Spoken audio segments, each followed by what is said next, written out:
today and inviting me to speak to you all this morning. Brothers and sisters, we are at a moment of reckoning in America. Just within these past several days, we have seen the attempted murder of Jacob Blake in Wisconsin and the murder of Trayford Pellerin in Louisiana. We have a Justice Department led by Attorney General Bill Barr that is more concerned about white kids being unable to get into Yale as opposed to protecting our people's right to vote. And we surely mustn't forget that each and every day, Donald Trump and his allies stand in the way of this movement by deliberately sowing injustice and inequity along the lines of racism, xenophobia, aporophobia, and misogyny. But this upcoming election is about so much more than them. It is about electing progressive prosecutors who will fight to reform the criminal legal system. It is about electing legislators who will fight to pass the John Lewis Voting Rights Act and the George Floyd Justice in Policing Act. Brothers and sisters, I come bearing good news today. We will not quit. We will not stop. We will not rest until the day when justice flows down like waters in America and righteousness like an ever-flowing stream. And on that day, on that good and glorious day, we will finally stand tall together at the summit of God's glorious mountaintop and shout as Dr. King once did, "Free at last, free at last, Lord Almighty, we your people are free at last." Thank you.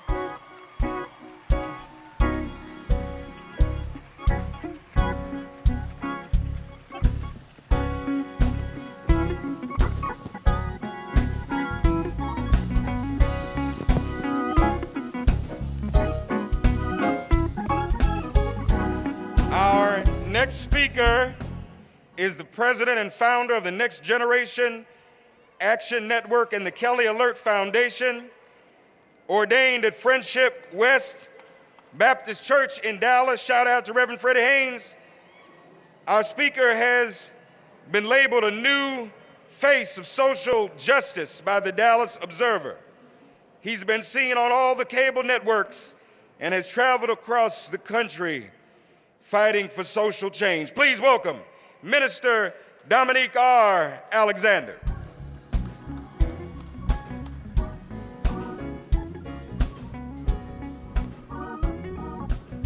Fist up, fist up, fist up, fist up, fist up. We need Trump to hear this in 1600 Pennsylvania. Power to the people. It is important that we come here today on this historic day, remembering all of our ancestors who stood right here over 65 years ago, but know that we have a lot of work left to do. I want to first acknowledge Reverend Sharpton and the National Action Network, the Martin Luther King III and their staff, and all of the work that they've done to organize this great event. We must give them a hand of acknowledgement. Also, I want to give you guys a salute because all of the people who fought through the persecution to get here today, it is important that we are united. I have my brother with me. I want to salute to all of the frontline organizers who are the front line of all of their local cities across this country that might not get the national attention, but you are the heartbeat of this community. The people that sit on this stage don't matter. You matter, the people that are the front line in the vibration of each community.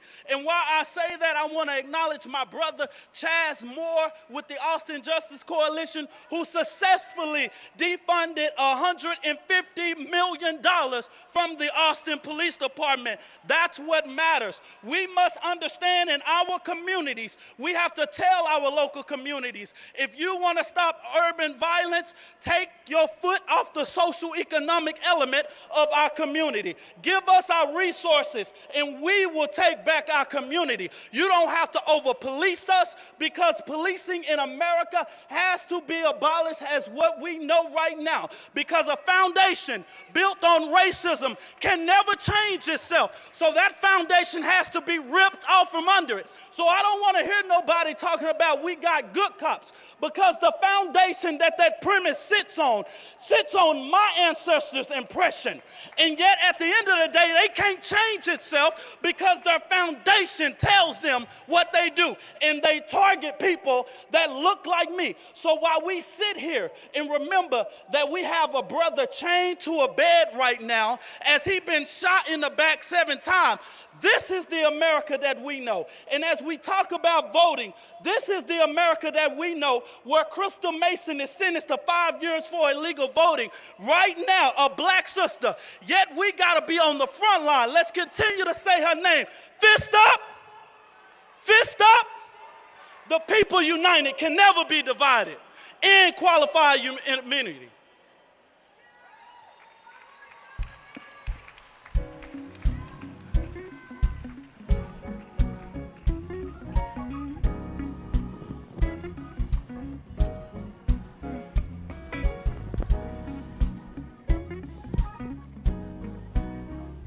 Amen. Hearing from some strong young people today.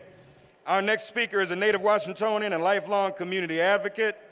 After graduating from high school at 13, he went on to become the youngest student to ever matriculate in Howard University's history.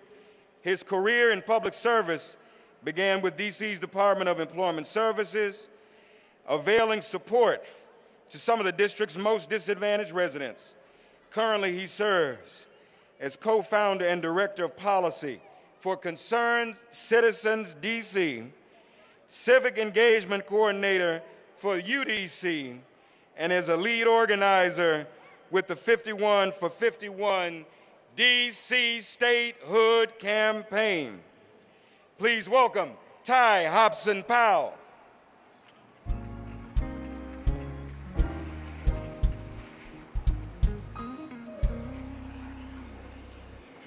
First, giving honor to God, Reverend Sharpton, Martin Luther King III, friends and other esteemed guests, good morning.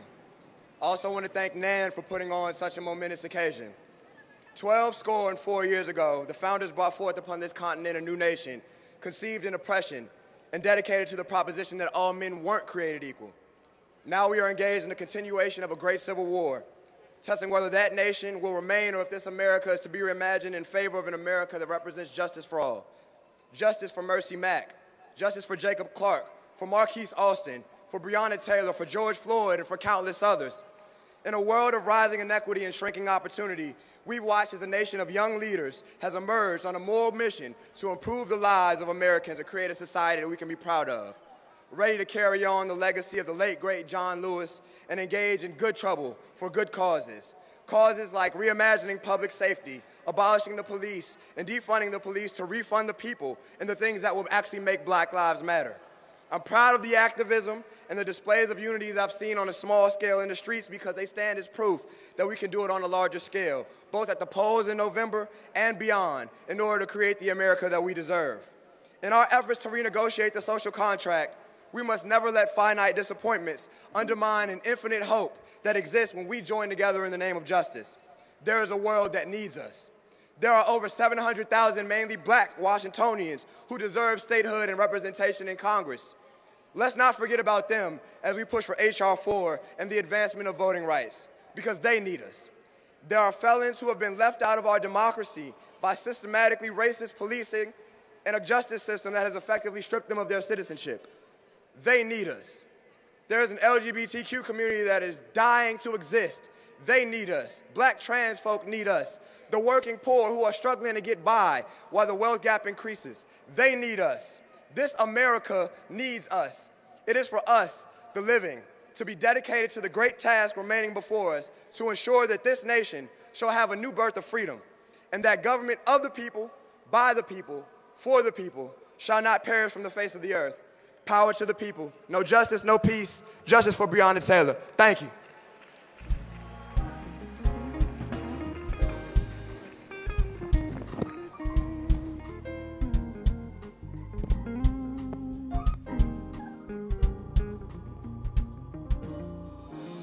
London Jones is a DC native and 11th grader at Anacostia High School. He has been organizing with Black Swan Academy for 4 years around issues of education, equity, lowering the voting age, and police-free schools. Sion Dubose, for the past 5 years, has been an active member also of Black Swan Academy, a member of the Student Advisory Board of the DC State Board of Education. Sion has participated in a variety of community conversations and conference panels on issues such as safe schools, dress codes, gun violence, and others. Please welcome together London Jones and Sion Dubose.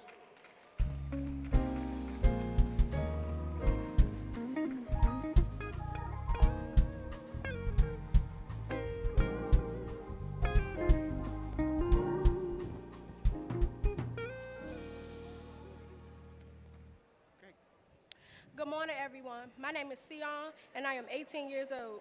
I am London, and I am 16 years old. We're DC natives and youth organizers with Black Swan Academy. The same cops shooting black people in the streets are the same cops in our schools. We had enough. So we joined youth all over the country to demand police-free schools. Here is why. We deserve to be loved, not harmed. Police do not keep us safe. In fact, police presence within schools increases our chance of being pushed out, experiencing violence, or being incarcerated. 92% of school-based arrests in DC are of black youth. Students of color are assaulted by school police in the country once a week. Police do not keep us safe.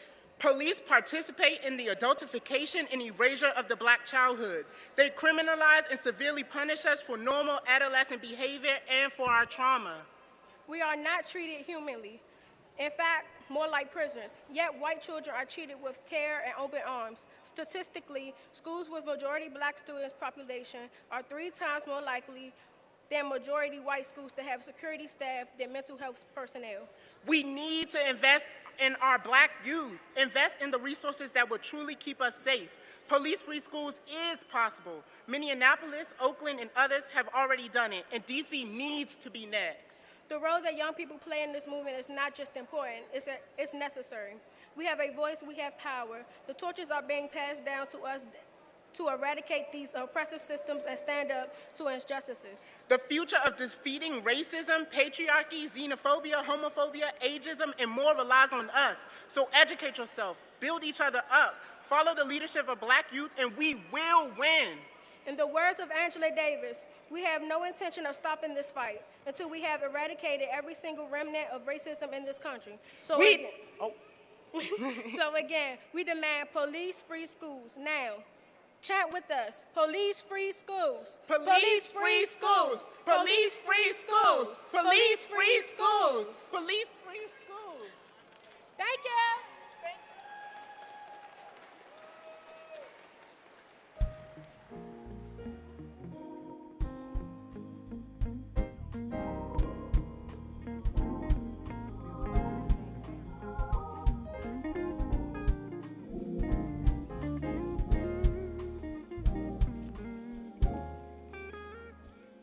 Our next speaker is the founder and senior pastor of Kingdom Fellowship AME Church in Silver Spring, Maryland.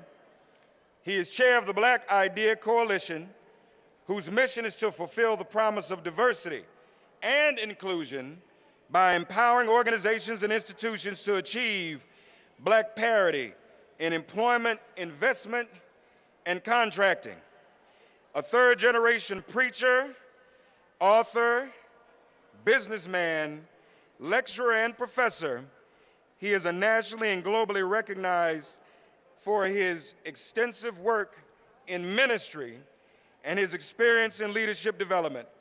Please welcome the Reverend Matthew Lawrence Watley.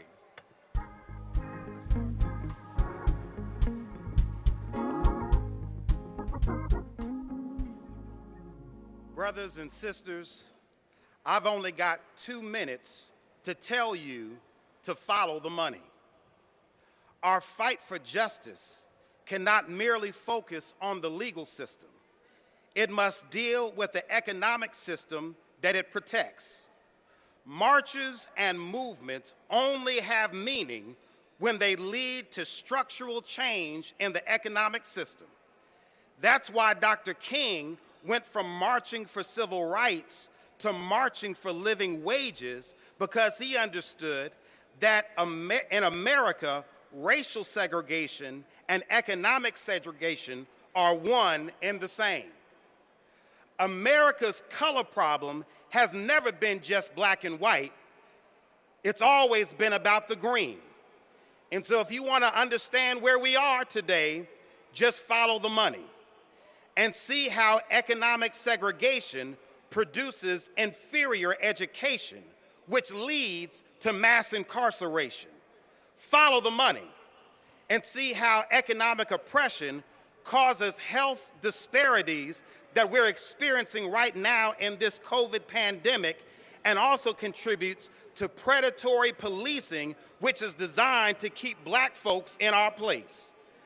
Follow the money, because the Bible says that the borrower is slave to the lender, which means your financial status traps you into your sociological reality. Y'all, America's problem is green, and that's why we have founded the Black IDEA Coalition. IDEA stands for inclusion, diversity, equity, in action. And we are committed to achieving black parity in business because we understand that since February through April, 41% decline in black businesses has occurred. Tell your neighbor, follow the money. I need everybody to text the word Black IDEA to 313131. Black IDEA 313131. Brothers and sisters, my time is up, but our time is now. Follow the money. My name is Matthew Wadley, and I endorse this message.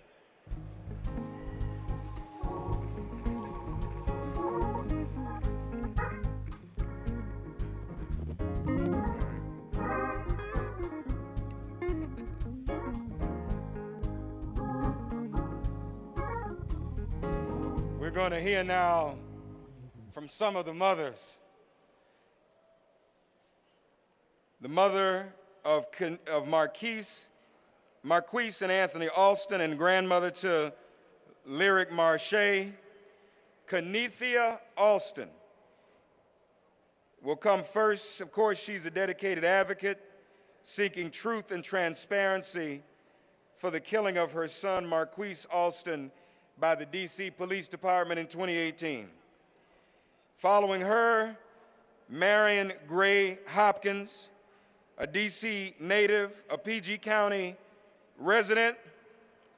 In 2000, she began her work as an activist in the movement for social justice, civil liberties, and police accountability, following the senseless killing of her unarmed 19-year-old son, Gary Hopkins Jr., by police officers in November 1999. She now speaks out locally, nationally, and internationally on all of these systemic injustices. Let's hear from these mothers, y'all. Give them a round of applause for their strength and their courage. Kenethia Alston and Marion Gray Hopkins.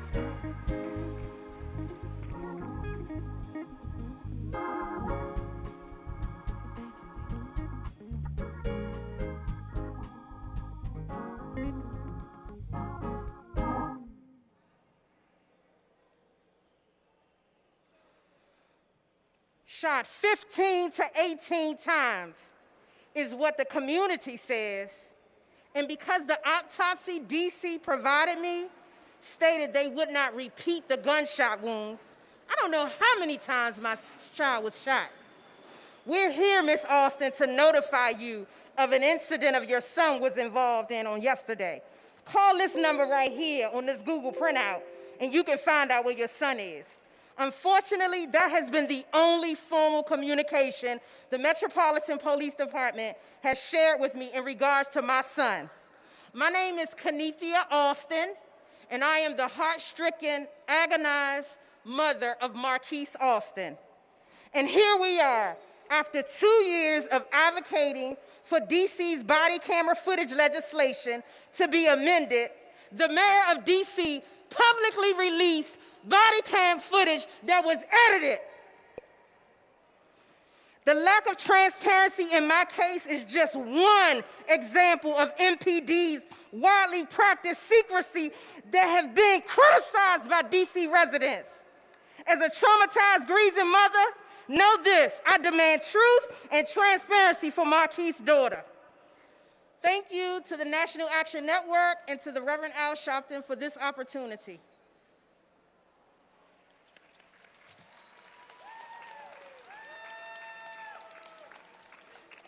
Good morning. Again, my name is Marion Gray Hopkins. Thank you for the opportunity to be with you on this momentous occasion. Thank you, National Action Network, the Reverend Al Sharpton, and Martin Luther King III. I'm here as a social justice and civil liberties activist, as the president and co-founder of the Coalition of Concerned Mothers, an organization comprised of mothers who have been impacted by state sanctions and community violence. But more importantly, I'm here for my son, Gary Hopkins Jr., who on November 27th, at the young age of 19, had his voice silenced by two Prince George's County police officers. The officers were the judge, the jury, and the executioner that night, as we've seen in tens of thousands of cases since Gary's death. There was no justice in my case, as there was with so many others, as we live in a world that we know is systemic racism, white supremacy, and only equal justice for some, definitely not for all. The issue of police and unequal justice for some is we're seeing a lack of accountability with policing terrorism and no transparency. But this issue is bigger and greater than my son. In any one family, as every few hours or less, persons are murdered by law enforcement, with black and brown being killed at an alarming, disproportionate rate, 2 times more likely than their white counterparts. We're dealing with genocide. Martin Luther King Jr. marched here 57 years ago, and I'm certain with hopes and dreams that we wouldn't be speaking here today on a subject, take the knee off of our necks. Many local impacted families are here with me on stage today, and I want to recognize them. I want the world to know that we stand united in this fight with the many other impacted families across the nation to say time for change is long overdue. We demand change now. If there is no justice, trust me, there will be no peace. We will not give up, and we will definitely not bow down. My son was a wise young man and wrote in one of his final college essays that it's going to take a village to bring real change. We've seen the uprisings with the past killings, and most recently Breonna Taylor, George Floyd, and just this week, Jacob Blake, shot 7 times in the back and now paralyzed. We must act with a sense of urgency. I know my son is looking down at the diversity of the village that includes Black, Latino, white, indigenous, Asian, young, old, LGBTQ.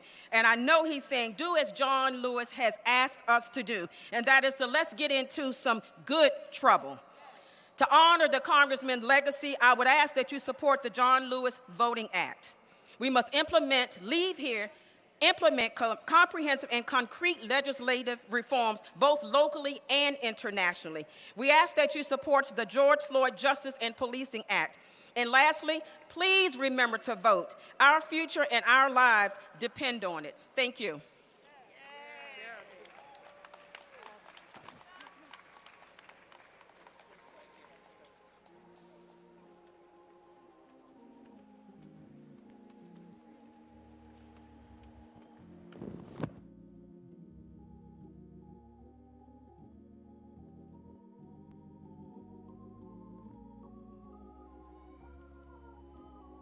Let's hear it for those mothers of the struggle, mothers of the movement. OMG. Our next performer is a legendary singer, songwriter, band leader, and record producer. His Parliament Funkadelic Collective developed an influential and eclectic form of funk music during the 70s that drew on science fiction, outlandish fashion, psychedelia, and surreal humor. He was inducted into the Rock and Roll Hall of Fame in 1997, alongside 15 other members of Parliament Funkadelic. And in 2019, he and Parliament Funkadelic were honored with Lifetime Grammy Achievement Awards. Everybody's got a little light under the sun. Ladies and gentlemen, here performing Message of Hope with Robert Glasper, Derek Hodges, and Regina. Give it up for George Clinton.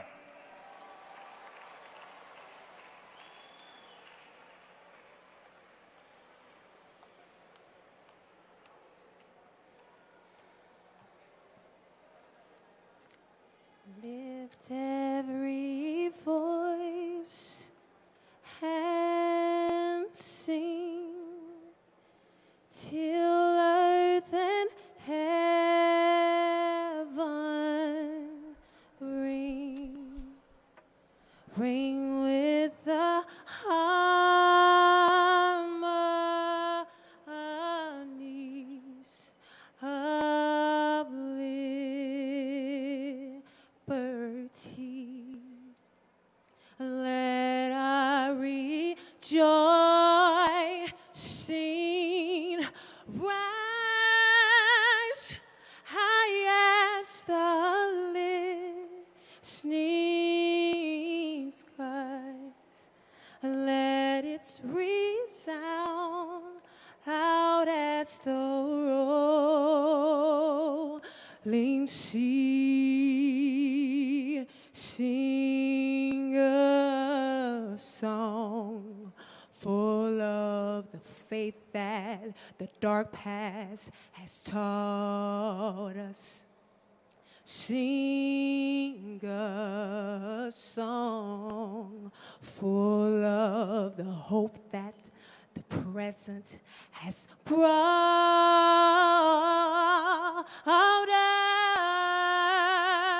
us, facing the rising sun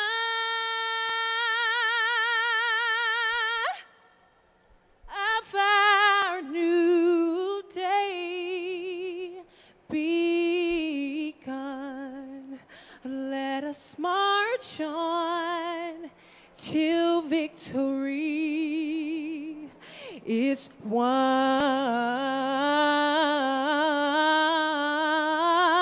Is won.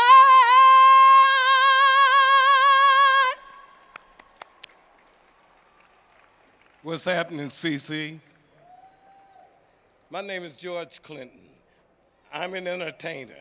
I'm a songwriter. I know how to write lyrics. Give me a beat and I can make booties move. But I'm here today to encourage you to do a different dance. Do the vote. We now have a chance to dance our way out of the constriction that we are in as a country. Our country and our cities have been betrayed for money and the self-interest of a few.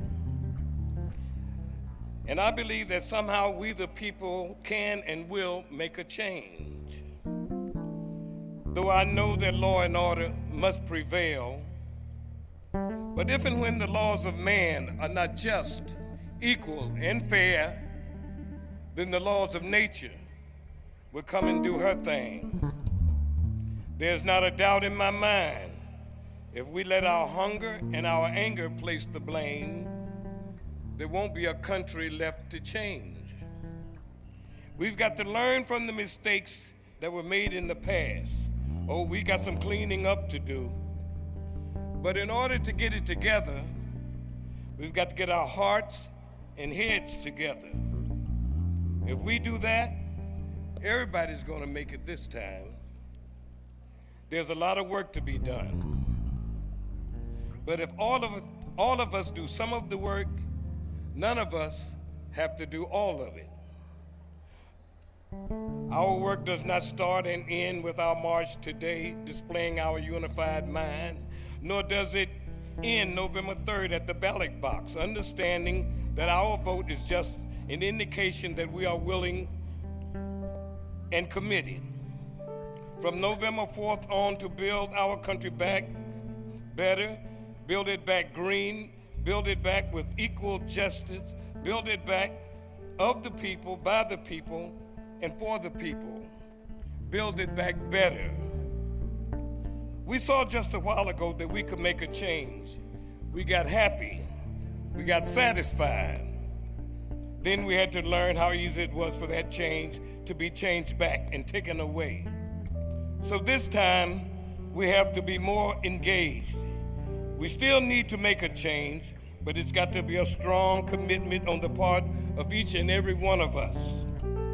Because in order to see the change, we've got to be the change. The future is in your hands with only 1.2 miles to change. Remember, voters' lives matter. Thank you.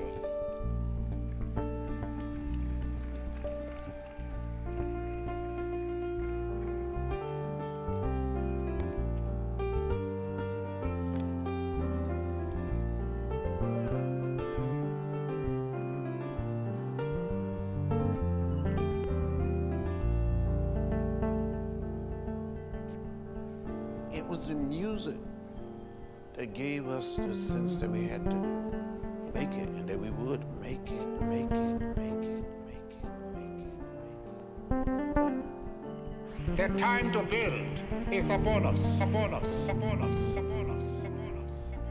That voice, the words, the music kept us moving, kept us moving, kept us moving, kept us moving, kept us moving. I say, Lord, I'm down here trying to do what's right, what's right, what's right, what's right. An artist's duty, as far as I'm concerned, is to reflect the times, the times, the times, the times. Nina Simone, Simone, Simone, Simone. We will shape and mold this country, or it will not be molded and shaped at all, any at all, any at all. We will shape and mold this country, or it will not be molded and shaped at all, anymore, at all, anymore, at all, anymore. I say, Lord, I'm down here trying to do what's right, what's right, what's right. It was the music, music, that gave us the sense that we had to make it, and they make it, and they make it, and they make it, and they make it, and they make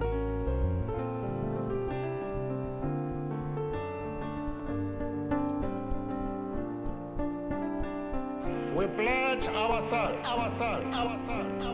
Would you rather be at war with yourself and at peace with the world, or at peace with yourself and at war with the world? A war with the world. That voice, the words, the music kept us moving, kept us moving, kept us moving. We pledge ourselves, to liberate all our people, all our people. Seemed at that moment that I could hear an inner voice. The time to build is upon us, is upon us, is upon us. Stand up for righteousness. We pledge ourselves. Stand up for justice. To liberate all our people, all our people. Stand up for truth.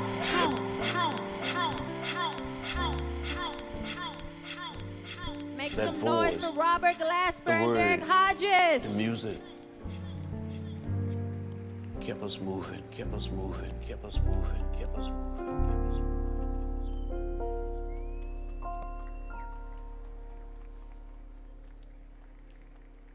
Let's hear it for George Clinton and others. These three words give witness to what has become the life work of our next speaker, a spiritual leader and therapeutic coach.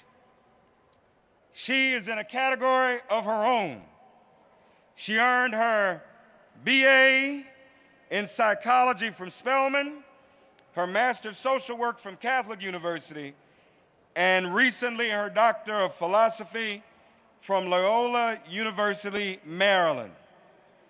She is passionate about balancing her roles as a wife, a mom of three, businesswoman, national speaker, counselor, and minister, please welcome our dear goddess sister, the pastor of Union Temple Baptist Church in Southeast Washington, D.C., the Reverend Anika Wilson Brown, Ph.D.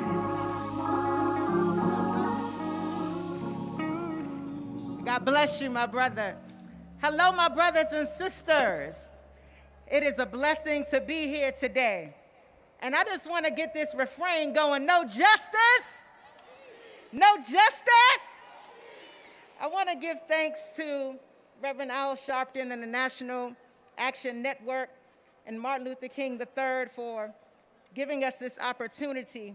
As a Black woman, as a faith leader, as a mental health counselor, I have witnessed the impact of generations of pain and racial trauma. The way that it has impacted us has taken a toll on us as a people. And if we can be honest today while we're gathered down here, socially distanced, I think we can be honest and say we are exhausted. In the words of the powerful Fannie Lou Hamer, I'm sick and tired of being sick and tired. The recurring crisis of having to fight to win a game that's rigged against us is detrimental to the soul. But yet we stand unmoved and unshaken, and we proclaim in the voice of our beloved Mama Maya Angelou, we shall rise.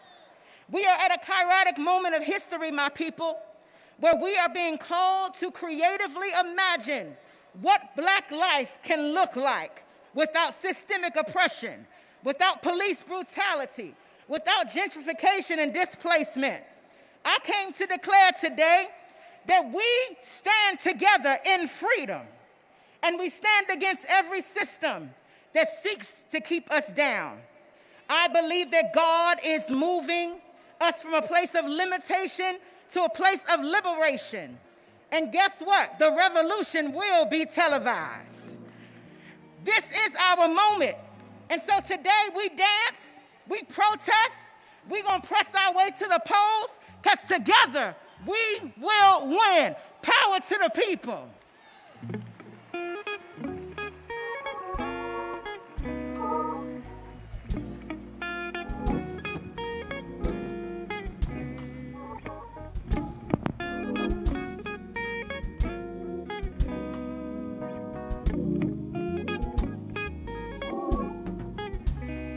Thank you to Anika, Sister Anika. God bless her, Pastor Anika. Our next speaker is a pastor of the historic Zion Baptist Church in Washington, D.C., a preacher, teacher, mentor, leader, and community activist. He has served on the Mayor's Interfaith Council for D.C. for the past 8 years and is a previous chairman of the Interfaith Council. He currently serves as second vice president of the Progressive National Baptist Convention, Incorporated, which is the convention of the Reverend Dr. Martin Luther King Jr., amen. He's a member of the Morehouse College Board of Preachers, a graduate of the University of Maryland at College Park, the historic Howard University School of Divinity, and Wesley Theological Seminary. Please welcome the Reverend Dr. Keith W. Bird, Sr., my friend.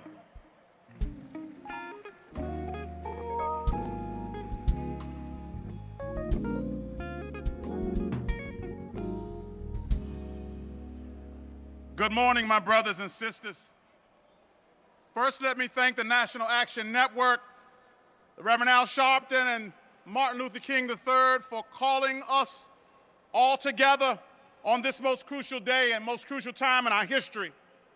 I greet you today from the denominational home of Reverend Dr. Martin Luther King Jr., the Progressive National Baptist Convention, Incorporated.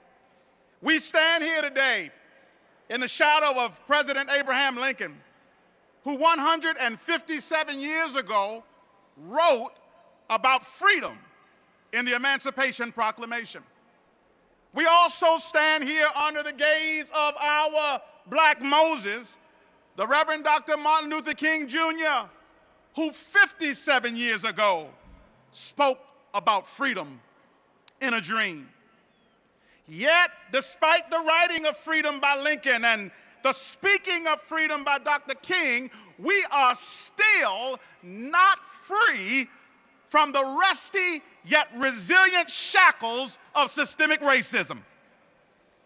Dr. King declared that we can never be satisfied as long as the Negro is the victim of the unspeakable horrors of police brutality, and as long as a Negro in Mississippi cannot vote and the Negro in New York believes he has nothing for which to vote.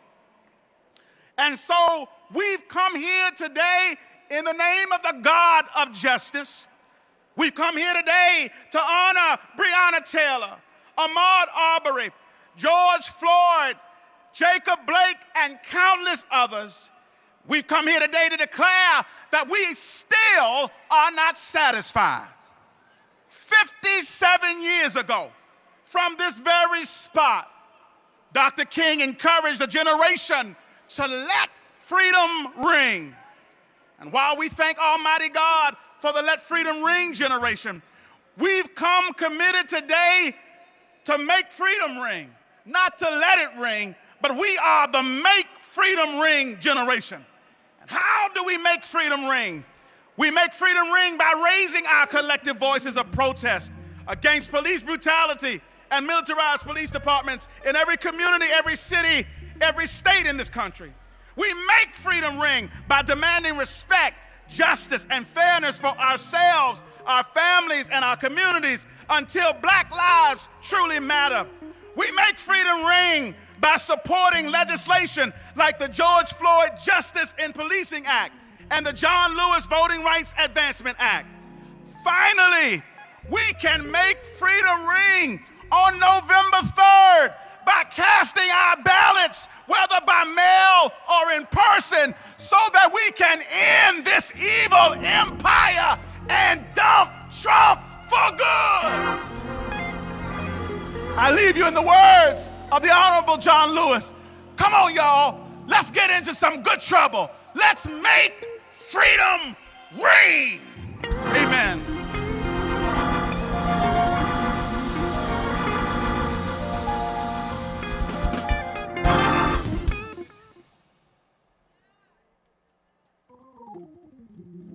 Amen. Reverend Byrd, amen, amen. Our next speaker, my friend and brother from home, he is the public advocate of the city of New York. Previously, he served 3 terms as a New York City Council member from Brooklyn, representing the 45th District.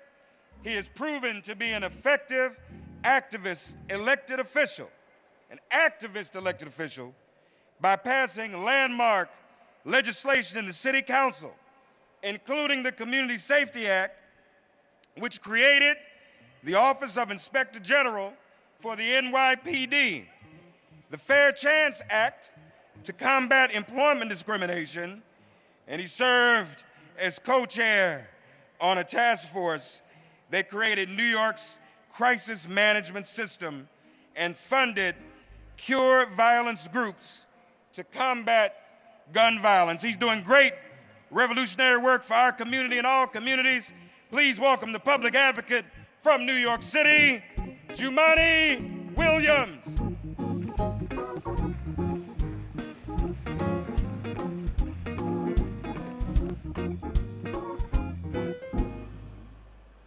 Peace and blessings, everybody. Everybody say, I'm not okay. Everybody say, I'm not okay. Just the black folks in the crowd say, I'm not okay. I want to give space for everybody, but especially our black folks, to say that they are not okay. Because too often the trauma we have after seeing these videos, we're still required to go to work and pretend like nothing has happened. For too often, black women are scared to speak up because of white fragility and white tears. So I want to make sure I give the space for black folks to say they are not okay. Now, when I open the history books, I see throngs of people celebrating a tyrant, celebrating people who were trying to destroy entire communities by division. In Nazi Germany, I saw that. I'm not okay because the fast 4 days in the Republican National Convention, I saw the same thing. We see people who are praising bigotry, who are praising division, who are praising this president who shouldn't be president, and I'm not okay with that. Almost 60 years ago, Dr. King spoke right here, but some people need to keep his name out of their mouth because they don't understand what he was talking about. He talked about the dream, but he also talked about he was scared of a nightmare. This is the nightmare. 60 years ago, he was here talking about jobs and justice. I'm here with my stepdaughter, still talking about the same damn thing. We've only added more names to the death toll and more hashtags. But America is about bigotry. America is about those things, and it always has been. So we can't pretend like we have to pretend that's not who America is. When they talk about law and order, when they talk about the American way of life, we've heard those things to defend slavery, to defend segregation, to put Japanese in internment camps. We've heard all those things to do the worst of us. But I tell you what, we are also America. We are the better America. We are the patriots.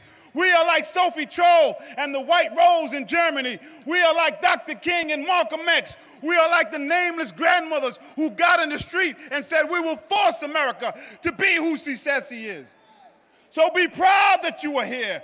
Be proud you are in this time, because they are looking back at us from history, and our children are saying, do not forget about us. Remember us. Our job is to push forth a better society that we came from. Nobody here, black, white, or brown, is responsible for the system of garbage privilege that we have. But all of us are responsible for the system that we put forth. If you are supporting Donald Trump, you are either a racist, a bigot, a homophobe, a transphobe, or you don't care if you support one. Both of those things are terrible. Public safety means people have access to housing, education, and jobs, and good schools, and good food. When the communities have those things, they don't need policing. So don't twist our words about defund police. The same communities say we need police, but they also say, where is our housing? Where is our educational system? Where are our jobs we've been asking for decades? Hear them when they ask those things as well. We are here. We are not going anywhere. We are the true America. We will force you to live up to what you say you are. Everybody say, I'm going to vote. Everybody say, I'm going to fill out the census. I know Biden and Harris ain't what all of us wanted, but damn it, they ain't Trump. And we have to get out of this existential crisis, and then we'll deal with them. Peace and blessings, everyone. But remember, we are the true America. Don't be bashful when you say we are the true America. We're going to push back. White fragility is a hell of a thing, but they are frightened because the system they have in place is crumbling before them. Peace and blessings.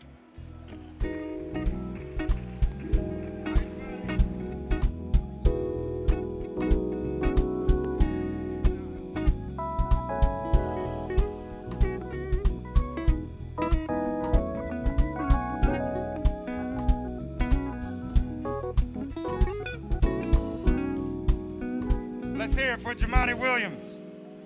Our next speaker is the lead pastor of Good Hope Union United Methodist Church here in Silver Spring.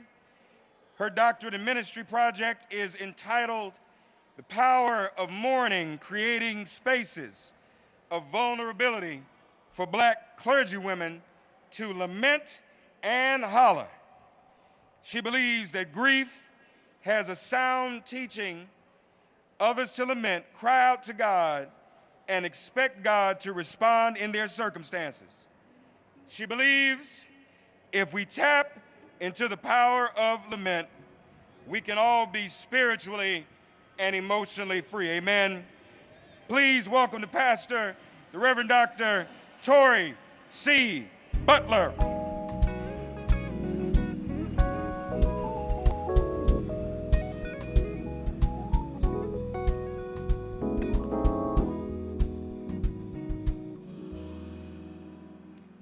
Good afternoon. First, I want to thank the National Action Network for organizing this march. I also want to thank Reverend Al Sharpton and Martin Luther King III for their diligence, resilience, and perseverance in fighting for justice. Thank you for your leadership and for convening this march. And for my short time I am with you this morning, I want to invite you to ponder some questions. If you lost someone due to police brutality, have you ever grieved your loved one's future? Have you ever taken a moment to truly name your pain and not ignore it, not push it to the side or dismiss it? Have you ever grieved the fact that Ahmaud Arbery, Breonna Taylor, George Floyd, or Jacob Blake could be you? Have you ever grieved the moment when you realized your black daughter or your black son was a problem? Have you ever grieved the moment when you realized you could do everything to the T and still not make it home? Have you ever experienced grief that is so overwhelming that all you can do is holler? Hollering is the sound of grief that comes from the depths of our bellies. It's a cry against injustice. It's a cry against oppression. It's a cry that says we are not okay. Hollering is that sound. Womanist scholar A. Elaine Brown argues that hollering is the cry against racialized and genderized violence. And today we proclaim that we are tired of seeing racialized and genderized violence against black bodies across this country. So today I holler with expectation that God has something better for all of us. I'm expecting that God has something better in the form of the John Lewis Voting Rights Advancement Act. I believe that God has something better, hallelujah, with the George Floyd Justice and Policing Act. I'm expecting that Breonna Taylor's killers will be brought to justice. I am expecting that Jacob Blake will one day get up and walk. I'm expecting that Dr. King's dream will be fulfilled and the Black America's nightmare will finally end, that we will have that need that has been on our neck for generation after generation. It will finally come off and we can rejoice in the hope that God has something better for all of us. But until that day, Reverend Al and all those that are gathered here, until that day, I'm going to continue to holler until something happens. I'm going to continue to holler until change happens. I'm going to continue to holler and invite others to do the same, because our voices need to be heard right now, because guess what? It is time. It is time.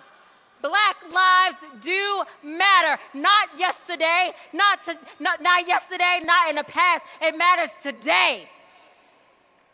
Black lives matter. I hope that we leave this place hollering to the top of our lungs until justice continues to roll down like waters and righteousness like an ever-flowing stream. Thank you so much. God bless you, and may God continue to be with the families of those who have lost.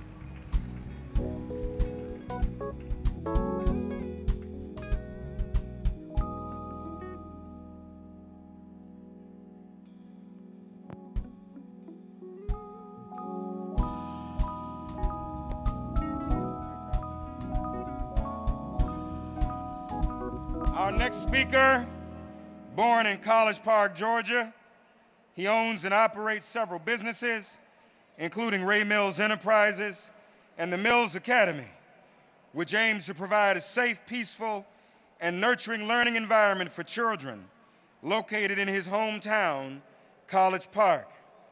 He holds a passion not only for children, but also for youth and young adults, which he couples with his push for financial literacy. He is now working on plans to open a private charter elementary school, grades 1 through 5, that emphasizes financial literacy and serves students predominantly from distressed and underserved communities. Please put your hands together for Ray Mills.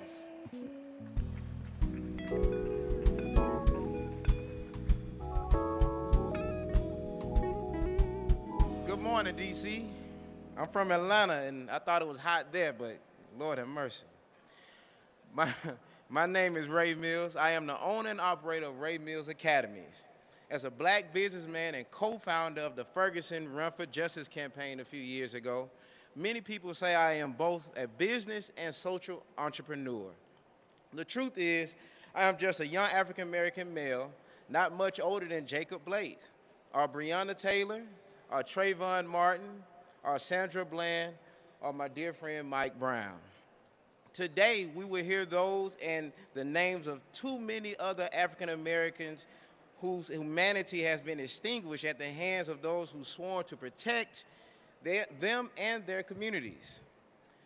As a person who grew up in College Park, Georgia, under circumstances much like those black brothers and sisters I just named, I realized that I too could have been, or even worse, might still be named among the awful but ever-growing list.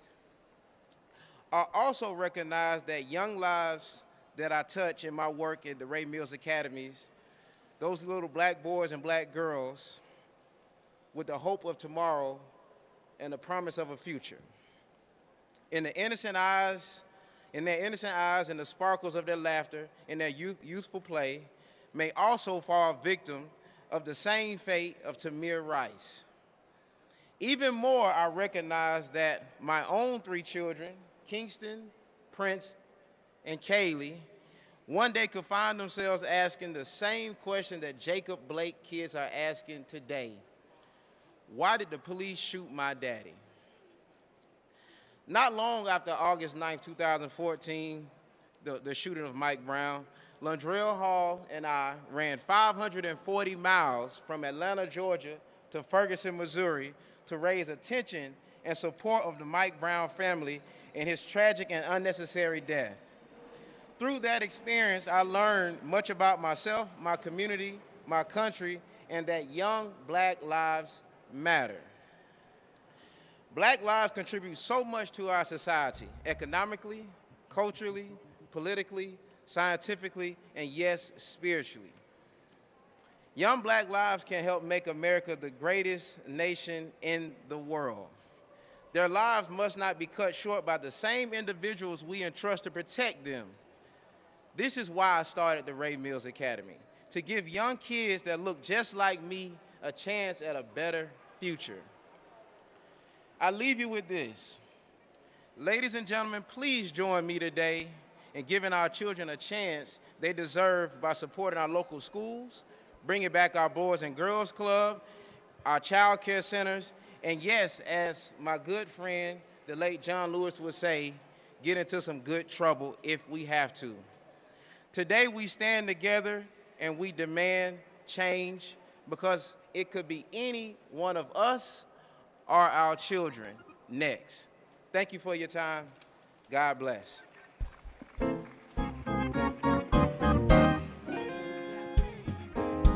Oh, happy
put your hands together out there.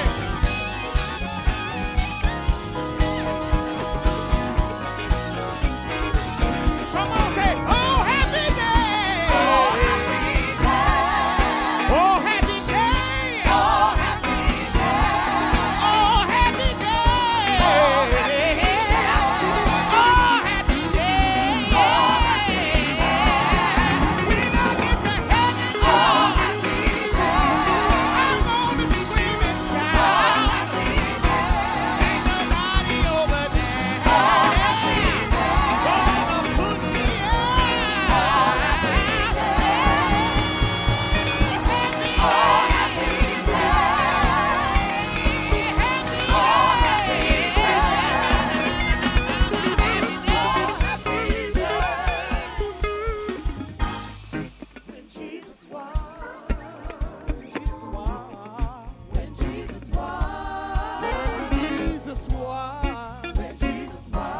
wash my sins away. Oh, happy day.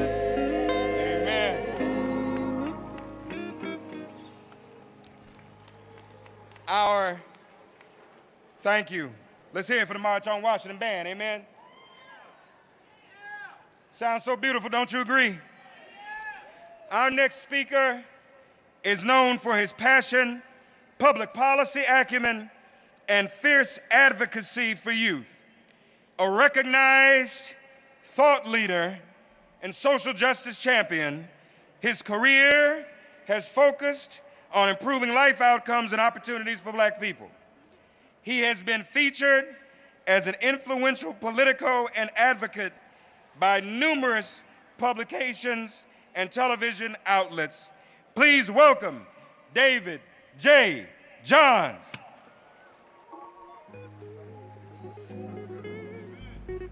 What's going on, brother? My beautiful Black people, y'all look good. If you love Black people, say yeah. I said if you love Black people, say yeah. If you believe that all of us should be free, say oh yeah. As was mentioned, my name is David Johns. It is my pleasure to quarterback the team at the National Black Justice Coalition. NBJC is our nation's only civil rights organization, intentional and unapologetic in standing at the intersections of racial equity and LGBTQIA+ equality. I'm thankful to Reverend Sharpton and the National Action Network for being intentional in acknowledging that as long as there have been Black people, there have been Black trans, Black queer, and Black non-binary people. I stand here in the spirit of our brother Bayard Rustin. Without his brilliance and commitment to our intersectional social justice, there would not have been a March on Washington. I stand here in the spirit of our sister Marsha P. Johnson. Without her advocacy and action at a time when the word trans didn't even exist, there would not be any wins to associate with the LGBTQ movement. It is my obligation to remind you that amongst us here today, there are Black queer, Black trans, Black non-binary organizers who are living in the trenches to ensure that one day soon we can all be free. And so if you care about Black people like I do, if you love Black people like I do, you gotta love and care about all of us.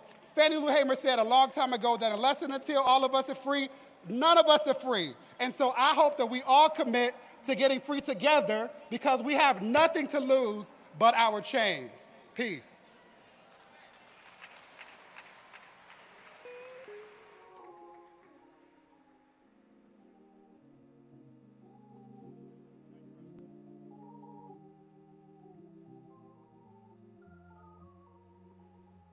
Thank you to our brother David Johns.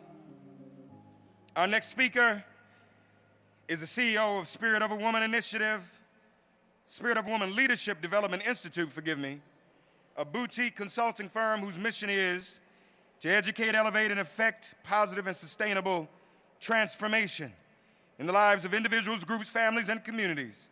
She's also the co-founder of the Association for Reproductive Innovation Through Art and Healing, which was created in memory of her eldest daughter, Shamini Makeba Gibson, who passed away 14 days after giving birth to her second child due to complications associated with having a C-section. Ms. Ben Gibson is a licensed clinician, author, healer, spiritual leader, and a reproductive justice advocate and activist. She's also a mother, community member and friend who has devoted her time, energy, resources, and spirit to addressing the epidemic of maternal morbidity and mortality in communities of color. Please welcome Shani Benton Gibson. Amen.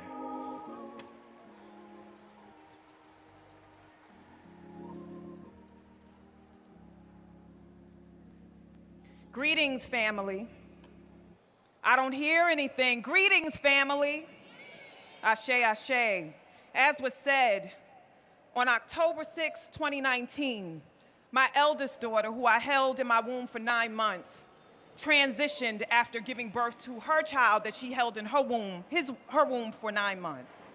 Shamani Makiba Gibson. Why am I here today? Why am I here today? I'm here because Shamani lived. I'm here because Shamani lives.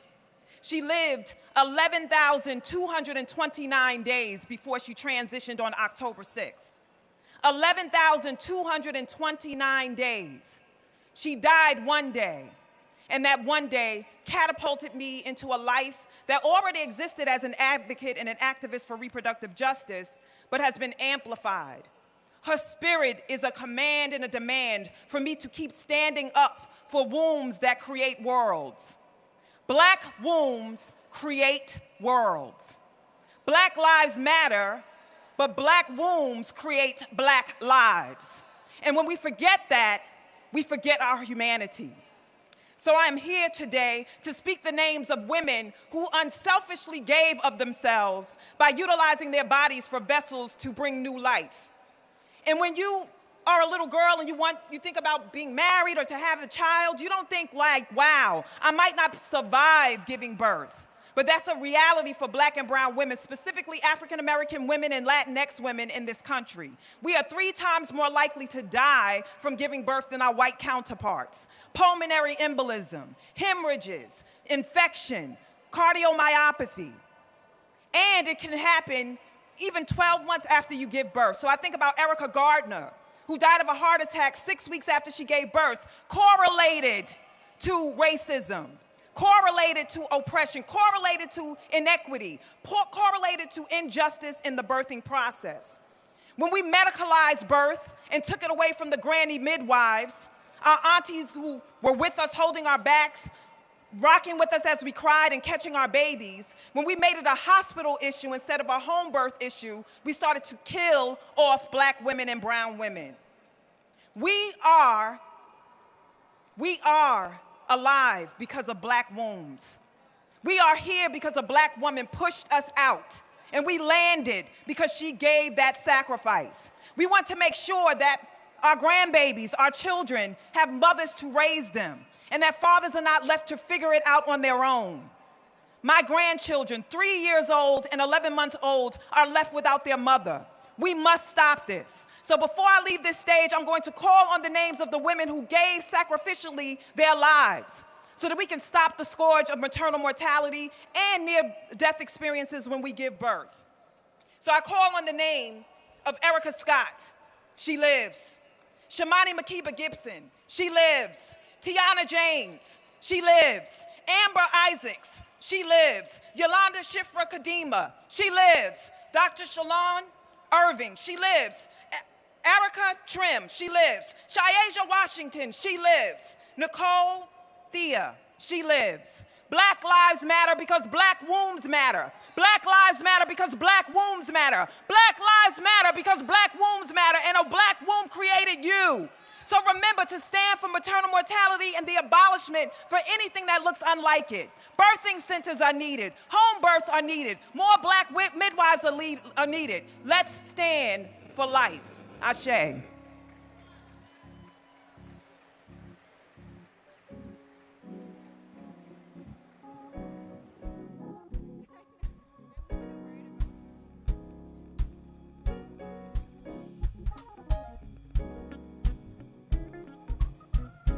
Amen. 1963, an historic day. On this day, August 28th, the first Great March on Washington. We want to welcome now someone representing one of the legacy organizations There was a big part of that march via Bayard Rustin, amen, and A. Philip Randolph. Please welcome now the National Secretary Treasurer of the American Federation of Labor, Congress of Industrial Organizations, the AFL-CIO.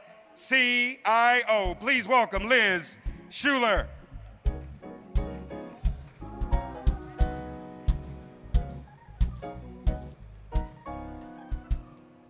Good morning. Hello, my name is Liz Shuler. I'm Secretary Treasurer of the National AFL-CIO, America's labor unions. 12.5 million working men and women in 55 unions from all across the economy saying Black Lives Matter. I want to thank the Reverend Al Sharpton, Martin Luther King III, NAN, for bringing us together. And as we stand on the shoulders of Dr. King, Congressman John Lewis, A. Philip Randolph, Bayard Rustin, and all the brave souls who marched 57 years ago, we know as a nation we can do better. And Black Americans know the Bank of Justice is bankrupt. Justice was denied to Jacob Blake and George Floyd and Breonna Taylor and Rayshard Brooks because they were Black. And justice was out of reach for Rhea Milton and Dominique Fells, 2 Black trans women who were murdered earlier this summer. And union members have been out in the streets protesting these injustices. Professional athletes, many of them proud union members, have stood up in ways they never have before. The Milwaukee Bucks players said, enough is enough. And the NBA playoffs are now on hold. And other players have spoken out, Major League Baseball, soccer, and more. But whether it's in professional sports or in our communities, we in the labor movement are feeling excruciating pain and grief and anger. And we will do our part to end racism in our economy, our politics, our workplaces, and our union halls. And on top of the widespread racism throughout our country's institutions, COVID-19 is exposing the cracks that were already poisoning our system. A system that denies housing and healthcare and opportunity to far too many people of color. And that's why Black and brown people are more likely to lose their jobs or get sick and die in this pandemic. We have to do better. We have to do better now. And now is the time to get to work and pass the John Lewis Voting Rights Advancement Act and the George Floyd Justice and Policing Act that are sitting in the Senate right now. That's right. And as a white person, I know that I will never experience the same pain and trauma that Black people have been feeling over and over again. And all I can say is I understand what I can't possibly understand. But I choose to stand and to kneel and to raise my fist and to shed a tear and say a prayer and fight like hell to make real change. And as one united labor movement, we stand with our Black members, our friends, our neighbors. And our mission is to empower families and communities to reach their dreams. And that is why we are in this movement. It's how we inch closer to achieving Dr. King's dream from 57 years ago. It's how we wake up America. And how we do that is together. We will continue to march on the shoulders of those who marched before us. Thank you.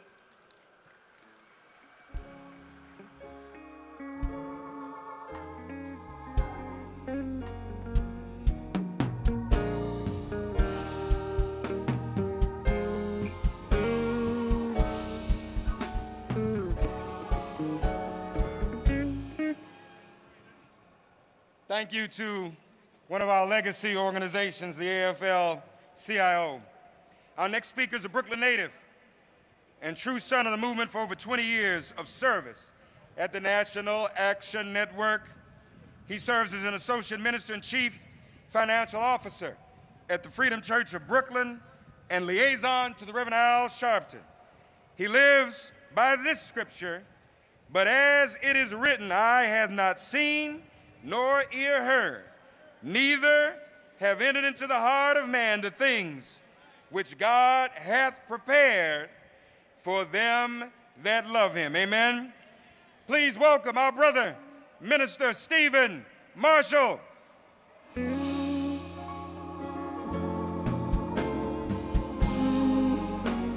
Good morning, freedom fighters. Come on, we could do better than that. Good morning, freedom fighters.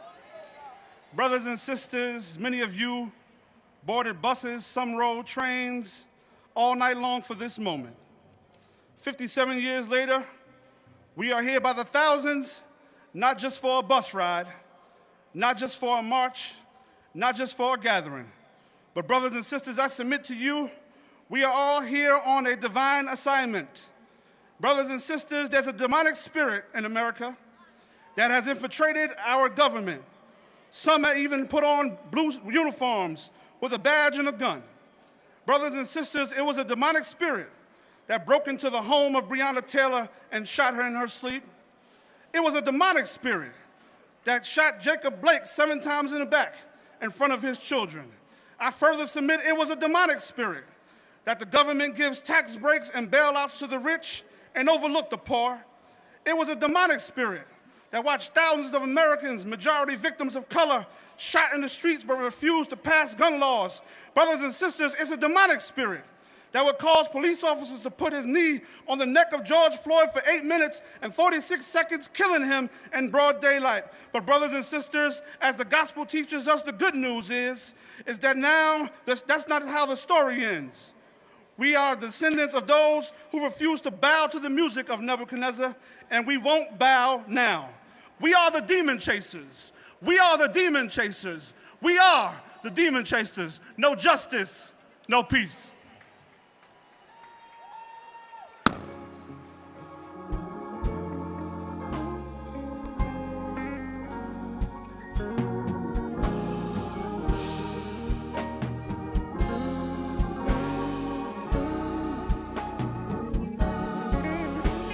Thank you to Stephen Marshall. Next will be the pastor of one of the most historic churches in America, the King Solomon Baptist Church, where both Dr. King and Malcolm X spoke. He is also the National Expansion Director of the National Action Network, frequent guest co-host of the Keeping It Real radio show. His life is dedicated to fighting for justice, peace, power, prosperity for all. He is the proud husband of his better half, Angela, and father of Charlie and Charles III. Please welcome the Reverend Dr. Charles Williams II.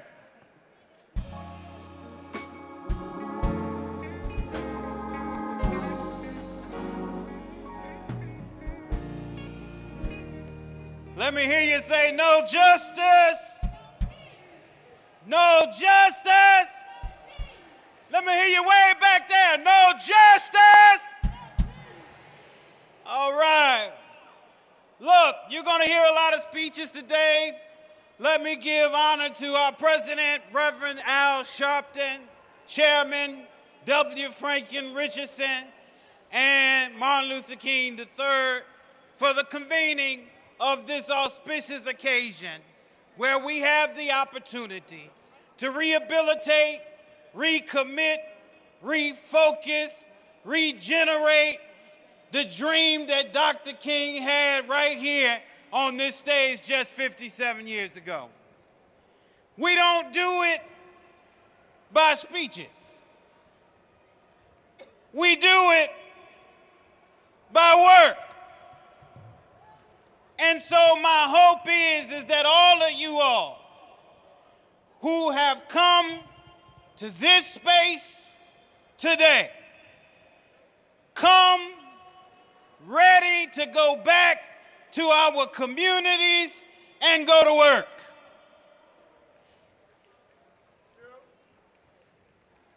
We must register. We must register. Alhamdulillah. What is this? Hey, yo. Now, I thank God, the creator that created everything that exists, right? Whom the creator guides, nobody can lead astray. Who the creator lead astray, no one can guide.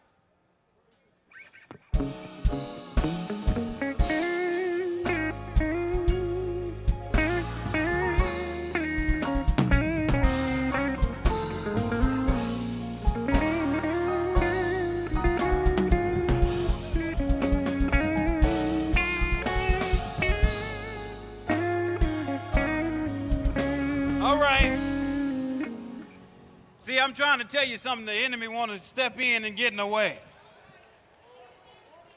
But we won't let him do it today. We're going to get his knee off our neck. We're going to get his knee off our mental health neck, the economic neck, the poverty neck, the police brutality neck. It's time to get your knee off our neck in this country. Look, we got work to do. You got a lot of speeches you're going to hear, and I'm not going to make mine long. Get ready to get to work when you get back home. If you come here, enjoy the speeches, clap your hands, make a lot of noise, and go home and do nothing, you have done us no good. When you get home, let me hear you say, go to work. Let me hear you say, go to work. Are you ready to work? No justice. Thank you.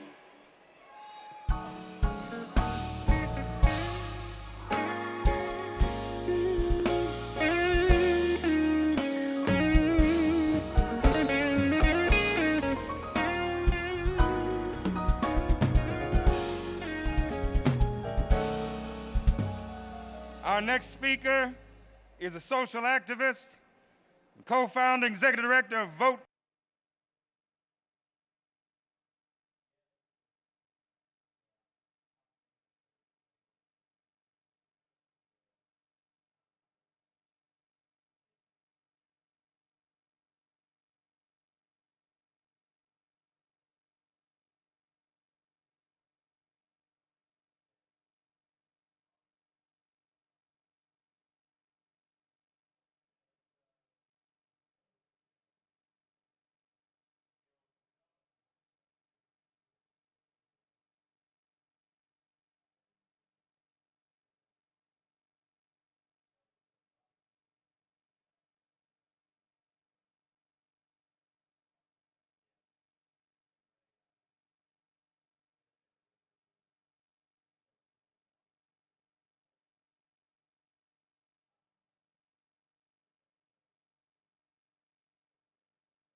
Thousands of Americans united and drawn to the National Mall in the name of racial justice. It's a march on Washington, dubbed the Get Your Knee Off Our Necks March for the way George Floyd was killed by police.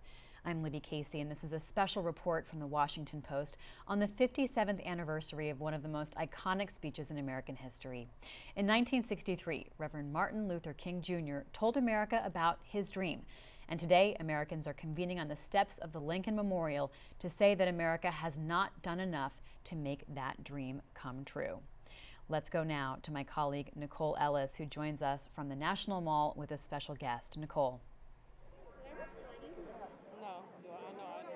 Hi, Libby. I am on the south side of the Lincoln Memorial with Ardrey King, Martin Luther King III, Yolanda King, and Representative Al Green. Mr. King, 7 years ago, you stood in your father's footsteps. Well, you'll be standing again today, and you said that your father's dream has yet to be realized. What needs to happen in order for America to realize that dream, and how do you hope today's march will move that forward? The last part of the question I didn't hear. How do you hope today's march will move realizing your father's dream forward? So my father used to say that a voteless people is a powerless people. And the one unusual dynamic about this anniversary march, in addition to an odd year, we generally don't do march in the 57th anniversary. But however, what most people do not know is Reverend Al Sharpton and I did a march for the 37th, the same time we were about to get legislation around police brutality and misconduct, and then 9/11 occurred. And that re-bolstered law enforcement because fears emerged. Now, the question of how do we achieve the dream, which is of freedom, justice, and equality, is a number of ways. But we first have to participate in the process, the electoral process. We have to elect new women and men to office, and particularly in the Senate, and we have to change the commander-in-chief.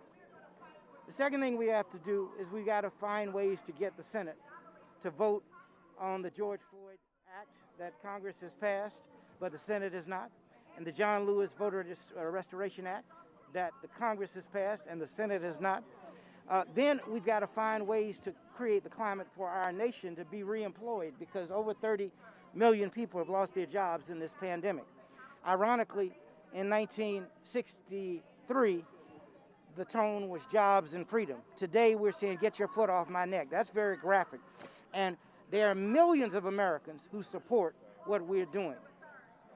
You make a good point about how graphic this moment is. And in our previous conversations and in your speech 7 years ago, you talked about how love, forgiveness, and empathy are so crucial in these moments. And I'm wondering, in this time where people are bearing witness to seeing their loved ones, friends, and people who look just like them get shot and die on camera in ways that we've never seen before. How do love and forgiveness factor into this moment?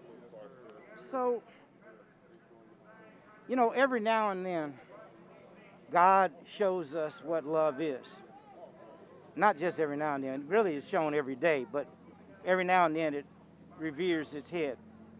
I don't know if you got to see Mr. Blake, Jacobs Blake's mother, the other day. She could have been bitter. She was hurting. But she told us about love. She told us about working together. These issues are so complex. And my father always showed us an example. He understood. He used to say riots are the language of the unheard. So he never condoned violence. But he understood why people were forced or pushed to violence. And I think in this day and age, what we have to do is keep providing examples of hope and inspiration. I think about, I was 10 years old when my father was gunned down. I was 16 years old when my grandmother was gunned down in the church while playing the Lord's Prayer. And I was able to watch people who personified love, a grandfather and a mother and father and aunts and uncles. My grandfather used to say, I refuse to allow any man to reduce me to hatred. I love every man. I'm every person's brother. Now, we have to learn how to dislike the evil act but still love the individual. That's what Dad personified. Everyone may not get to that, but we have to continue to put that in a positive way out into the community and the nation. But we see it, as I said, we saw Jacob Blake's mom talking about the only way we're going to ever resolve these issues is we have to do it together. You know, it's noticeable and unignorable that, you know, this march is happening on the heels of the Republican National Convention. And you obviously mentioned that, you know, there is a hope that this march changes policies and politics in America in very specific ways. What is your hope for people who may not share your views, who may be watching this march and may be watching both what you have to say and what the other speakers have to say? You know, I hope the one thing that we have not employed as a community that we could. Now, obviously, there are huge things happening. Just a couple of days ago, the National Basketball Association, NBA, basketball players decided not to play, particularly the Milwaukee Bucks. That's a form of protest, again, nonviolently. I would add, however, that black people spent $1.4 trillion in this economy last year. If we decide, as a community, as a strategy, and for some little period of time that we're going to withdraw from this society, divest, which is what could be done, then I think, you know, we'll begin to see changes expeditiously, because corporate America, the thing this society understands is capitalism. And if, you know, that people don't have to do anything if you don't hold them accountable. If you support your corporations, then you must come support our community. I think that's a strategy and a tactic that could be employed that has not been. You and your wife have a daughter, Yolanda King, who, as you've told me and reminded me before, has a mind of her own. And Yolanda, I wanted to ask you, you know your grandfather's dream, and you'll be standing up in his footsteps for the first time today. What's your dream? My dream is, my grandfather talked about the triple evils, poverty, racism, and he called it militarism, but it can also be known as violence. We need to demolish all that. So we are the wealthiest nation on earth. It's unacceptable that people are living in streets. It's just unacceptable. America always talks about how good our economy always is, and in a business perspective, the economy would probably do better if homeless people had housing and free health care. We also need to violence, such as gun violence. Kids shouldn't have to feel scared to go into schools in the morning. That's just unacceptable. Many people see schools as or even their own home, unfortunately, or even the movie theater. Your home is supposed to be a safe spot, or places of worship. Now that is supposed to be a real safe spot, and the fact that people are disrespecting that just tells us how the true colors of this nation. And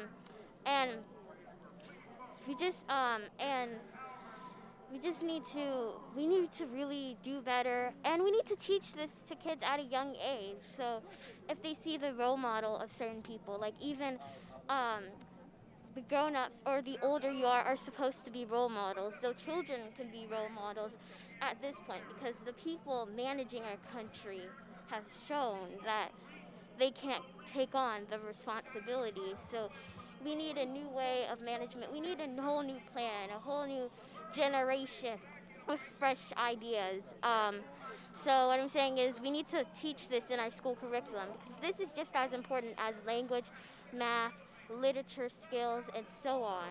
This might be even partly even more important, because without those skills, some people can't get a job because of the color of their skin, or they don't get hired because of the color of their skin. Even if they went to the same school as a white peers, which might have been the best school in the country, they still might not get the job. So we need to teach the people at a young age to see everybody as human. And I've noticed even 4-year-olds, they don't see people as black and white. They see everyone just as children, and that's what we need to see everybody are. But all lives don't matter until Black lives matter, or people of color lives matter. Ms. King, I look forward to hearing what you have to say on stage today. I think I'm going to sit down. I can go rest. So Representative Green, you'll be introducing Mr. King, and I'm wondering, you know, what is your hope for this moment, particularly in politics? Well, first of all, I'm looking forward to hearing Martin's speech. And I'm doing so because I know who he is. He's not a part-time freedom fighter. He's not a nighttime or a daytime. He's a full-time freedom fighter. And his fight for freedom has taken him across the globe.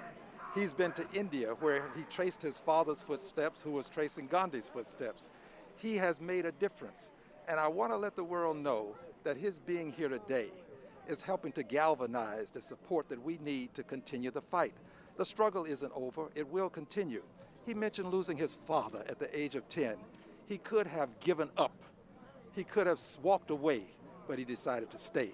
And I'm proud to call him a friend and to know that he's a full-time freedom fighter. Libby, joined here by Representative Green and the King family, and we'll be hearing from all of them today. So we'll keep you posted, and you can expect to see more of this afternoon. Back to you, Libby. Thanks so much. Nicole Ellis reporting live right by the Lincoln Memorial. Well, joining me now to talk about today's march and all the events leading up to it are my colleagues, national reporter Vanessa Williams, Capitol Hill reporter Rhonda Colvin, and national political reporter Robert Samuels. It's so good to see all of you.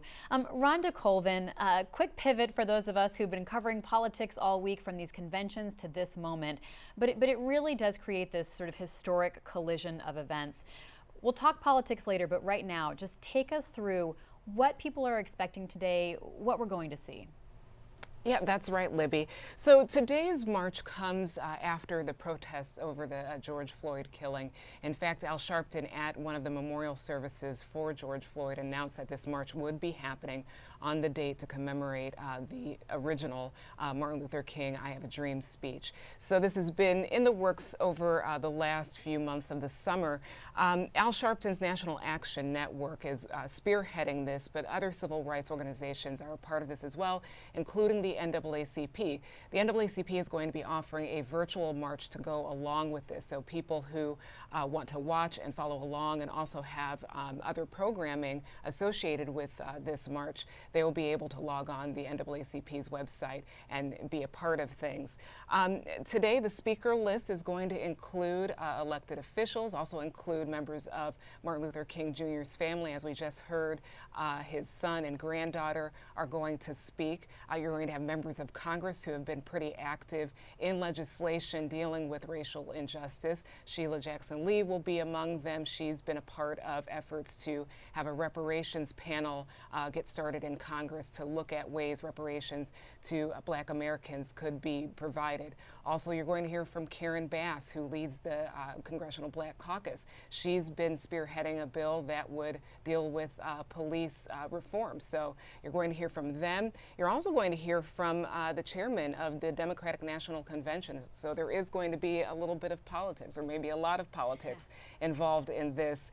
And of course, the coronavirus is hanging overhead of this march. We're hearing from reporters on the ground that there are still long lines to get in at 17th Street and Constitution, because they are doing temperature checks for all those who have pre-registered to come to today's event. And in fact, you cannot get in unless you did go through the registration process. So that is a part of some of the procedure in today's event. Rhonda, Kamala Harris scheduled to speak today. I'm reading that on the Washington Post live blog. People can be following along at home, both to our video as well as what some of our print reporters are compiling and writing about today's events. So, you know, this is so interconnected, and we saw a witness of it last night, really, as the Republican National Convention was sort of wrapping up. There were so many protesters out at Black Lives Matter Plaza here in Washington, D.C. So there have just been so many visual examples of the nation's sort of political identity coming to terms at this moment. Yeah, it's really stunning. The last day, the last 24 hours, we had the president wrap up the RNC at the White House where there was a fireworks show. And just about less than 10 minutes away, walking at Black Lives Matter Plaza, you had people who were coming into town for this event and also to do side events to highlight racial injustice. So juxtaposing those two things, it's really interesting to watch and report on. And you wonder if this event today is kind of going to bring people's attention back to unresolved issues with race and unresolved issues with police reform. Throughout the week, as we sat here and covered the Republican National Convention, we talked a lot about how Republicans and Donald Trump surrogates kind of wanted to paint a glossy picture of how things are and saying that, yes, there's trouble right now, but we're going to progress through that. That's probably not what a lot of the people who are attending today's march believe and feel, and that's not the motivator for why they came out today. So we are seeing a lot of different ideologies in the last 24 hours be right here in Washington, D.C. Thanks so much, Rhonda.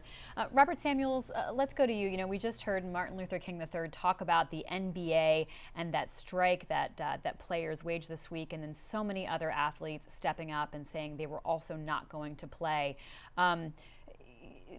It is unavoidable for Americans to see what's going on. Talk to us about this cultural reckoning moment and the power that people are trying to use to get folks to pay attention. Well, Libby, what we're seeing today is one of the longest and most sustained protest movements in the history of the United States. You know, I'd like to point out that in 2014, after the shooting of Mike Brown in Ferguson, Missouri, only 41% of people thought there was a larger, broader issue with race and policing. After the death of George Floyd, those numbers shot up. The first polls showed about 69%, and they've kept on going.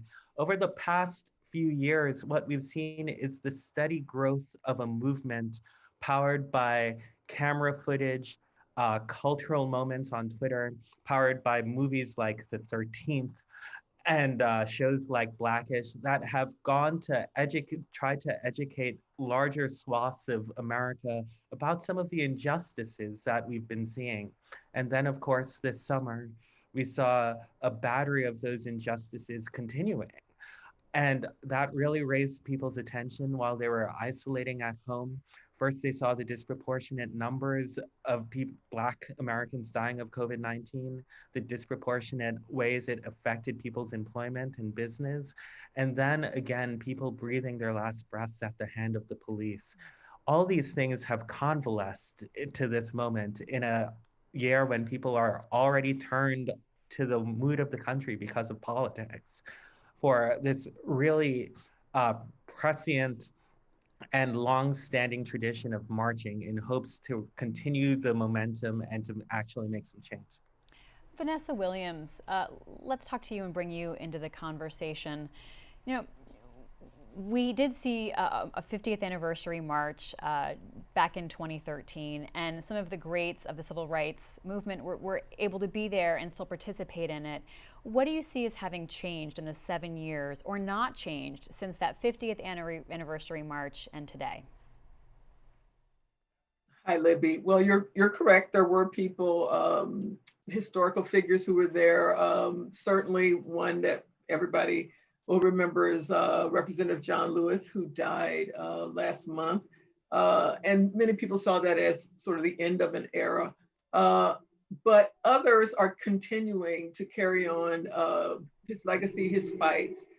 And some of those people won't necessarily be out here today because part of the movement for Black Lives is sort of ongoing on a local level, as opposed to a big national march. In fact, some people, some of those groups are not here, and they're not so much boycotting or protesting as they're engaged in local efforts to sort of engage young people and allies, if you will. In fact, tonight, there's going to be a virtual meeting, a National Black Convention, to hammer out an agenda, a political agenda that that activists hope people will take back to their local communities to encourage people to get involved, to register to vote, and once people are elected, to hold them accountable.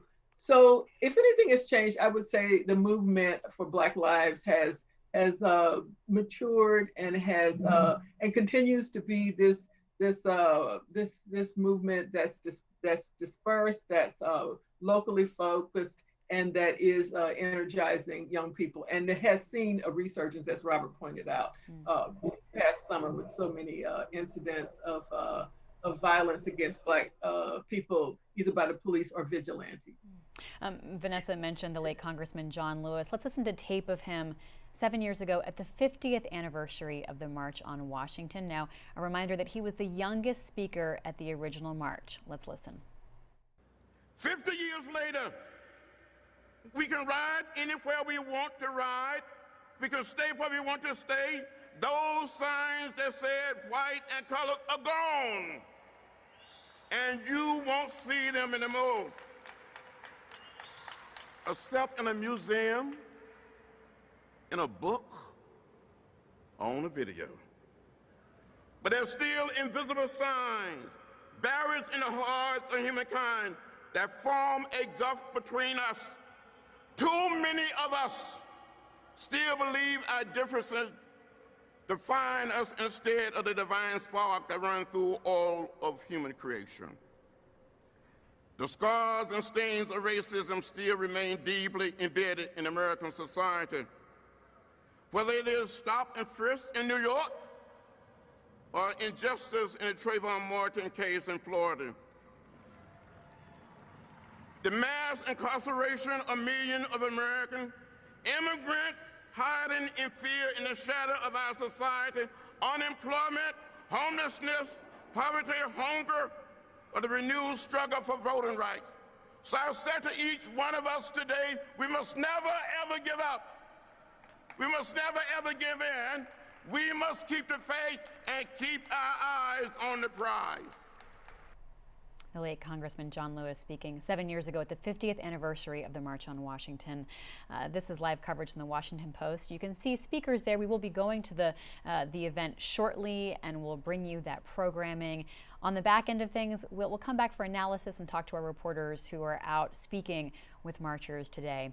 Rhonda Colvin, you know, we heard John Lewis talk there about history, but also challenges of the present. And it was striking this week at the Republican National Convention how when racial turmoil was talked about, when discrimination was talked about, it was usually referred to in the past tense. Slavery in the past tense, you know, discriminatory practices in the past tense. And President Trump said that he has been the best president for African Americans since Abraham Lincoln. He did say that, and our fact checkers have pointed out that historians would say that LBJ was among presidents who helped Black people the most, having signed in the Voting Rights Act and also the Civil Rights Act. Yes, that's what we heard all week, is that these things are behind us, or at least we need to stop looking at the past and be in the present. But if you look at John Lewis's words right there, and that was several years ago, some of the things that he named and listed are the same reasons people are right now going to the National Mall and going up to March today. So it's stunning to see tapes from the past say exactly the same things people are demonstrating about right now. And yes, this is a commemoration of Martin Luther King Jr.'s original I Have a Dream march, but it's a continuation almost of the same exact racial issues that we're still facing today. Thanks so much, Rhonda. Vanessa Williams, coronavirus is obviously keeping a lot of people away from the march who would otherwise have wanted to come. There's some questions about whether buses could come into the city because of concerns about would they have to then quarantine. So organizers are encouraging people to watch online, to stream this, to be a part of it. Or as you talked about, there are so many other groups unifying to have separate events. You know, so we'll be watching to see where else in the country people are gathering. But let's talk about coronavirus, and not just what it means for today, but what it has meant for African Americans in this country, because that does also factor into discrimination and inequality. Oh, indeed. The virus has affected African Americans at disproportionate rates across the country. And also it has affected African Americans disproportionately economically. African Americans were disproportionately represented in lower wage jobs where you either lost your job because the restaurant or the store closed, or in jobs that that forced you to go to work. You're a frontline worker. And those people ended up being more exposed, we learned. So it's just been a double whammy, if you will, for the Black community. And yes, some people are staying away because of the virus and because of concerns about that. And as I pointed out, folks are organizing and raising their voices in other ways to address these ongoing disparities. I wrote recently about a study that talked about the ways that residential segregation plays into the disproportionate effect on communities of color. So the virus has, sort of laid bare long-standing inequalities, inequities, disparities that were ignored or papered over, like in health, in housing, in employment, and it's yet another example of the unfinished business that many people believe of the civil rights movement, if you will. Robert Samuels, you reported from Milwaukee, Wisconsin in the spring. Wisconsin, the focal point of so many of us as we watch what's happened in Kenosha. And you start your story by talking about and describing this segregated section of America. Yes, well, what we saw in Wisconsin was one of the first and early flares about how this virus was disproportionately affecting Black America. Because in Wisconsin, we saw in the early stages, although Blacks were 6% of the state, they contributed to being 50% of the people who are dying in those early days. And what we see in places like Wisconsin was that the virus was not the symptom of the problem, but a product of a larger problem with segregation in this country and the interconnectedness of things that Vanessa was alluding to. And what we know now through the reporting that's been done over the course of this pandemic is that the calls for help to the Black community with coronavirus were consistent with the calls of so many other problems, and that they were unheeded.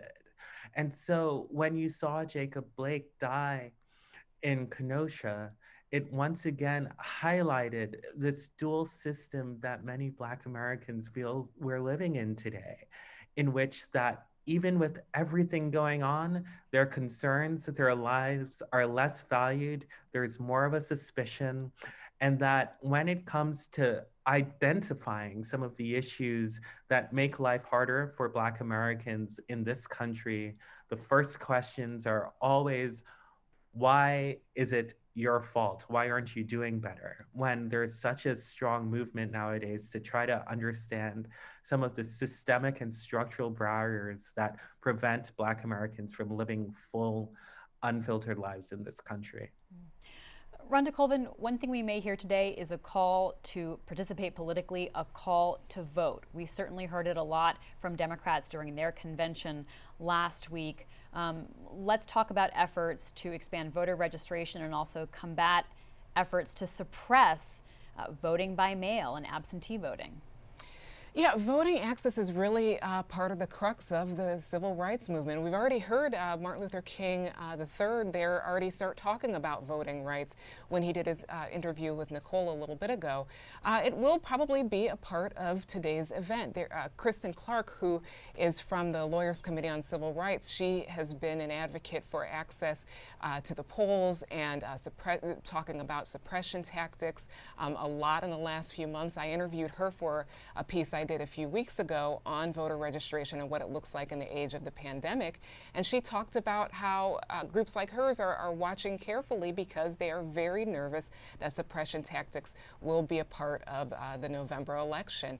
And so this event today is going to highlight that voting does matter, access matters, and from sources that I've talked to for that story that I wrote a few weeks ago, worked on a few weeks ago, they're saying that they are going to be there today and trying to register people, trying to remind people that they have deadlines in their states and to know what those deadlines are. So that definitely is going to be a part of today's rallying cry. Robert, let's talk about the Black Lives Matter movement and national perception of this. You know, we even frame it in the context of sports, something that a lot of Americans are very dedicated to. Colin Kaepernick, just a few years ago, was criticized. His career was essentially ruined. You know, he was sort of dragged through the mud by national politicians even. And now we're seeing such an incredible sea change just this week alone, even as athletes show Americans that they cannot ignore the problem of racial injustice and police killings in America. So can you talk about that evolution for us? Well, the Black Lives Matter movement used to be such a controversial thing. Even Democrats in 2014 were nervous about even uttering the phrase. Now we see something very different. We saw people like Mitt Romney marching with Black Lives Matter protesters, and they're seeing athletes leading the charge in a very public way. You know, what we saw in the NBA with players boycotting games, with Naomi Osaka, the Black American the Black and Japanese American tennis player, saying that she can't play. What all this is doing is it's trying to put pressure on the American people to keep this thing on their consciousness.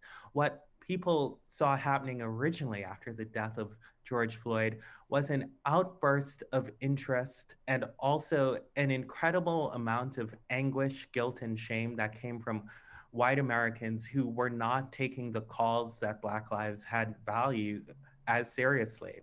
And in the aftermath, what we saw was pretty striking. We saw books like How to Be an Anti-Racist and White Fragility by Robin DiAngelo fly to the tops of bookshelves. We saw companies from Nike to the producers of Fruit by the Foot, the snack food, putting out statements saying that they were going to tackle this as a problem. So what we're seeing in this country now was a new awakening about race and how it operates within us. And it was happening on all forms of cultural fronts. What we're seeing now is the challenge is now whether or not those sorts of movements will sustain, and whether some of the arguments about defunding the police, which was a phrase that came out of the movement for Black Lives, and some of the rhetoric that come from Republicans that we saw very heavy at the convention this week about the destruction of American cities because of protesters will resonate and stifle some of the movement.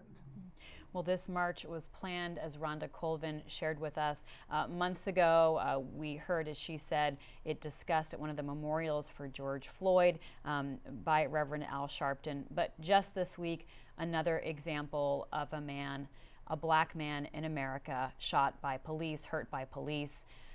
Latitra Widman, the sister of Jacob Blake Jr., that's the Wisconsin man who was shot at least 7 times by police, reflected on the incident during a news conference on August 25th. Let's listen to her words. I am my brother's keeper.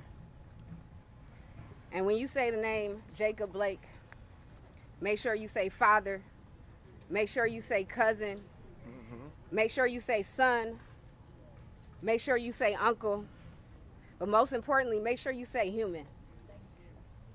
Human life. Let it marinate in your mouth, in your minds. A human life. Just like every single one of y'all and everywhere around the world. We're human. And his life matters. So many people have reached out to me telling me they're sorry that this happened to my family. Well, don't be sorry, because this has been happening to my family for a long time.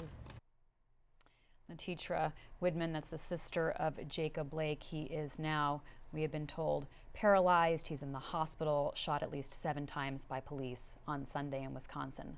Let's go now to Nicole Ellis, who's on the National Mall covering today's march. Nicole.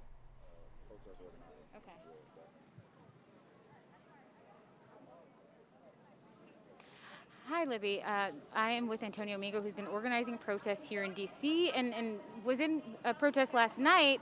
And I want you to tell me a little bit about what happened. So last night, D.C. police, they was hitting us with their bikes, assaulting us, pushed me to the ground. The video is viral over social media right now, Instagram, Twitter, all of that. I had to go to Howard University Hospital to get my leg checked out. It's wrapped up right now, so I have torn ligaments right now in my leg from what the doctors told me. A lot of people was in fear that it may have been broken or fractured because it got caught between two of their bikes, and the officer kept steadily pushing me down after hitting me with his bike, and the lieutenant was standing right there.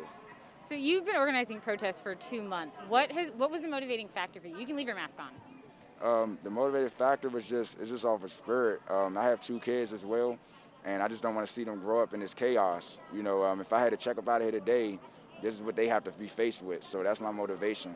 And of course, everyone else is, you know, black families, Black Lives Matter always, and that's really what it is. So, you know, obviously you're here to show support to the National Action Network and this march and all the other co-collaborators. What is your hope for a march of this scale that's you know, considerably different than the marches you've been organizing? Yeah, it's definitely more people. It's strength in numbers, like they say, and just making more people aware, and especially because it's closer now to election season, I call it. So get more people out here so they can be aware and probably motivate more people to vote as well. So get this president out of here, you know, because he's not doing a good job. He hasn't even addressed anything with Jacob Blake, which is very disrespectful, and anything with George Floyd in them. So it's sad, and we need change. You mentioned you have two kids. You have 2 daughters? No, I have a daughter and a son. A daughter and a son. What is your hope for the changes you'd like to see made in America for when they're your age? Well, I don't want to see them go through any of this stuff Jacob Blake had to go through. Just, you know, even with his kids being right there, he got shot in front of his kids. You know, he did nothing. You know, George Floyd, you know, Rayshard Brooks, you know, all of that, Breonna Taylor. Like, I don't want to see them have to experience and or witness none of this. Like, I have to have talks with my daughter right now, who'll be 10 in November. I have to have talks with her about this type stuff. Adult matters. You know, she should be focused on her coloring books, you know, school, you know, and camp, because this stuff is happening. You know, when I talk to her on FaceTime all the time, whether I'm marching or whatever have you, and she's just in fear, just like, Daddy, make sure you make it home. You know, like, this is wrong. It's wrong. In many ways, you are at the front lines, and it also sounds like the possibility of losing your life is at the forefront of your mind, considering you have 2 kids. How do you process that, and why do you continue to protest with those fears in mind? It's really out of our control, unfortunately, because think about it, whether I protest or don't, if I'm in a car and I'm driving and I have a broken taillight, you know, who's to say police pull me over if I may even if I may have done something wrong, anything, that I may make it to jail. I won't be the next hashtag, you know, like, or if I don't do something, if we do something wrong or don't do something wrong, we in fear of being another hashtag. You know, like, think of all the Black Lives Matter, the people right now, names we have to scream out in these protests. I mean, I love marching, but I'm gonna be honest, not for these reasons. You know, unfortunately, we have to do it, but I don't want to march because our people are still dying and getting killed. We should not have to scream Breonna Taylor's name. She should be alive right now. We should not have to scream, like I said, Jacob Blake. You know, he should not be paralyzed right now. And they just said that they handcuffed him to his hospital bed, you know, while he's paralyzed. That was on the news last night. I'm very tuned in. George Floyd, he should be here right now. His daughter should not have to cry and wonder where Daddy is at, or his family. Like, we should not have to be marching for these reasons. And it's sad, it's not changing. And that's why our people now, especially here in D.C., they're fed up. They're fed up. And when you have police doing what they did to me, like me and others last night, how do you expect us to respect the law when the law is not respecting us? We pay our tax dollars for them to treat us like that. And the mayor, she's not doing nothing about it. She's not. So obviously, you know, you said you're tuned in, you're paying attention to what's happening now, and you are thinking about November and the presidential election. What is your hope for how these protests, or how coming out here right now, will translate at the voting booth? I think it's going to be a big effect. So the translation it's going to be a bigger effect than usual, because, you know, the last election, a lot of us didn't vote. But I think it's going to be a bigger effect now because with, you know, a lot of black people dying now, whether male, female, kids, the awareness is a lot higher, and everybody is like more on the same page now, and everybody is angry, everybody is upset. Even it is some white people out here that's upset as well. It's not just black, you know, and they're fighting with us and for us as well. So I think that's going to be the change now than how it was then. So. Thank you, Antonio. Libby will continue to report from the ground. Back to you, and I'll be in touch. Thank you so much, Nicole Ellis. Really appreciate it. Rhonda Colvin, let's talk about some of the speakers today who will speak from a very personal place of loss. Yes, after Al Sharpton does his introduction and his segment of speeches, he's going to introduce families who have been impacted by police brutality. We're not sure how many families or who they might be, but one thing that seems to have come out of the George Floyd situation is that there's more emphasis on humanity of the victims and their families. We just heard from Jacob Blake's sister saying, call him a brother, call him a son, call him a cousin, call him a human.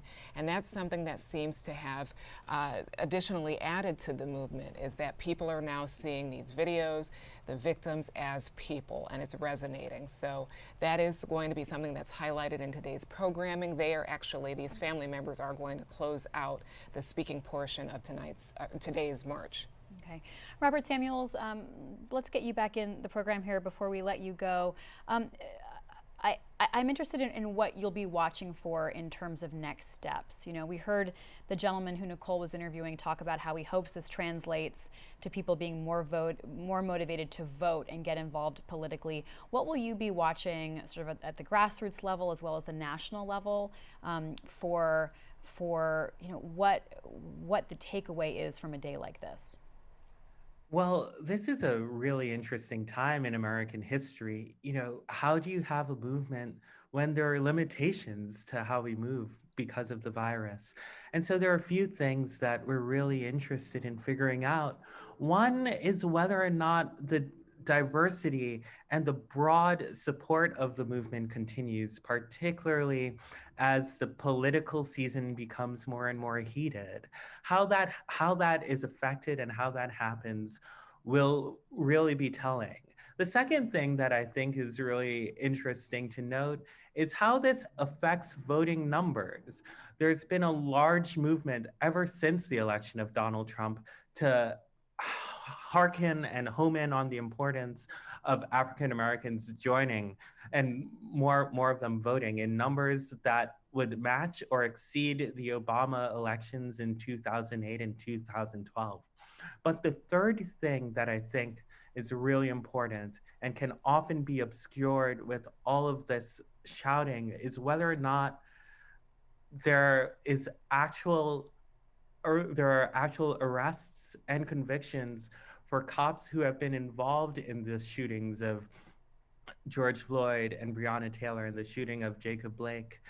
I think that and how justice happens or is perceived within our structure of the American court system is going to be incredibly telling for how this movement evolves, how it sustains, and whether it continues. Robert Samuels, thank you so much. Vanessa Williams, in looking at what our reporter colleagues are telling us from the National Mall, some of the very first to get in line today to get access to the mall were mothers who say they have lost sons to police brutality. And a reminder, they're having to go through a temperature check to get on the mall. This is not just a free-for-all event. This isn't even, doesn't even have sort of the normal access areas that a big National Park Service permitted event would have. So people are having to take a lot of precautions. But these are moms who traveled from around the country to be here today to be a part of this. And they want to make sure that this is personalized in the exact same way that we heard Jacob Blake's sister talking about. Yeah, that's right. One of the main talking arguments, if you will, of the movement is the lack of humanity with which African Americans, particularly Black men, are seen. And as Robert pointed out, that is going to be interesting to see how this continues to play out in this political season. The current administration has had, it's been uneven. Some, they'll say, you know, we don't condone what happened to George Floyd, then they you know, sort of equate the protests to terrorism, and as you pointed out with I'm sorry, Mr. Blake's sister and some of the mothers who were there, these are real people who have real family members, and they have real pain. And I don't think people are concerned that the current administration has not done a good job of sort of recognizing that humanity. And you know, you look at these families and you say you understand their pain, but some of the vitriol that is thrown at them online and is just incredible, and it's frightening in some ways, because you just don't know sort of where we're going as a country if you can't sort of see the humanity and understand that this is painful, this hurts, and none of us as citizens are safe if these kind of things happen to anybody. So I think that's going to be, as Robert pointed out, an interesting issue in this upcoming campaign, and to see how we navigate that. Yeah, Vanessa, there is an effort to put guilt on people, right? The questioning of speculation. What was Jacob Blake doing, for example? You know, why were the police there? Did he have a knife in his car? When a lot of people have pointed out that having a knife in your car is not nothing that anyone couldn't have. And so there is sort of a blaming that can happen. Yes, even with George Floyd, there were people who said, well, he shouldn't have resisted. And another thing is this whole issue of how to stop these types of acts. You know, some people are quick to say it's just a few bad apples, but you know, we see it over and over again. And I don't think we as a country have or as a society have come to terms with how to address this, which is why, as I pointed out earlier, some of the younger people, some of the people who are really engaged in the movement for Black Lives are working on the local level. They say, you know, you got to make sure you have the right mayors and the right DAs and the right, and they hire the right people to run the departments. And is it better training? Is it cameras? I think we're still trying to work it out. But I think what people want to see is some recognition or that yes, we have a problem, and it's not always the victim's fault. We have a systemic problem and we need to address it. Thanks so much, Vanessa. Rhonda Colvin, let's wrap up with you before we go live to this March on Washington. What will you be listening for today, Rhonda? And then what will you be thinking about in terms of what we should all be watching for in the couple of weeks here as we gallop towards the November election? I think I will be listening for those victims' family members who will be speaking, and how they are going to bring a sense of humanity to the issue of police brutality and racial injustice. And I'm also, you know, just looking at the visuals. We can already see right there in the on the screen there that so many people are gathering, even though we are still in a pandemic.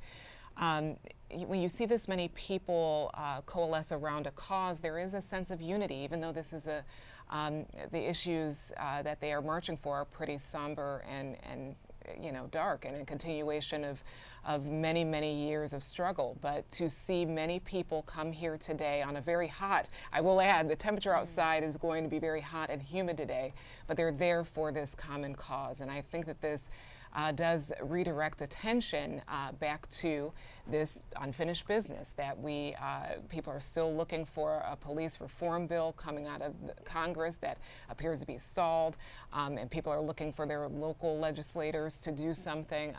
This all brings us back to an issue that we just have not dealt with. All right, Rhonda Colvin, thank you so much.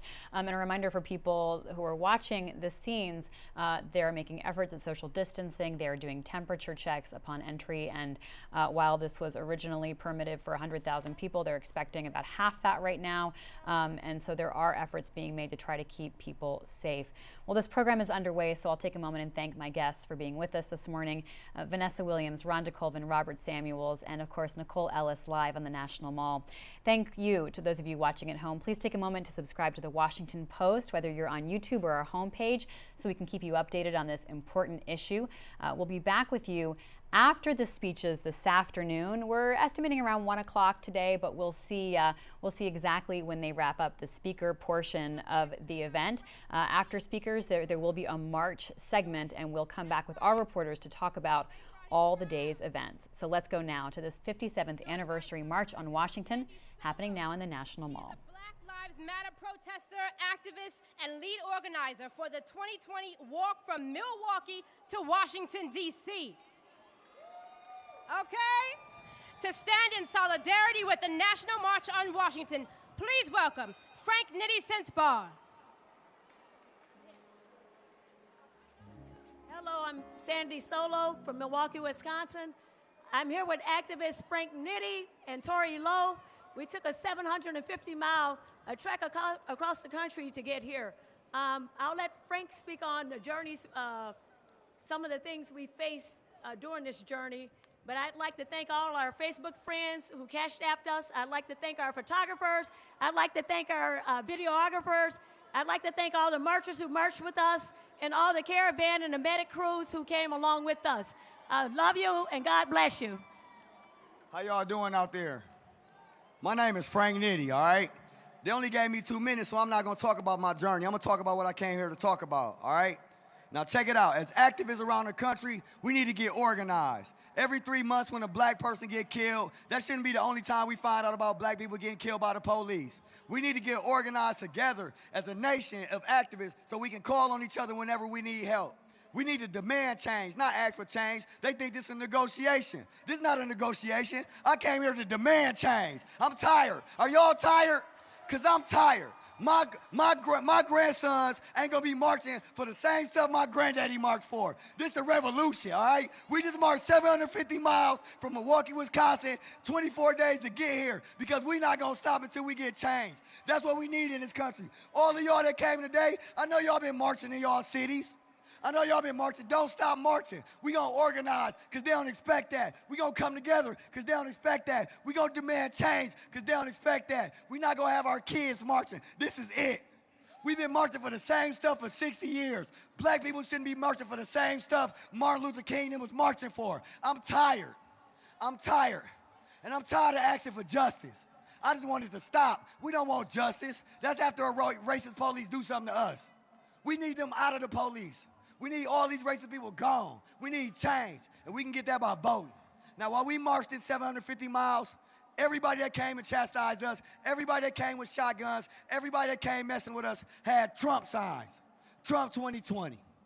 That's the new way that they exhibit racism in this country and hide behind it. So we got to vote Trump out of office, all right? So when it's time to vote, we going to vote. And if y'all see me up here, if you're an activist, stop me out there so we can organize. It's time. This is the revolution. This is the revolution.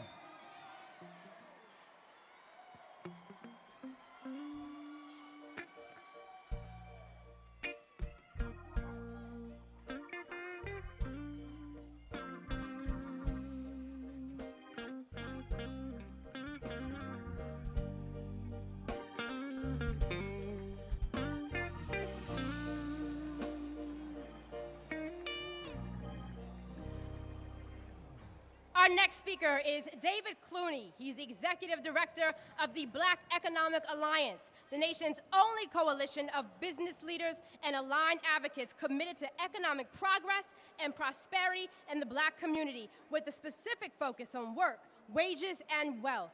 Before joining BEA, David led the state and local government relations team at J.B. Morgan Chase & Company. He's a graduate of Howard University School of Law, where he was editor-in-chief of the Law Review, and the University of Albany State University of New York, and sits on the board of the National Urban League. Please welcome David G. Clooney.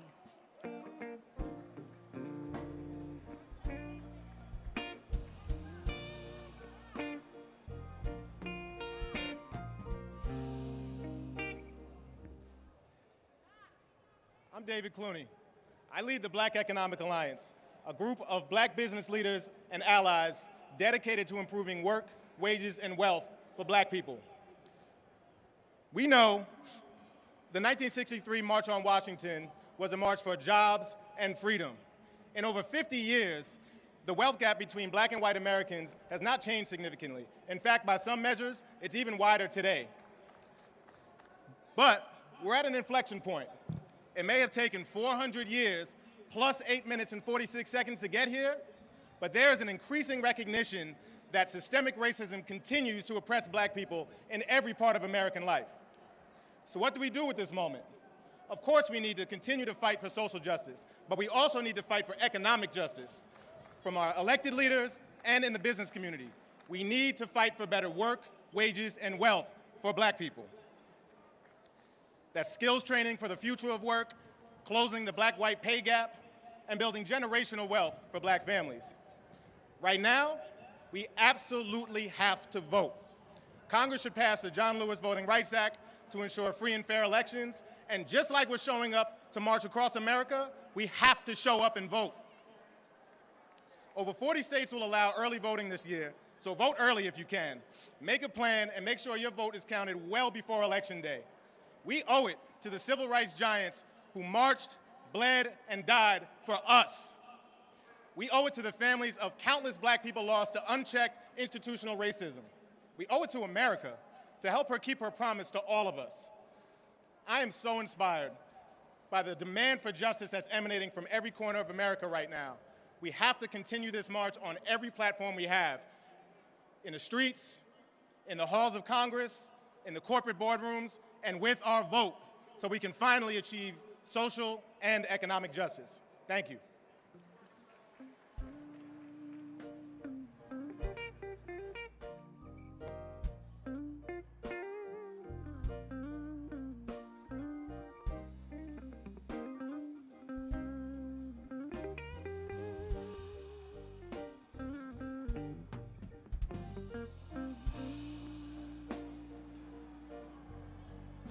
Coming to the stage is Portia Taylor.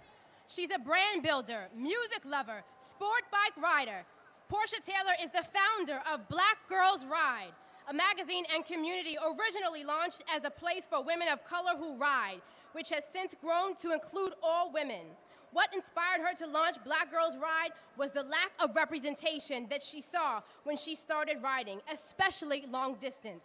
When not developing brand campaigns, spinning at the hottest parties, or on her way up to, quote, occupy the gym, Portia can be found rolling in her pink habaya. I know I said that wrong. I don't even ride. And always living her best life. Please welcome Portia Taylor.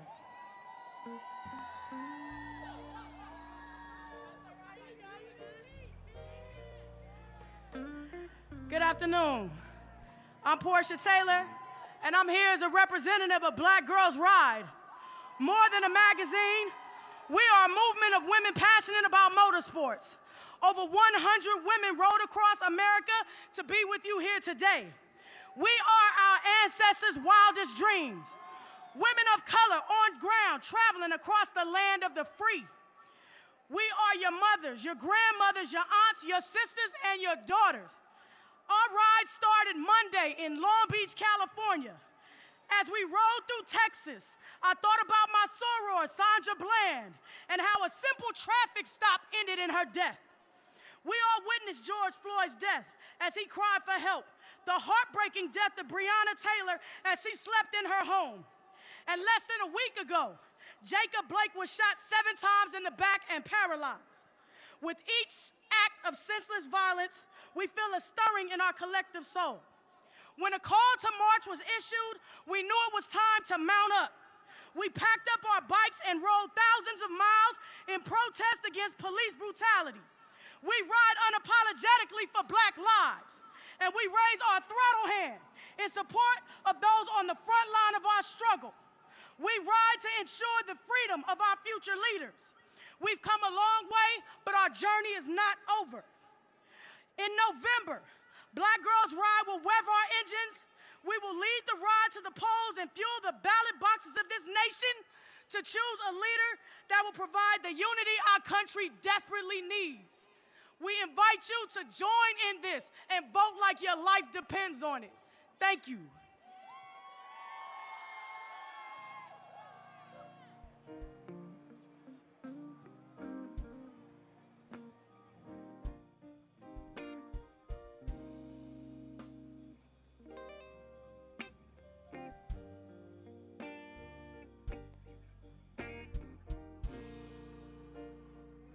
Our next speaker really needs no introduction and stays on the front line.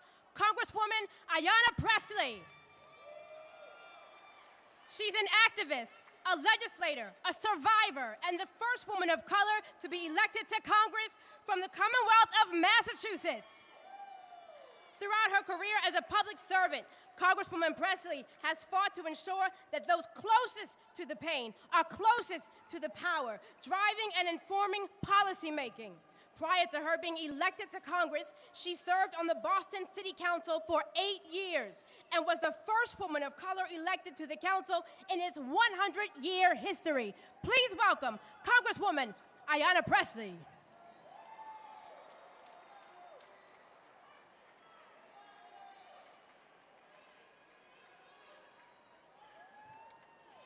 Good morning, beloved. Today, I am thinking of the ancestors, not just the ones recorded in our history books, but the ones omitted from those pages. The justice seekers, the freedom riders, the organizers, the community builders, every loved one that packed a brown bag lunch, led a freedom song, risked their life and livelihood, that Vaseline an elbow and sent up a prayer. Their sacrifice and self-determination shaped history and brought us to this moment. The truth of the matter is, we are because of them. We are Black with a capital B. We are the manifestation of the movement. We are a symbol of social, political, and cultural progress. If my granddaddy, the Reverend E. James Eccles, were here, he would whisper in my ear and say, "Grandbaby, make it plain." And I intend to do just that, make it plain. We are in unprecedented, uncertain times. We are challenged by the state of the nation and the crisis we face, but the state of our movements, it is strong. And another world is possible. Yes, it is possible to legislate justice and accountability. People over profits, joy over trauma, freedom over fear. Yes, it is possible to write budgets that actually value Black lives. If it feels unfamiliar, that's because it has never been done in America. We will meet the moment. We will work towards healing, justice, and collective liberation like our lives depend on it, because they do. We will march on, clear in our conviction, rooted in our faith, grounded in our history, intentional as we build. Let me make it plain. Black lives matter.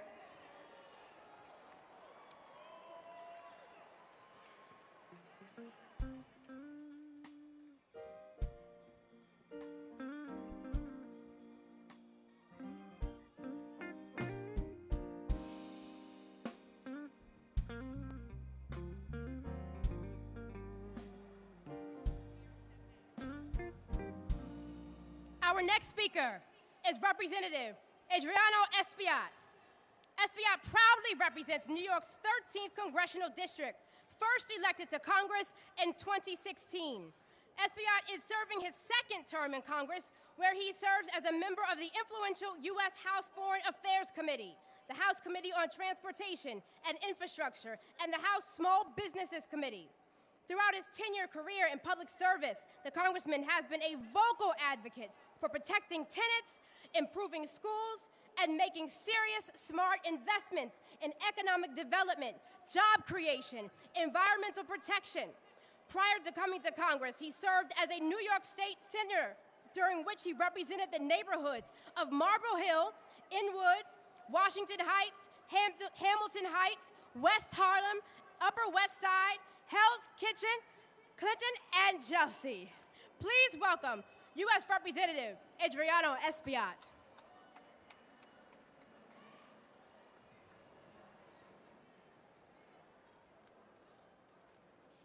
Good morning, everybody. Thank you, Reverend Al Sharpton. Thank you, National Action Network.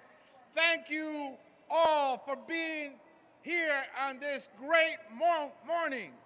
I bring you greetings from Harlem, the capital of the African diaspora in the world. From East Harlem, the launching pad of the Latino experience in New York State. From immigrant Washington Heights, Hamilton Heights, Inwood, and working class Northwest Bronx. Over 50 years ago, the great Martin Luther King Jr. and John Lewis stood here and shared their dreams with all of you. Today, as the first formally undocumented member of Congress, I stand here with you today to say that yes, I am a man. That yes, we shall overcome. That yes, sí se puede. That yes, Black Lives Matter. And that yes, without no justice, there will be no peace. We come here today burying the scars and the wounds of 400 years of struggle to say that whether your ancestors picked cotton or whether they cut sugarcane, we're all in the same boat right now. We must pass legislation to ensure that there is police reform. We must pass the pieces of legislation highlighted in the Harlem Manifesto against police brutality that are all included in the George Floyd Justice in Policing Act. Let's get rid of the chokehold. Let's get rid of the knee.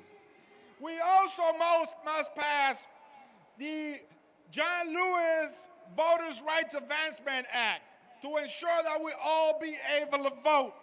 We must enact criminal justice reform. Let's do away with the death penalty. Let's do away with solitary confinement. Let's do away with mandatory minimums. I am a man. We shall overcome. Sí se puede. No justice, no peace, and Black Lives Matter. God bless you and keep the faith.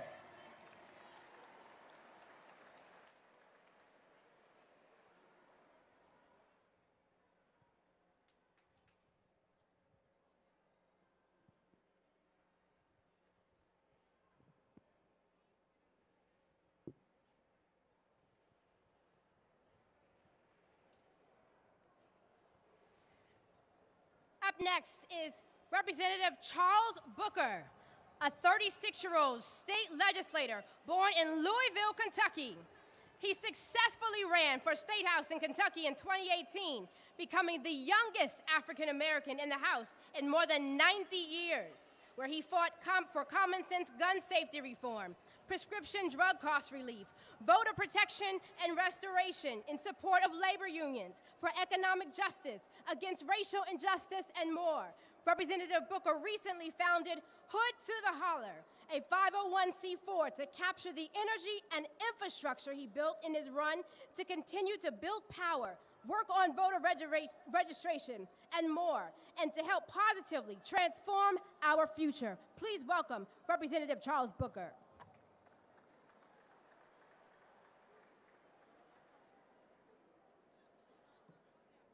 We stand here in the legacy of the dream that Dr. King lifted up, that Whitney Young pushed for, that Mattie Jones fought for, that my granddad Lindsey E. Hearn Sr. demanded. We're here today because we know that dream is not done. Because although they marched for us then, the cries we're hearing across the country right now, from Kenosha to Kentucky, from the hood where I'm from, to the hollers in Appalachia, to everywhere in between, those cries let us know we have more marching to do. And it is in this moment where we must rise up together. Because listen, we are built for this moment. We are on the shoulders of giants, but we must step off of those shoulders and lead ourselves. We are the dream, But we must turn that dream into demands. Demands for real justice. Demands for humanity. Demands for accountability. Demands for an end to poverty. Demands for an end to racism. And I am a living witness. As the youngest black state legislator in Kentucky since the first one, and yes, I did stand up to run against Mitch McConnell. I am a personal witness that we are ready for this moment. We're built for the work we must do. And if we come together, all of us, if we stand united, if we march together, if we bend that arc together, there is nothing we can't do. There is no mountain we can't move. And there is no root of racism we cannot pull up. So we got to do it right now. We got to do it yesterday, so we definitely got to do it now. And I stand here as a young man in the legacy of a giant, Congressman John Lewis, who said 57 years ago some words that still ring true right now. We have to lift our voices together and say to America, wake up. Wake up, America. Because we can't stop. We cannot quit, and we cannot be patient. Let's win together. Let's fight together. Let's transform our future. Breonna, I'm representing you right now. Thank you all.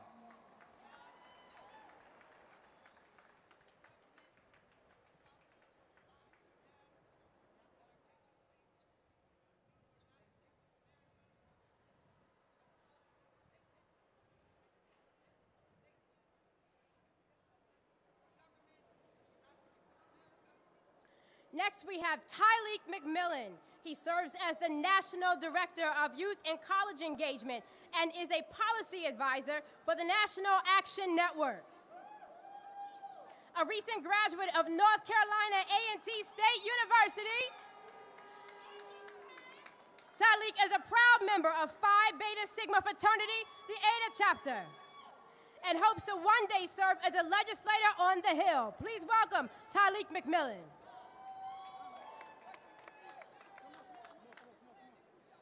I give honor to the conveners, my boss and mentor, Reverend Al Sharpton, and Martin Luther King III. I also want to recognize the young leaders standing behind me from NAN Youth Huddle and NAN Collegiate.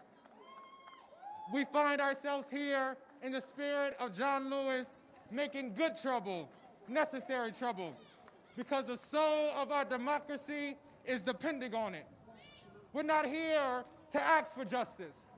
We're not here to negotiate justice, but we are here to demand justice. Far too many times we have been cut out. Far too many times we have been budgeted out, counted out, resourced out. It's time for legislators to invest in education. It's time for legislators to invest in mental health services. It's time to invest in communities. And I love my 1891. It's time to invest in historically black colleges and universities. Because we don't deserve just a half a dollar. We don't just deserve the quarter of the dollar, but we deserve the whole dollar. Dr. King spoke about the check that bounced in the Bank of Justice. And we've come to let the teller know at the bank that this check better not bounce. Because we will march and we will fight, because that's what we deserve. In the words of Dr. King in closing, and again, we come to cash the check, a check that is willing to demand the riches of freedom and security of justice. Thank you. No justice. No peace.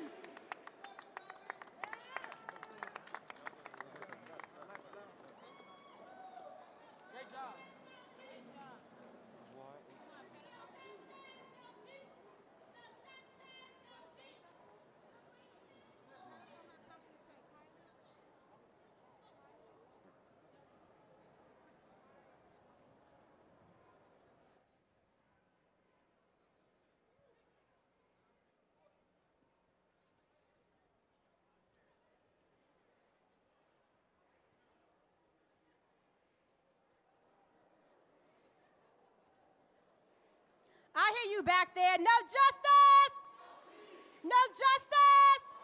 That's just to echo you. Next up, we have Janet Muriga.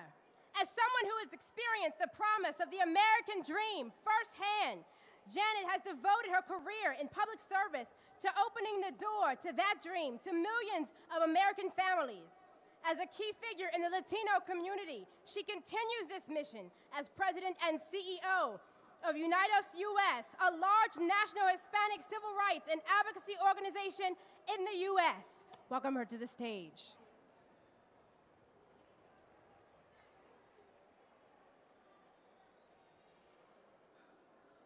Hello, hola. My name is Janet Murguia, and I'm president and CEO of Unidos US, the largest Latino civil rights and advocacy organization in the country. I want to tell you why I am here. I am here because we have stood and always will stand with Reverend Sharpton and Martin Luther King III and our brothers and sisters in the Black community until systemic and institutional racism in our society is eradicated. I am here because 25% of my community is Afro-Latino, so we don't just empathize, we identify with the Black community. I am here because we need law enforcement to get their knees off the necks of our Black and Latinx young men.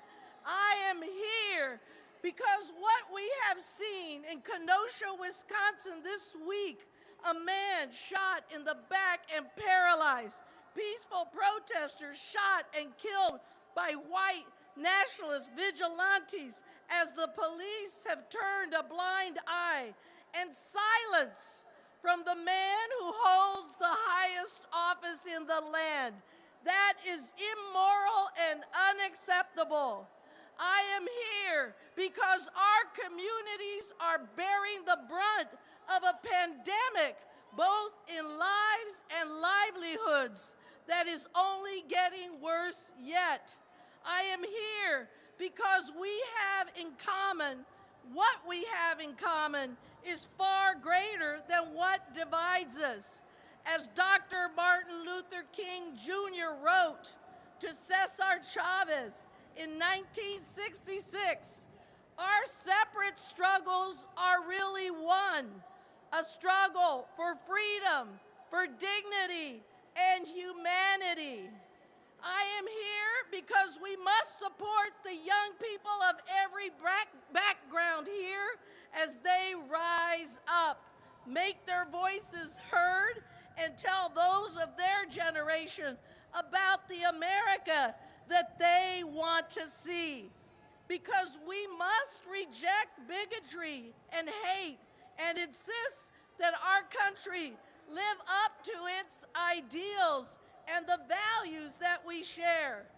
I am here because I am standing on the shoulders of giants like Congressman John Lewis to say, your fight is my fight. Tu lucha es mi lucha. I am here because Black lives matter. Sí se puede. Adelante. Muchísimas gracias.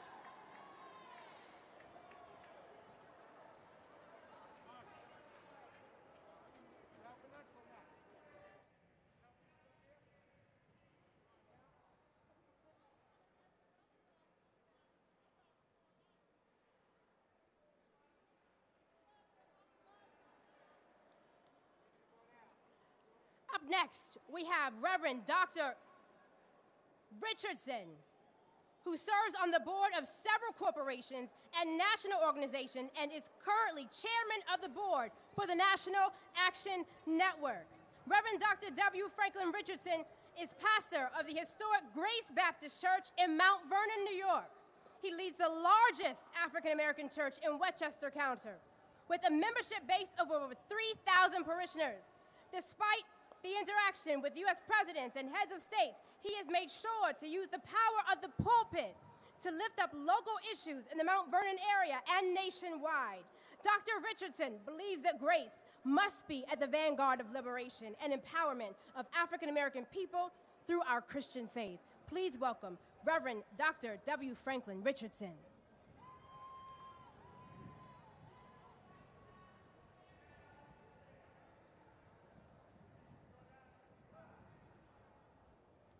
Good afternoon. Let's give ourselves a celebration. Look at how we've turned out in the midst of the pandemic, in the midst of all that's going on. This is important to us. We lay ourselves on the line because this is important. On behalf of the members of the board of National Action Network, I want to thank all of the various organizations who have collaborated with us to bring this to pass. We celebrate the great leadership of our President, Reverend Al Sharpton, and Martin Luther King III, having convened us together. But our coming together for the speeches and the rhetoric of the moment will be meaningless if we do not leave here and activate and get involved and fight the fight and vote and encourage those who are not. We are at a crossroads in American history. We're at the intersection of perish or promise. If we fail to deliver in November, we will perish. If we fail to bring out our votes, we will not enjoy what we have struggled from. We're at a moment when all that we have fought for, all that our forefathers and mothers have died for, is at risk of being lost. Blood that's been shed for our freedoms is on the line, and we cannot perish. We must stand up. We must fight. We must engage every resource that we have. We still believe in America's promise. Not only are we on the precipice of perishing, but we're on the precipice of realizing the promise. And the promise is a nation where every person, black or white, yellow, red, male, female, LBGT, every dimension of our humanity is in the promise of a great America. And so I challenge us all to believe in a better day, to make the sacrifices, to make sure we go back to our cities and knock on doors and call our friends, because this will be a sham if we fail to bring out the vote on November the 3rd. This will be mockery if we do not deliver ourselves to the polls. This will be a disgrace if we fail to engage our resources to deliver on our own behalf. And our forefathers and mothers who lay in the cemeteries will want to turn over in their graves if we fail to deliver in this moment and grasp what they fought for. God bless you. Let's go. Let's get this done. We're able. We're powerful. Use the UR code that's on the screen that talks about the Black Church 75, vote 75. All of us must be engaged. God bless you, and I look to see you in the near future at the victory celebration. God bless you.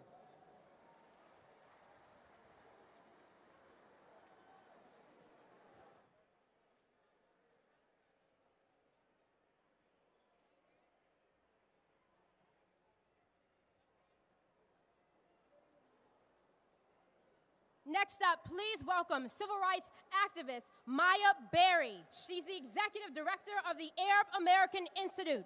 Please welcome Maya Berry. You guys look amazing. Reverend Al Sharpton, Martin Luther King III, thank you for your leadership. To the National Action Network, thank you for convening us today. To the families who've lost loved ones to racist violence, I am so sorry for the pain you have been forced to endure. I'm humbled to stand and march alongside you today and every day. My name is Maya Berry, and I'm the executive director of the Arab American Institute. On behalf of 3.7 million Arab Americans across the country, I stand here today with you in defense of Black lives.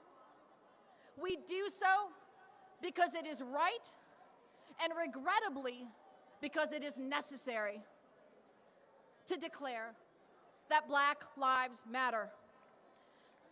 We do so because we understand that until the killing of Black men, women, and children stops, until systematic racism and anti-Blackness is addressed, the America we all desire cannot be realized.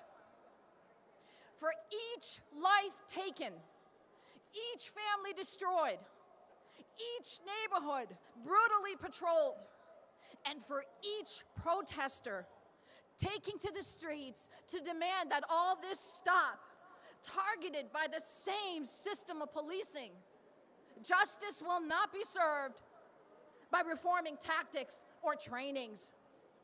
Here's a simple truth. It's been 168 days since Breonna Taylor was killed in her own home. No charges have been filed. The system is not broken. It is working as it was designed, and we must change it. Today, we must recommit to defend Black lives, to end police brutality, and the racist system that upholds it. We must recommit to fight voter suppression and the impact of a politicized decennial census like we have never seen. Just as the 1963 march and the mass demonstrations in communities across the country shepherded the passage of the Civil Rights Act and the Voting Rights Act, we must not stop until we have secured the passage of the John Lewis Voting Rights Advancement Act, the Khalid Jabara and Heather Heyer No Hate Act, and the George Floyd Justice and Policing Act. Just as matter is the minimum, these important legislative priorities must be where we start. Thank you.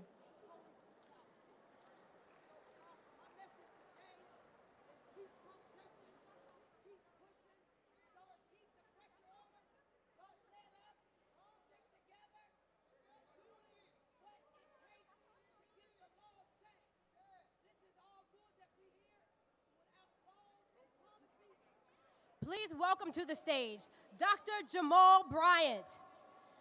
He's a visionary, civil rights activist, community organizer. Dr. Jamal Harrison Bryant combines sound biblical teaching, business acumen, and political insight to propel the body of Christ to action and greater levels of faith. His ability to reach across social, economic, and political barriers has helped people not only experience the life-changing gospel of Jesus Christ, but to activate success in their everyday lives. His ministry has become an incubator for entrepreneurs, homeowners, and like Dr. Bryant, is a senior pastor of New Birth Missionary Baptist Church in Lithonia, Georgia. Please welcome Dr. Jamal Bryant.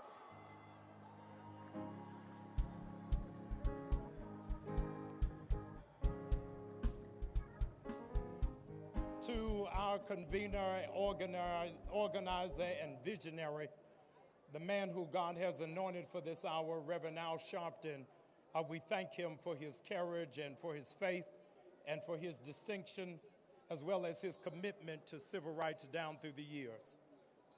Brothers and sisters, not since 44 BC, when Marcus Aurelius Junius Brutus led 59 accomplices to stab Julius Caesar in the back, has there been such a heinous crime as the slaying of Jacob Blake.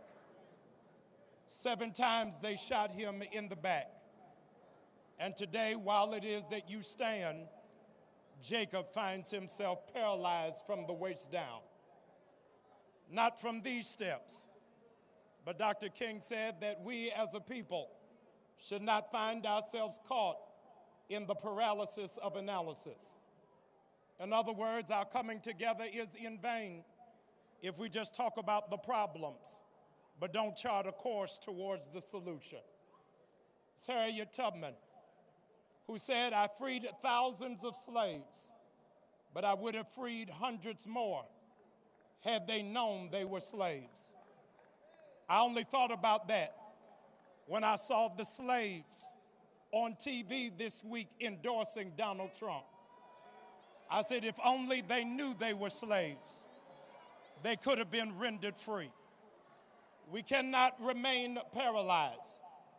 We can't be paralyzed wondering whether or not we're going to support the very first black female vice president in the United States. Don't tell me about what it is that she did in the past and you not talk about what she wants to do in America in the future. She wants to make sure that we get rid of privatized prisons, that there are no more mandatory minimums, and marijuana is no longer an illegal substance. We cannot be paralyzed knowing that she graduated just a few miles from here, from the original HU.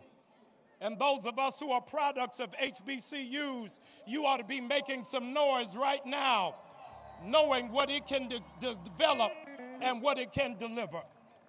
We cannot be paralyzed. We cannot allow white evangelicals to paralyze us, saying that they cannot support our agenda because they're for pro-life. Don't tell me you're for pro-life and white evangelicals are silent when black people are dying in the street like dogs. We cannot be paralyzed. The black church, you cannot be paralyzed, saying that you're not going to support Black Lives Matter because of 3 fearless black sisters who happen to be lesbian. We've got to love our LGBTQ community, realizing that those are our sons and those are our daughters. We cannot be paralyzed. We cannot be paralyzed into believing Mr. Jones' water is colder. This is the time where we've got to support black businesses because too many of them are closing down because of COVID-19. Not because they don't have adequate service, but because they don't have adequate support. But what America has to know about the tenacity of black people is that even when you render us paralyzed, we still know how to crawl. And on November 3rd, no matter what you do, we gonna crawl to the polls. If you take away the mailbox, we still gonna crawl. You take away the polling stations away from our community, we still gonna crawl. We gonna sing the original gangster rap music. Before I be a slave, I'll be buried in my grave and go on to my Lord and be free. We still gonna crawl. There is something about us that understands that we stand today with our brother Jacob, realizing that even if we find ourselves paralyzed and you force us to crawl, we are like butterflies, because butterflies only have 2 options. They crawl and then they fly. And we understand in this hour, this is the hour for black people to fly. Maya Angelou said, you can write me down in history with your bitter, twisted lies. But still like dust, we rise, we rise, we rise. And if you don't know Maya Angelou, the least you can do is loan the Migos. And black people from here until November 3rd, we gotta walk it like we talk it. We gotta keep moving until our generation takes the baton, changes the country, and makes America great for the very first time. Black people, rise up and accomplish what you will.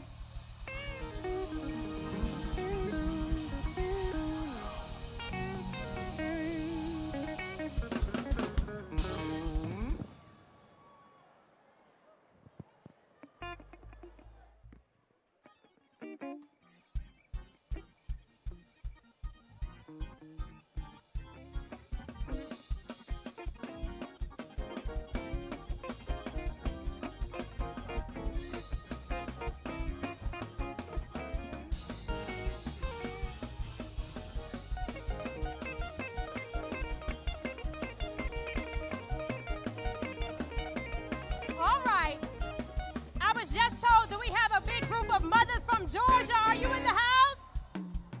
Georgia came? All right. Next up, please welcome Congresswoman Sheila Jackson Lee. She is serving her 13th term as a member of the United States House of Representatives. She serves the 18th Congressional District of Texas.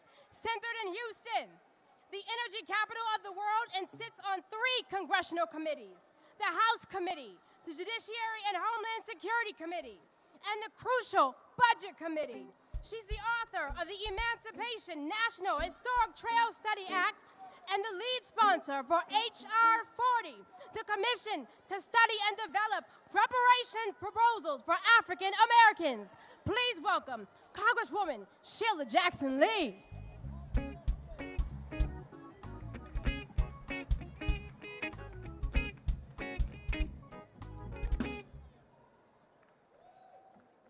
I am a black mother who happens to be a congresswoman. I'm a black mother who happens to understand that black lives do matter every single day of my life.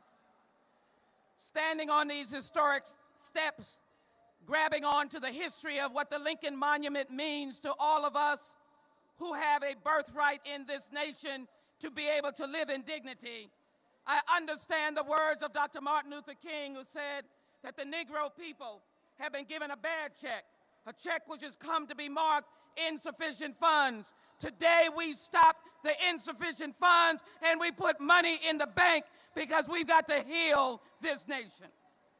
And so I say to you, why we can't wait. Why we can't wait when those assigned to protect and serve are able to grab the T-shirt of a black man named Jacob and point a gun in his black skin and shoot 7 times. Why we can't wait. Why we can't wait when those who are assigned to protect and serve can take Big Floyd, put a knee on his neck and say, I can't breathe. And then we know that we have to change this nation when we have Breonna Taylor, Ahmaud Arbery, Trayvon Martin, Eric Garner, and Michael Brown, and many others. And so today we come to acknowledge that we ask America not to fear us. We ask you not to send tweets that we are attacking you as a mob, because the militia walks around freely and shoots us without anyone's concern. And so we are standing here today to say why we can't wait. We want an America that will stomp out the divisiveness, the intimidation, and the threat. We want a White House who stands as a healer in chief, who understands black mothers' pain and understands your pain. And then, of course, we want to make sure, that as we do this, we know that H.R. 40 is intertwined with the bill I helped write, which is H.R., the bill of George Floyd, Justice and Policing Act. And so here we are today asking the question, how did this happen? Because of institutional racism. And I'm here to tell you that we must have the commission to study and develop, as my brothers and sisters have said, reparation proposals. We must answer the call of institutional racism. We have got to make sure that the social, economic, psychological, scientific, and educational government-sanctioned institutional racism stops right now. And as I told a 12-year-old, as I walked and told Martin Luther King's third daughter, that now today, this attack on us as people of color who died on the battles of warfare, who have died on the streets for civil rights, it will stop today. Thank you, Reverend Sharpton and the National Action Network, for understanding the importance of the Congress with over 150 co-sponsors in the House, passing H.R. 40. We will heal the nation, but we will not stop until the nation knows Black Lives Matter and reparations are passed as the most significant civil rights legislation of the 21st century. Now is the time. Why we can't wait.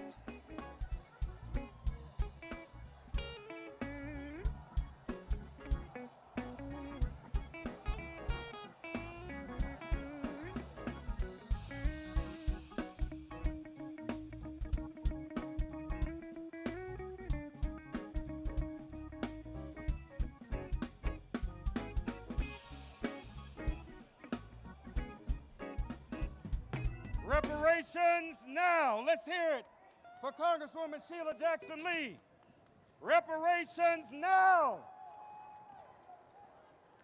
Our next speaker from Ohio is a powerhouse who stands with the people, serving as vice chair of the Congressional Black Caucus and first ever chair of the Diversity and Inclusion Subcommittee, a sought-after public speaker and previously recognized as one of Ebony Magazine's 150 most powerful African Americans in the United States.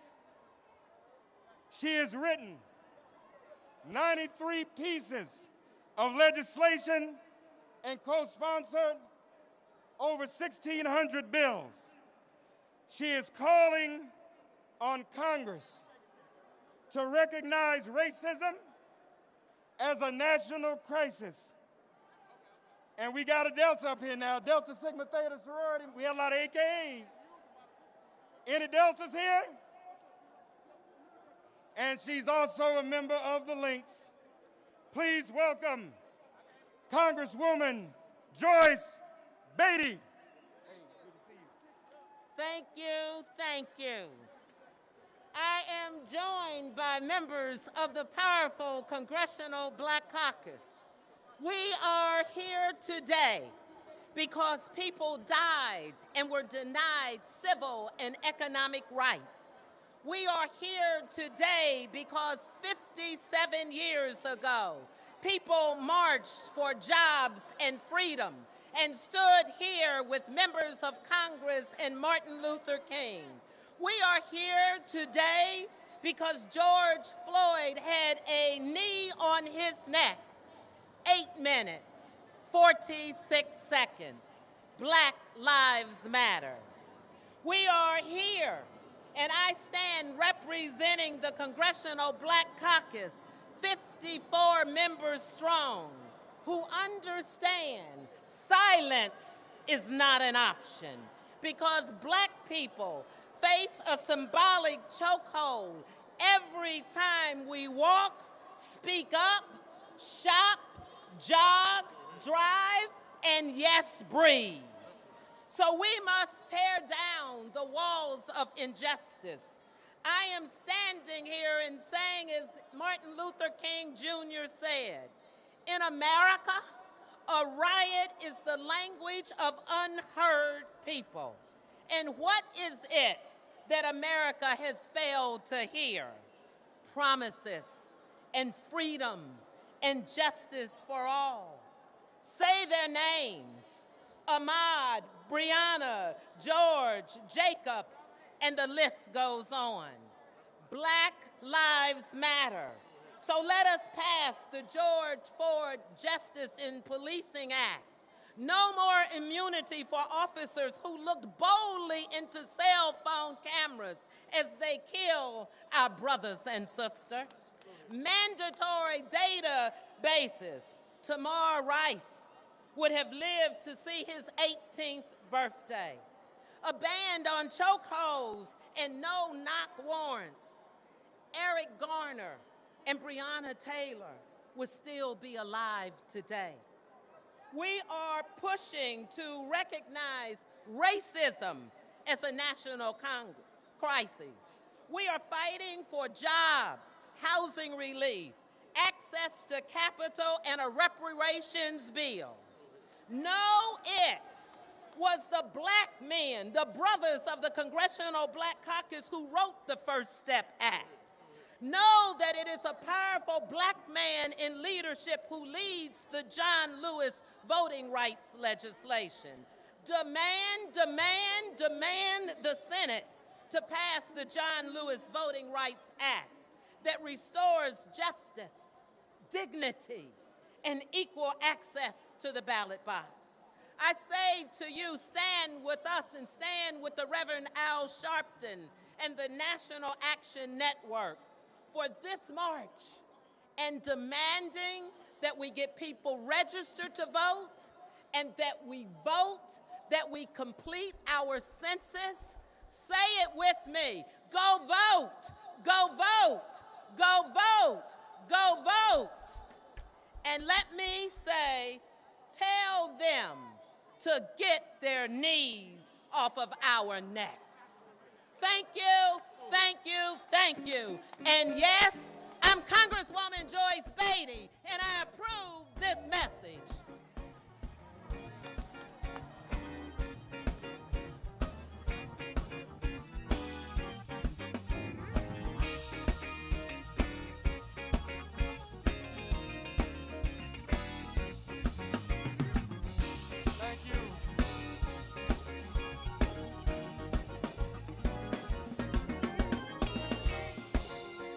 Thank you to Congresswoman Beatty. As we said before, going back to 1963, organized labor has been a part of this. Here is the president of the 1.7 million member American Federation of Teachers, AFL-CIO, which represents teachers, paraprofessionals, school-related personnel, higher education faculty and staff, nurses, and other healthcare professionals, local, state, and federal government employees, and early childhood educators. Please welcome the president of the American Federation of Teachers, Randi Weingarten, and she'll be joined on stage by Everett Kelly of the American Federation of Government Employees, and our brother Ken from the International Union, Ken Rickmadian of the International Union of Painters and Allied Trades. You all welcome them as they come. Organized labor, y'all, give them a round of applause. Okay, you first. Everett Kelly. Good evening, brothers and sisters. I want to thank Nan and Reverend Al Sharpton, Martin Luther King III, for convening this march. I'm here today to represent 700,000 men and women making up AFGE, American Federation of Government Employees. It is an honor to be here. We are a diverse union. We're from all across the country, all ages, all abilities. We provide every single type of service to the American public. What unites us? Well, what brings us together is one big labor union. AFGE, we believe in fairness. We believe in due process. AFGE believes that every American deserves a good job and every American deserves decent pay and full benefits. Every single person deserves that. AFGE believes in universal health care. We believe in universal housing, universal education, universal and equal justice under the law. We believe in the VA system, Social Security, and all the programs of the federal government that make people live better. We believe that the government should be a force for good, that the government should protect us and not scare us, not suppress us. So we are here today to let you know that we will stand with you. Can we do this together? Can we do this together? If we can do this together, let me hear you say together. When I was a little boy, I used to hear my grandmother say that I don't feel no ways tired. I didn't understand it then, but I sure understand it now. I don't feel tired. I'm ready to march. I'm ready to move. I'm ready to make a difference. Let's change this country. Thank you. Henrik Madian from IUPAT. IUPAT's in the house? Where you at? Somebody say something. I'm Ken Rickmadian, General President of the International Union of Painters and Allied Trades. We're a building trades union. You may think it's unusual for us to be here, but with me, growing up with a father, with a mother who looked like me, Black Lives Matter, don't they? Black Lives Matter? Black Lives Matter. I stand on the shoulders of my father and all black tradesmen who fought for better wages and conditions. Without their fight, I wouldn't be here today. Recently, we celebrated the 100th anniversary of IUPAT Local 1332. You may not think much about that. That's one of our unions that was a traditional African American union, formed over 100 years ago because they couldn't be in the regular union. But 100 years later, still up and fighting and a part of our organization. This is an opportunity for us because when I see the street, I don't just see people who look like me. I see America. And this is our opportunity to go forward and our opportunity to grow and our opportunity to have the country that has the vision that we have. All lives matter, but Black Lives Matter on top. Black Lives Matter first. Somebody saying it's easy, Black Lives Matter. 7 bullets in a man's back at point range. A knee pressed into a man's neck for 8 minutes. How much pain must Black people endure? When will justice prevail? When is enough enough? There is pain in this country, in Louisiana and Texas, after another hurricane, in California, in the midst of raging fires, across the country, Donald Trump, with 180,000 people dead from COVID. And in so many families' hearts over the shooting of Jacob Blake, there is pain. So, Reverend Sharpton, how many times over how many decades have I and my union joined in this journey for justice? The 63 March started as a labor march for jobs and justice. A. Philip Randolph and Byron Rustin invited Martin Luther King Jr. to speak that day. And King said, "We've come to dramatize a shameful condition. That shameful condition, prejudice, discrimination, economic inequality, has not been cured. It's been metastasized. Underfunded schools, voter suppression, substandard housing, healthcare, and transportation, insufficient wages, high unemployment, discriminatory policing, mass incarceration.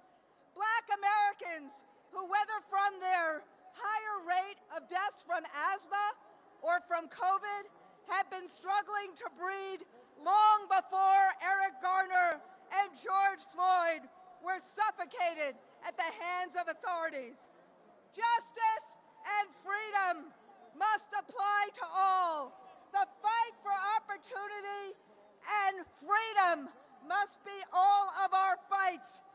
And those of us who are white, we need to be real allies, real listeners, and real supporters.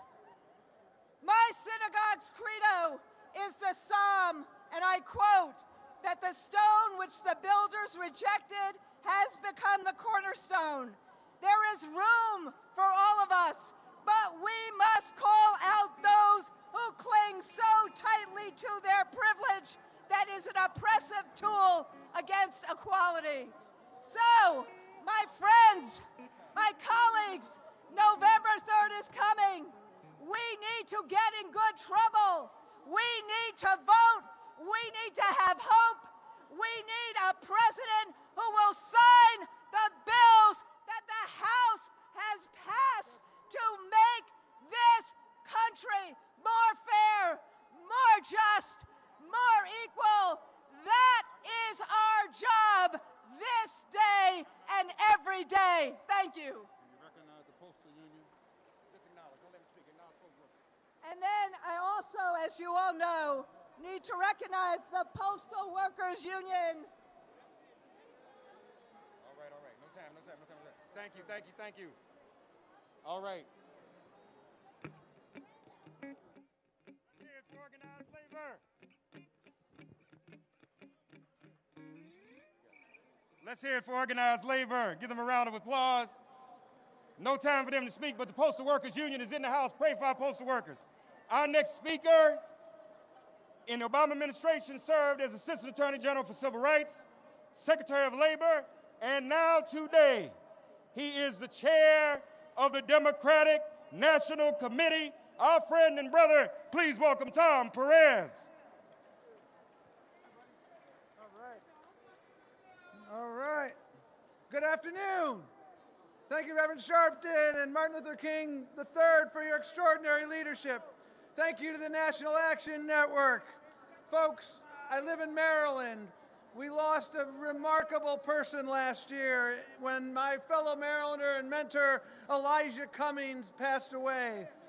And before he passed away, he reminded us all of our civic duty. He said, when we're dancing with the angels, the question will be asked, what did we do to make sure we kept our democracy intact? Did we stand on the sidelines and say nothing? Or did we fight back? Did we fight back for justice? Did we fight back for equality? Did we fight back for Black lives? By being here today, you are answering all those questions with a resounding yes. We are all fighting back, but our fight cannot end here. Just as we march to this mall, we must march to Congress, to the United States Senate in particular, to demand passage of the John Lewis Voting Rights Advancement Act and the George Floyd Justice in Policing Act. Just as we march to this mall, we must march to the ballot box or the mailbox to demand the leadership we deserve. And we must exercise the right that protects all others, the right to vote. As you well know, our nation is hurting right now. Our African American communities are hurting. We're hurting from a pandemic that has taken 180,000 lives, hurting from an economic crisis that has cost millions of jobs, from a climate emergency that threatens the air we breathe and the water we drink, hurting from an epidemic of violence and racism, a cancer of the soul. We're hurting from a knee on their neck, a bullet in their back, hurting from leadership that treats them like their lives don't matter. President Lincoln, you would not recognize today's Republican Party. Our African American brothers and sisters are not alone. Dr. King spoke of the inescapable network of mutuality. In this moment of crisis, so many Americans are bound together in the mutual struggle for justice, dignity, and opportunity.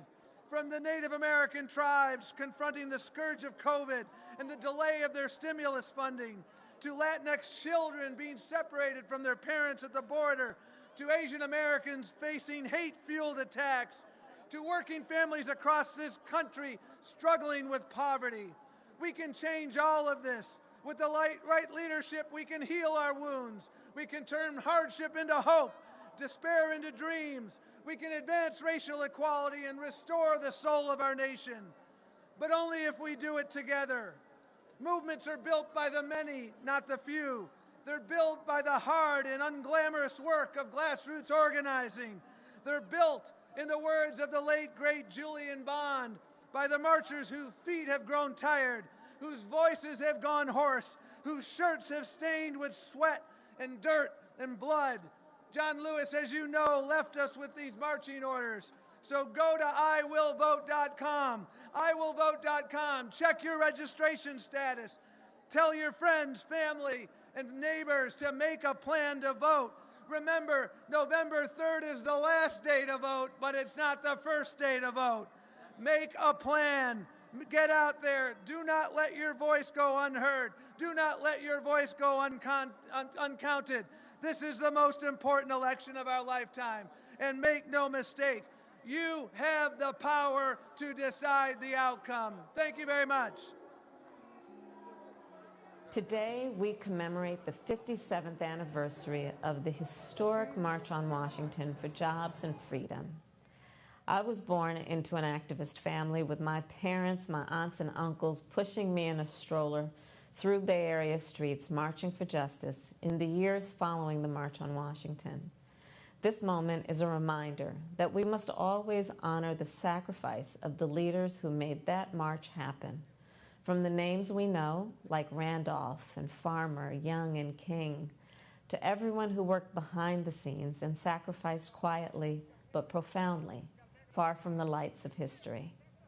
I have to believe that if they were with us today, they would share in our anger and frustration as we continue to see Black men and women slain in our streets and left behind by an economy and justice system that have too often denied Black folks our dignity and rights.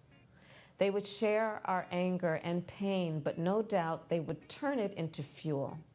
They would be lacing up their shoes, locking arms, and continuing right alongside us to continue in this ongoing fight for justice. Thankfully, we don't have to wonder if we are making them proud, because a giant from that march and the civil rights era of that day, John Lewis, he lived to tell us how we're doing.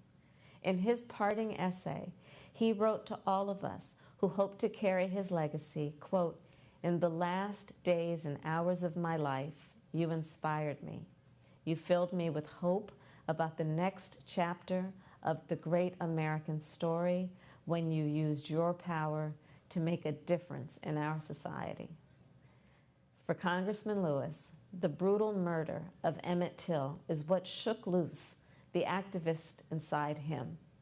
It was the start of a lifelong journey toward service and driving change, the same journey that countless young leaders are building upon as we speak. As John put it, Emmett Till was my George Floyd. He was my Rayshard Brooks, Sandra Bland, and Breonna Taylor. The road ahead, it is not going to be easy. But if we work together to challenge every instinct our nation has to return to the status quo and combine the wisdom of longtime warriors for justice with the creative energy of the young leaders today, we have an opportunity to make history right here and right now. So thank you so much for inviting me to celebrate with you. Let's march on in the name of our ancestors and in the name of our children and grandchildren. Thank you. Let's hear it for Senator Kamala Harris. Our next speaker is one of the legacy original organizations that was here in 1963 in the person of Whitney Young. Please welcome the former mayor of New Orleans, the president and CEO of the National Urban League, Mark Morial. Black Lives Matter. I want to thank Reverend Al Sharpton and the National Action Network, my friend and brother, as well as Martin Luther King III, for assembling us here on August 28th in the year 2020. In 1963, courageous men and women descended on this site, led by 6 legacy civil rights organizations, including the National Urban League. At that time, the National Urban League was led by one of the great Americans of the 20th century, Whitney M. Young, Jr. He stated from this very place at that time and on that day, on August 28, 1963, that our civil rights, our voting rights, our rights to human dignity were not negotiable. We have come back on August 28th in the year of 2020, in this 21st century, to say today that our fight for racial justice is not negotiable. We're here today to say that transforming our criminal justice system and purging it of mass incarceration and systemic racism is not negotiable. That protecting our sacred right to vote from suppressors, be they legislators, be they presidents, be they Russians, is not negotiable. That defending our right to a living wage so that every American can live in dignity is not negotiable. That dislodging structural racism that infects every institution in American life is not negotiable. That equitably funding all of our schools so all of our children can learn, and providing them with computers and broadband connectivity, and they can live and thrive with their God-given talents is not negotiable. That a fair and accurate census, so that all of us are counted in accordance with the Constitution, is not in 2020 negotiable. That eliminating the structural and shameful disparate impact of COVID-19 in 2020 is not negotiable. That reforming police, both police policies and police culture, and reallocating funding to summer jobs for youth, to mental health services, to homeless services, and to end the violence against our black man is not negotiable. Hands up, I can't breathe. Hands up, don't shoot. In 1963, when they gathered on this site, brothers and sisters,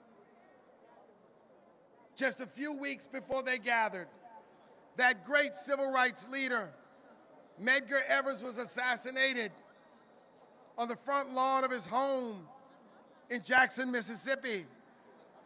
At that time, they were fighting a poll tax, a literacy test, I should say, that did everything possible to prevent us from voting. In 2020, we come here when the very success of 1963, the Voting Rights Act, has been gutted by the Supreme Court.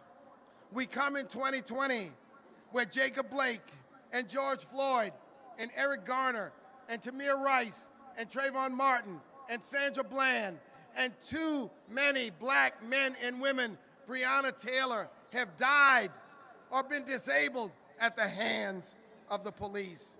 So we're here to make some demands.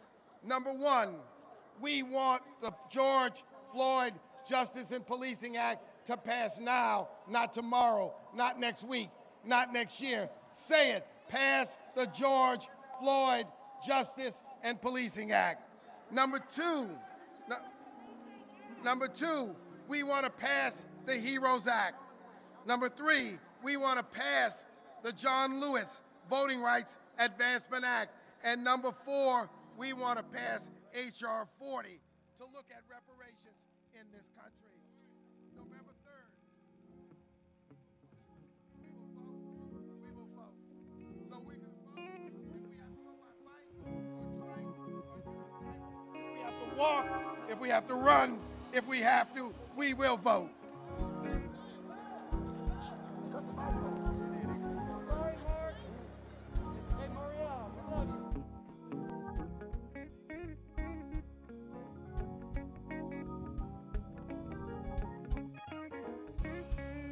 Let's hear it for our brother Mark Morial of the Urban League, NUL.org. All right. Here to introduce the man who is the namesake of the person who spoke here August 28, 1963. Here to introduce one of our men of the hour, Martin Luther King III, is none other than the congressman representing the 9th Congressional District of Texas, Congressman Al Green.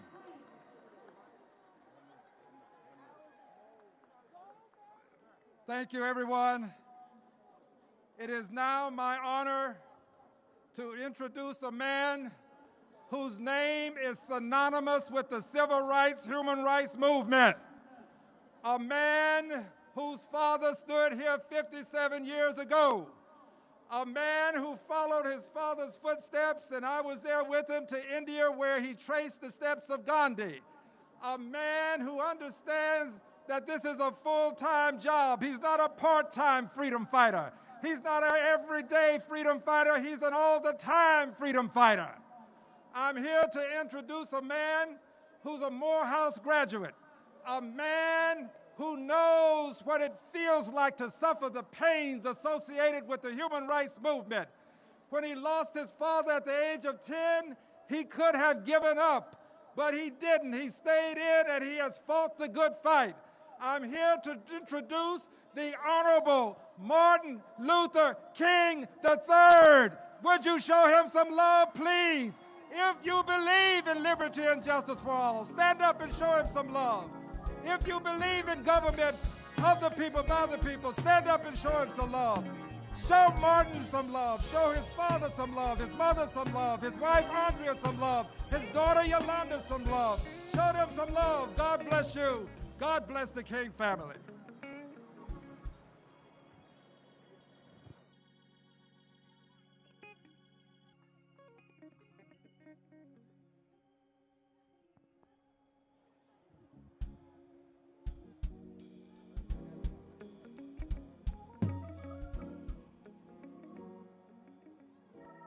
Good afternoon. I am so honored to be here, but before I say something, I want you to hear from the future of our nation, the only granddaughter of Martin Luther King Jr. and Coretta Scott King, my daughter and Andrea's daughter, Yolanda Renee King.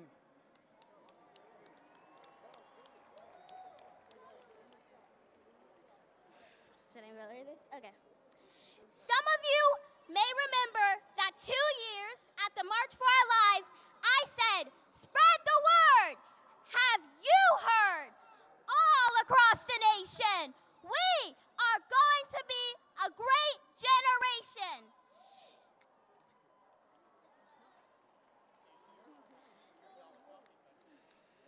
That was in 2018. I didn't know what would hit us in 2020. A pandemic that shut our schools and put our young lives on hold. More killings of unarmed black people by police. Attacks on our right to vote. The worst economic crisis since the Great Depression that we learned about in school. And more extreme weather than ever before. But great challenges produce great leaders.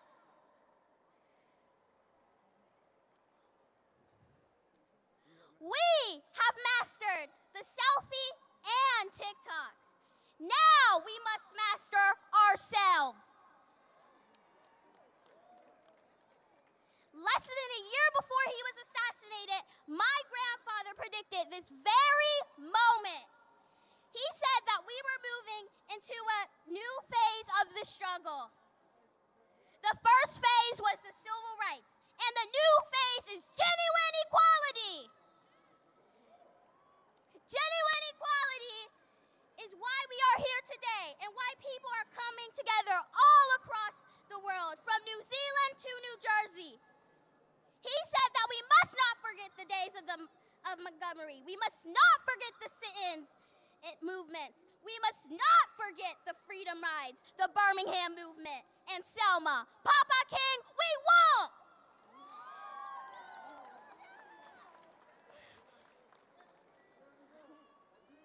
My generation has already taken to the streets peacefully and with masks and socially distanced to protest racism. And I want to ask the young people here to join me in pledging that we have only just begun to fight and that we will be the generation that moves from me to we. We are going to be the generation that dismantles systemic racism once and for all, now and forever. We are going to be the generation that calls a halt to police brutality and gun violence once and for all, now and forever. We are going to be the generation that reserves climate change and saves our planet once and for all, now and forever. And we are going to be the generation that ends poverty here in America, the wealthiest nation on earth, once and for all, now and forever.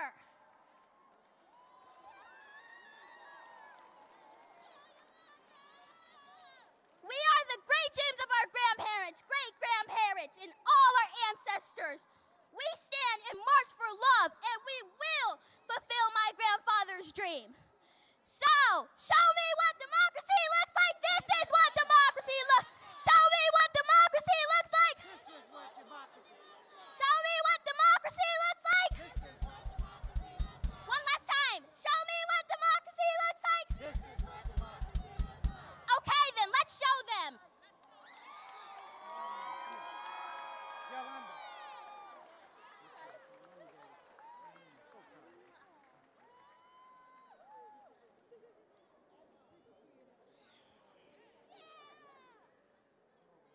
proud dad. Let me thank God that we've been able to assemble today,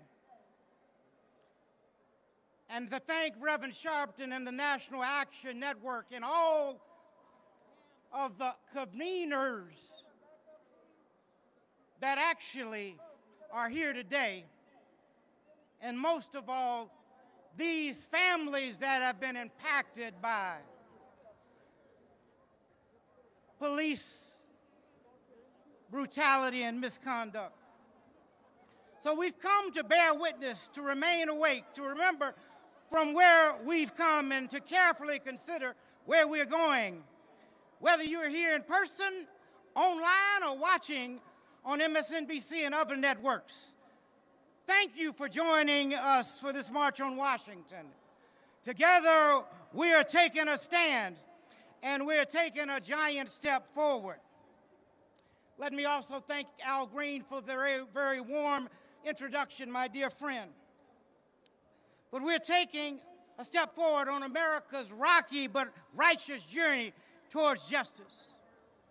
August 28th is a day to remember the triumphs and tragedies that have taken place in our historic struggle for racial justice.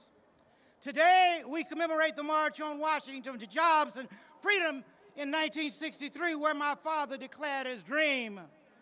But we must never forget the American nightmare of racist violence exemplified when Emmett Till was murdered on this day in 1955, and the criminal justice system failed to convict his killers. 65 years later, we still struggle for justice, demilitarizing the police, dismantling mass incarceration, and declaring and determinedly as we can that Black lives matter. In our struggle for justice, there are no permanent victories. For on this day, 12 years ago, I was honored to address the Democratic National Convention in Denver.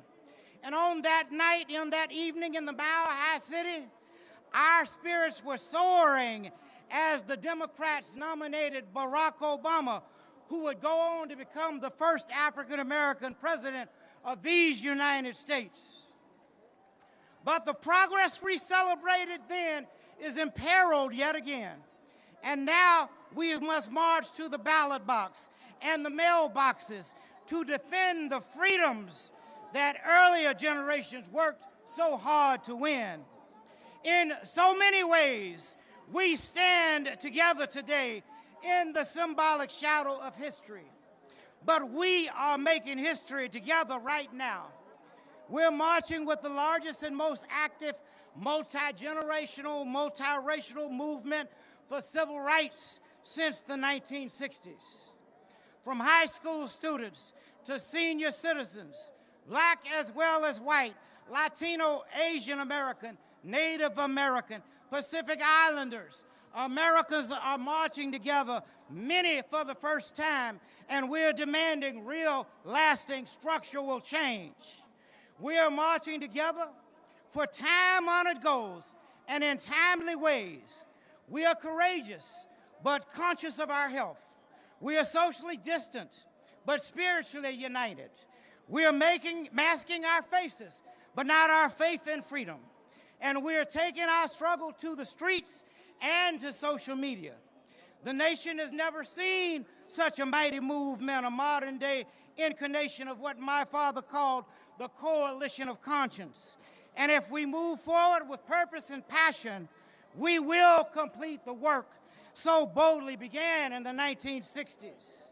We're marching to overcome what my father called were the triple evils of poverty, racism, and violence. And today, those evils have exacerbated 4 major challenges that currently face our country. First, COVID-19 tragically has killed more than 175,000 Americans, disproportionately African American, Latino, and low-income people in every background. Second, more than 30 million Americans are unemployed again, disproportionately people of color. COVID-19 has laid bare the structural and racial inequalities in our economy that kept too many people trapped in the debt and poverty. Third, police brutality and gun violence are killing so many unarmed African Americans. Today, we march with their families and we say their names: George Floyd, Boham Jean, Breonna Taylor, Eric Garner, Michael Brown, Tamir Rice, Yusef Richardson, Terrence Crutcher, Trayvon Martin, Ahmaud Arbery, Elijah McClain, and so many others. And fourth, our voting rights are under attack. We must vigorously defend our right to vote, because those rights were paid for with the blood of those lynched for seeking to exercise their constitutional rights. They were paid for with the blood of civil rights workers, such as Sammy Young Jr., Goodman, Swerney, and Cheney, Jimmy Lee Jackson, Viola Luiso, James Reed. Those rights were paid for through the sacrifices made by heroes such as C.T. Vivian, Fannie Lou Hamer, Hosea Williams, and John Lewis. But since the United States Senate has failed to renew the Voting Rights Act, we have had to overcome a whole new trick bags of tactics to suppress our votes: discriminatory voter ID requirements, cutbacks in early voting and vote by mail, voter purges targeting those who have missed several elections, and disenfranchising those who have served their time and paid their debt to the society. And now COVID-19 is making it dangerous, even deadly, to stand in line at polling places. We shouldn't have to risk our lives to cast our votes. We need to be able to do what President Trump does: vote safely by mail. But now we are struggling to overcome the dismantling of the U.S. Postal Service for the express purpose of suppressing our vote. With all these threats to our lives and liberties, our challenge is to use this moment to expand this movement, a movement that not only raises its voice, but casts its votes, pursues its vision, and makes lasting change. The scripture says, where there is no vision, the people perish. Our vision is best expressed by a phrase we must never forget. That is the beloved community. With those words, my father, John Lewis, Ella Baker, Rosa Parks, and so many other historic women and men envision an America whose dramatic practice is as good as its promise. An America where the triple evils of poverty, racism, and violence will be replaced by peace, justice, and shared abundance, and where hate and fear finally give way to help and love. To achieve that America, we need to raise our voices and cast our votes. Over the weeks ahead, culminating on Election Day, we need to vote as if our lives and our livelihoods, our liberties depend on it, because they do. No person, no people are more keenly aware of the risk of disenfranchisement than those who've suffered from it. There's a knee upon the neck of democracy, and our nation can only live so long without the oxygen of freedom. The strength must be exercised by more than rhetoric and more than marching. The simple challenge before us is that everyone can cast a ballot, and everyone who can must cast a ballot. And that ballot that is cast must be counted, and the result must be transparent and known to the whole world. And so today, I can call on everyone with the means to drive people to the polls, to make a plan for yourself, for your family and your neighbor, for those organizations and companies that care about democracy. I call on you today to offer your resources and your capacity to make sure every ballot is counted. If our forefathers were willing to die for the right to vote, we can work for the right to vote, and I will continue to call on you to act in the coming days. You know, my father was assassinated in Memphis, Tennessee, while standing in solidarity with poor working people, sanitation workers, whose slogans, "I am a man," was a statement that they were human beings with rights that should be respected and acknowledged. They were asking for safe working conditions, for a living wage, for recognition of their union, and for human dignity. They summed up their struggle with those 4 words, I am a man. That simple but powerful slogan impairs movements today, from Black Lives Matter to Fight for 15 and to the Me Too struggle against sexual harassment and abuse. Movements of marginalized Americans are still trying to claim the dignity they've been denied. Martin Luther King Jr. fought for the dignity of work, and that fight is never ending. In 1963, the March on Washington demanded jobs and freedoms. In 1968, the Memphis sanitation strike workers that demanded, and the Poor People's Campaign insisted that working people should not live and labor in poverty. Those fights foreshadowed our struggle today to make the minimum wage a living wage, not a poverty wage. And we are fighting alongside the frontline workers, sanitation workers, healthcare workers, grocery workers, transport workers, food service workers, and so many more. They are praised for being essential, but they are treated as if they're expendable. While standing with sanitation workers in Memphis, Dad said, so often we overlook the work and the significance of those who are not in professional jobs, of those who are not in the so-called big jobs. But let me say to you tonight that wherever you are or whenever you are engaged in work that serves humanity and is for the building of humanity, it has dignity and worth. Now we have a president who confesses greatness with grandiosity. But my father knew better. Everyone, he said, can be great because everyone can serve. He understood the human yearning for recognition. And in his famous speech, he explained that everyone wants to be a drum major, the leader of the marching band. And he challenged us to channel our drum major instinct into becoming drum majors for justice. While we honor our history, we must be a living movement, not a monument. If Dad were here today, I'm sure he would implore us not to deify him or selectively quote him when convenient. He would want us to be drama majors for justice, to champion the ideals he promoted, racial justice, social equality, and peace. And he would gently but intently challenge us not to dwell upon the past, but to live and labor in what he called the fierce urgency of now. So if you're looking for a savior, get up and find a mirror. We must become the heroes of the history we are making. And us means all of us. In 1963, after my father spoke, Bayard Rustin, the architect of the march, asked the participants to join in demanding that Congress pass strong civil rights and voting rights laws. More than half a century later, we must demand that the United States Senate stop blocking passage of the George Floyd Justice in Policing Act and the John Lewis Voting Rights Restoration Act. And so when we conclude today, let's remember that this is the commitment march in the spirit of 1963. I ask you to join me in pledging to act in 3 ways. First, because our civil and human rights are at stake in this election, I ask you not only to register and vote, but make sure that at least one other person registers and votes. Second, I ask you to commit to service and struggle in your community, from voter registration to raising the minimum wage, to demilitarizing the police. Get involved with one or more of many worthwhile struggles in your community.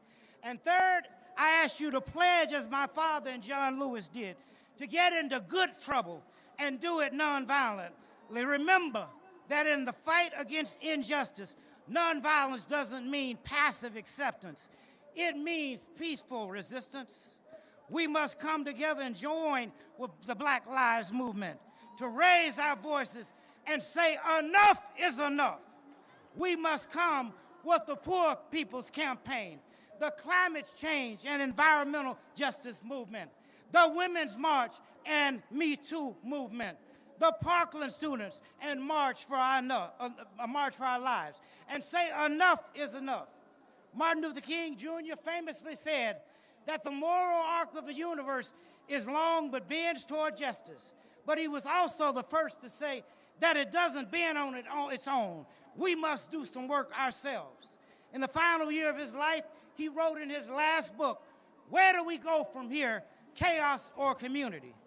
Well, my sisters and brothers and dear friends, in this defining moment for our history and our country, we must answer Dr. King's question. Will our answer be chaos or community? I believe some have chosen the answer with chaos, including the current occupant in the White House today. But we who believe must choose community, because if we choose community, we can avoid watching the dream turn into a permanent nightmare. If we choose community, 50 years from now, people will say that we were able to redeem the soul of America and begin to fulfill the promise of democracy by systematically eliminating systematic racism and exploitation. My friends, if we choose community, we will be able to answer in the affirmative to the scripture. Here comes that dreamer. Come, let's slay him, and we shall see what will become of his dream. Finally, this afternoon, I want to say to you, not only do I come as a protester, but I come as a victim. My daddy was killed when I was 10 years old. Gunned down, you know that, by assassin's bullet. Some of you know, but may not know. 6 years later, my daddy's mother, my grandmother, was gunned down in the church while praying the Lord's Prayer. So I understand what it means to lose a loved one. But I'm so thankful that my grandfather and my mother and my aunts and uncles taught me about love, because Granddaddy used to say, I refuse to allow any person to reduce me to hatred. The man that killed my lovely wife and the man that killed my son, I refuse to allow them even to reduce me to hatred. I love everybody. I'm every man's brother. If we're going to resolve these issues in America, we've got to come together. Dad talked about it in that sermon, Levels of Love. He talked about all of them. I'm only going to talk about the highest level of love. That love that seeks nothing in return. That love that is totally unselfish. You love someone if they're young, you love them if they're old. You love them if they're black, you love them if they're white. You love them if they're Native American. You love them if they're Hispanic or Latino American. You love them if they're African. You love them if they're Asian. You love them because you know that God calls you to do that. And if we're going to resolve all of these conflicts and crises in America, we got to find a way to do it in love. Thank you, and God bless you. And let's keep on keeping on. Hello, 57th March on Washington. I'm Joy Ann Reid from MSNBC, and I wish that I could be there with you today, as Reverend Al Sharpton is my colleague, my friend, my off-the-record pastor, and my big brother. I arrived in East Flatbush, Brooklyn, New York in 1986 at age 18, having left when I was 2. It was an era when Black Lives Matter meant Michael Griffiths, Yusuf Hawkins, Sean Bell, Amadou Diallo, Patrick Dorisman, and Gavin Cato. It meant the Central Park Five and the replacement of New York City's first black mayor, David Dinkins, with Giuliani time. A stay away if you're black Bensonhurst and Howard Beach, and Reverend Al Sharpton, who was the only one who seemed to know what to do and who cared enough to do it. A generation earlier, it was Jesse Jackson, and before him, Dr. King. But for my generation, it was Reverend Al. Little did I know that many years later, I would get to know Rev as a local producer and host on Radio 1 when he was our big national host, and that he would become my colleague at MSNBC and a great mentor, supporter, and friend. Meanwhile, the National Action Network has never stopped working, even as the names have changed to Trayvon Martin, Michael Brown, Eric Garner, Sandra Bland, Tamir Rice, Freddie Gray, George Floyd, Breonna Taylor, and Jacob Blake. I marched with Rev in Selma when he pulled me to the front of the line so that I could be there to witness history and John Lewis's second-to-last public appearance. And I've watched him nurture grieving families as they cry out for justice. He has marched on presidents and had presidents confide in him. He has inspired me to use my gifts to make real change. And he has been our backstop and our defender in dark times. We know that when we call him, he will be there and he will do something and cause something to be done. 57th Anniversary March on Washington. Please join me in saluting our defender and my big brother, Reverend Al Sharpton.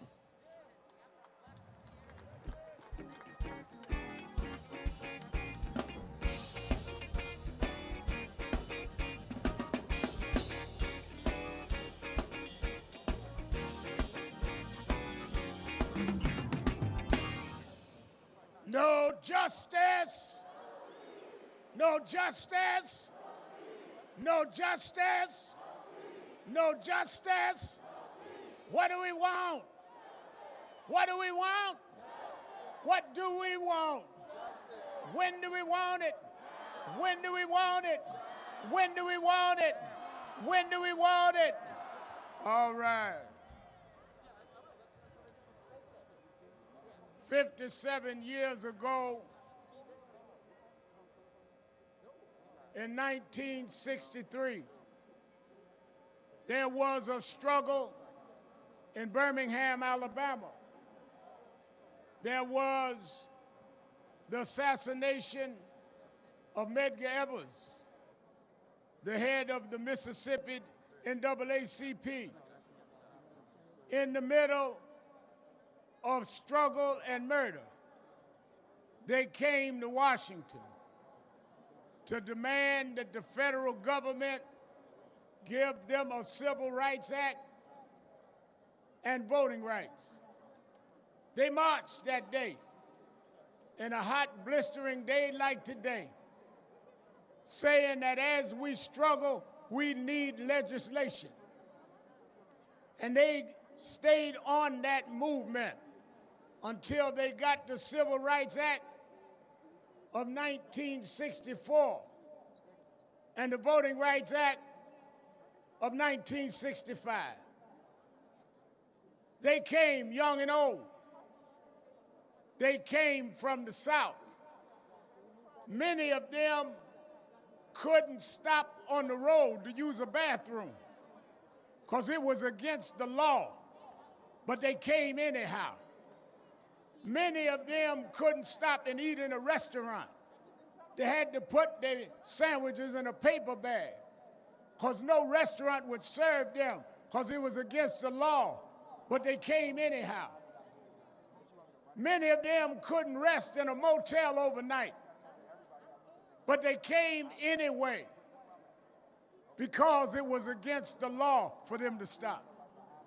Because they came in '63, we were able to come back in 2020, riding whatever we wanted to ride, staying whatever hotels was available. They opened the door for us, but there's still some doors we have to open and some people we've got to straighten out. 2020.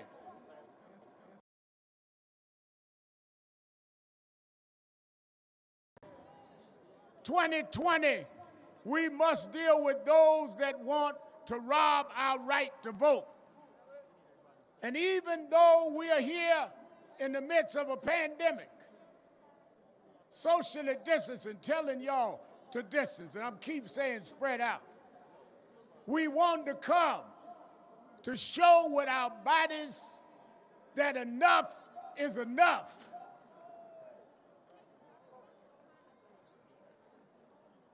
When I was headed to George Floyd's funeral, I talked with Martin III, and I said, you know, maybe we need to go back to Washington. He said, well, let's talk it out, Reverend Al. As I was giving the eulogy, I announced this march. We didn't know how we were going to do it, how we were going to plan it, how many would come, but we did it. Why are we in Washington?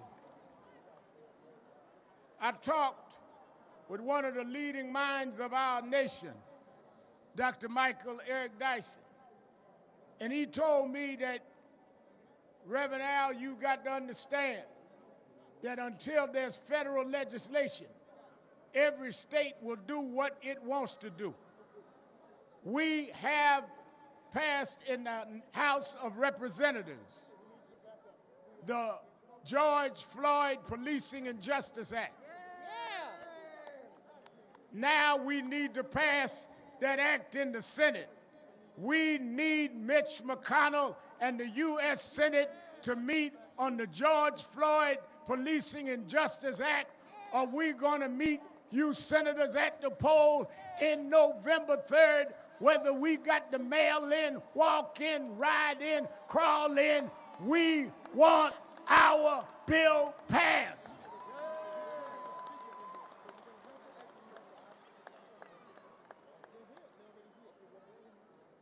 Several weeks ago, John Lewis, an outstanding congressman, made his transition. Last time Martin and I were here, he was with us, John Lewis. He and Reverend Hosea Williams and Amelia Boykin were beaten on the Edmund Pettus Bridge, tear gassed, that led to the Selma to Montgomery March that got us the right to vote. And that right lasted till 2013, when they took and gutted out the middle of that bill, taking away the map. When we come to Washington saying, how do you memorialize John Lewis and allow the bill that he stood for us to die? We want the John Lewis Voting Rights Bill for the Congress. So we didn't just come today to have a show. Demonstration without legislation will not lead to change. We didn't come out and stand in this heat because we didn't have nothing to do. We come to let you know, if we will come out by these numbers in the heat and stand in the heat, that we will stand in the polls all day long.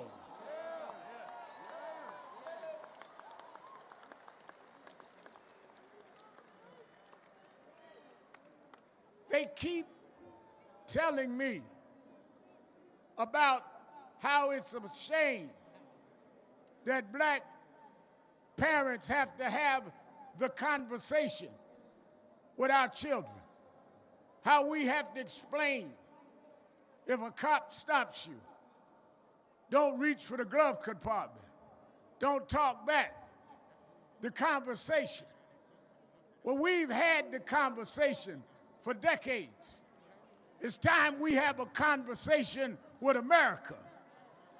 We need to have a conversation about your racism, about your bigotry, about your hate, about how you would put your knee on our neck while we cry for our lives. We need a new conversation.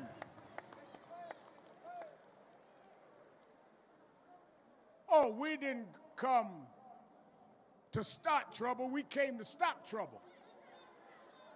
You act like it's no trouble to shoot us in the back. You act like it's no trouble to put a chokehold on us while we scream, I can't breathe 11 times. You act like it's no trouble to hold a man down on the ground until you squeeze the life out of him. It's time for a new conversation. I wondered why. I asked Dr. Dyson, why did they have the march at Lincoln's Memorial? Why didn't they go to the Jefferson Memorial? Why didn't they go to the Washington Monument? And he told me, you got to understand, Reverend Al, 100 years before 1963 was 1863. 1863, Abraham Lincoln signed the Emancipation Proclamation. He promised us full citizenship if we fought to save the Union. He promised us 40 acres and a mule. we never got the full citizenship. We never got the reparations. We come to Lincoln because you promised, Mr. Lincoln, and the promise has been broken. And we come like Dr. King came 57 years ago to say we are tired of broken promises.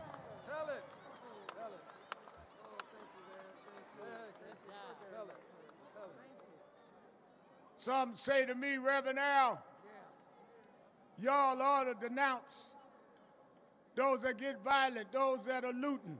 All of the families have denounced looting. What we haven't heard is you denounce shooting.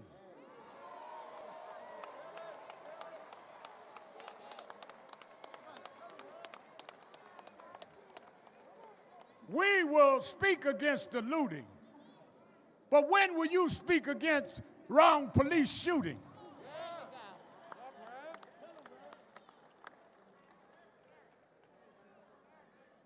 I remember Reverend Dr. Y.T. Walker sat Reverend W. Franklin Richardson, who spoke today, and sat us down and said that after the Montgomery boycott, and they had gone to Albany, Georgia, and the movement stalled because in Albany they treated them with a certain kindness. They said they wanted to find someone that would demonstrate the raw disregard for rights. And as they did, they went all over the South. And Reverend Fred Shuttlesworth told them to come to Birmingham because there was a police chief there named Bull Connor. And Bull Connor would act in an insensitive and brutal way. Well, in 1963 and 1964, they fought Bull Connor. Here we are in 2020. We've gone from Bull Connor to Bull Trump. We've gone from a mean-spirited sheriff to a mean-spirited president whose lips drink with the words of interposition and nullification. We do not want to be disrespected. How do you speak while this young man, Jacob, lies in a hospital and you won't call his name? How do you sit while Breonna Taylor's in a grave and you won't call her name? How do you sit while Eric Garner's in a grave and you won't call his name? How do you sit while George Floyd is laying in a grave and you won't call his name? Well, Mr. Trump, look right down the block from the White House. We come to Washington by the thousands. We gonna call their name. We gonna call their name. We'll never let America forget what you done. Call their names.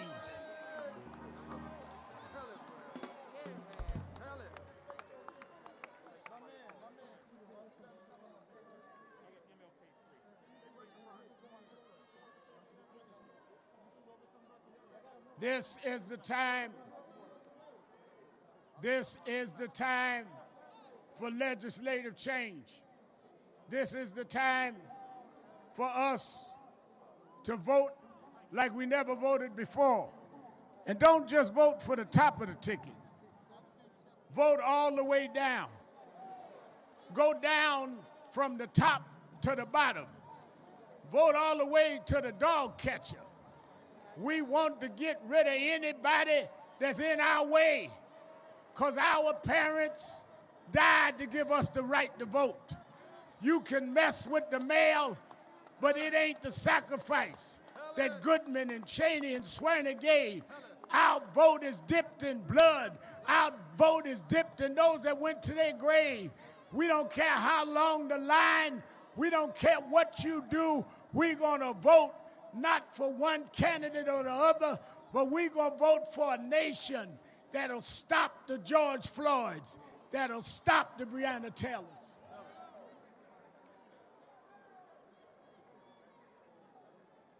They say when George Zimmerman was acquitted for the murder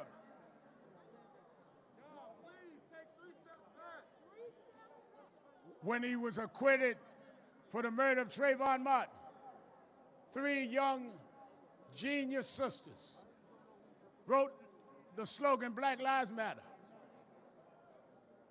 And it resonated. Why did it resonate? Because too long, you acted like we didn't matter. They said, well, everybody matters, but everybody hasn't mattered the same in America. Reason we had, and still have to say Black Lives Matter, is because we get less health care like we don't matter. We go to jail longer for the same crime like we don't matter. We get poverty, unemployment, double the others like we don't matter. We treated with disrespect by policemen that we pay their salaries like we don't matter.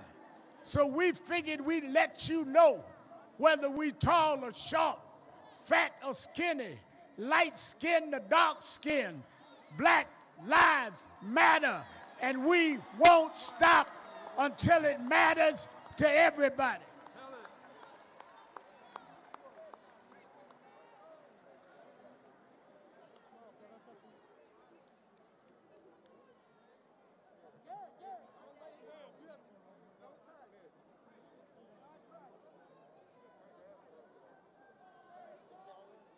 Let the sister, if she want to hold up her fist, leave her alone.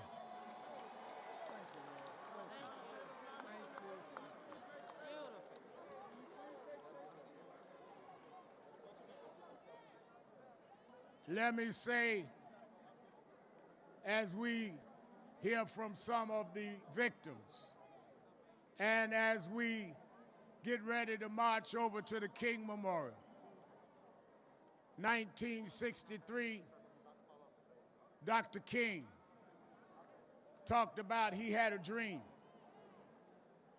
Today, we heard from his heir and his son, Martin Luther King III, his beautiful wife, Andrea, and his granddaughter, Yolanda. And they are in their bloodline, the children and grandchildren of the dreamer. But we come in the same spiritual lineage, because I want this country to know that even with your brutality, you can't rob us of our dreams. Your bigotry can't rob us of our dreams, because we've always had to dream beyond our circumstance. We always had the dream of being what we were not allowed to be. We are the dream keepers, which is why we come today black and white and all races and religions and sexual orientations to say this dream is still alive. You might have killed the dreamer, but you can't kill the dream, because truth crushed to earth shall rise again. We gonna rise, never to fall again. We gonna stand up even when our legs are tired. We gonna make this dream come true.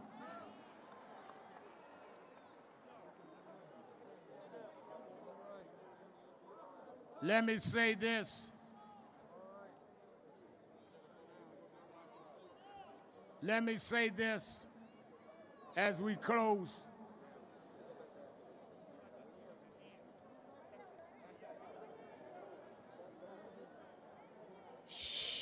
I want everybody to be orderly. Let me say this. We all should leave here committed to keeping this dream alive.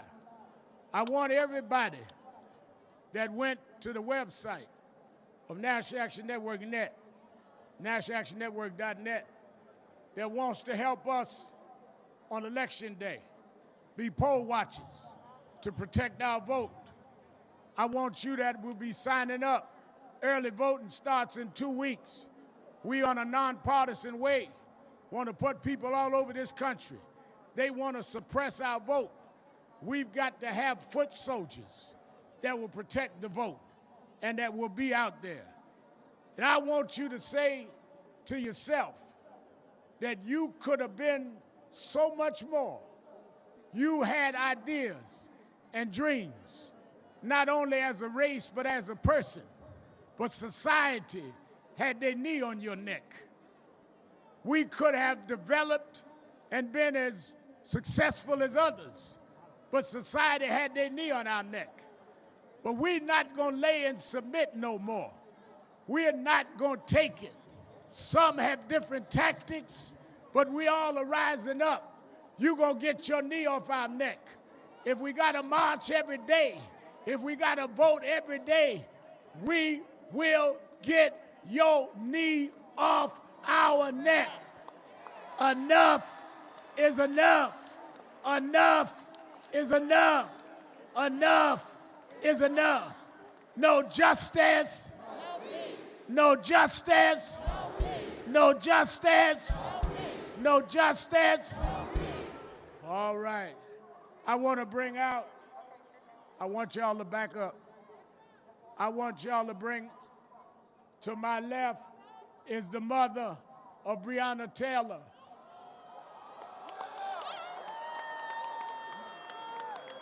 Where the other family? We got them all. Where they at? We got Acevedo family. We got the Blake family. Say her name. Say her name. Say her name. Say her name. Let us hear from Tamika, the mother of Breonna Taylor. Give me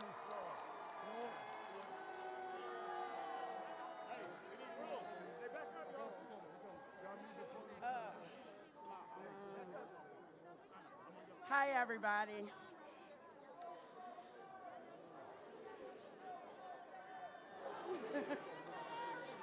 First, I just want to thank everybody who's been in support of getting justice for Breonna Taylor.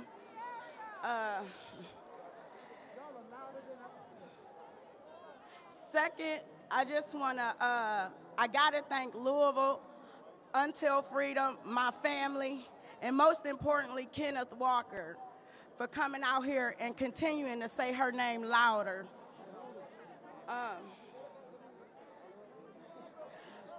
What we need is change, and we're at a point where we can get that change, but we have to stand together.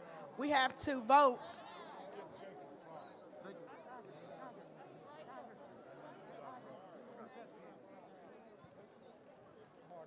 I'm good.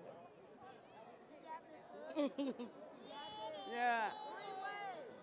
Yeah. That's right.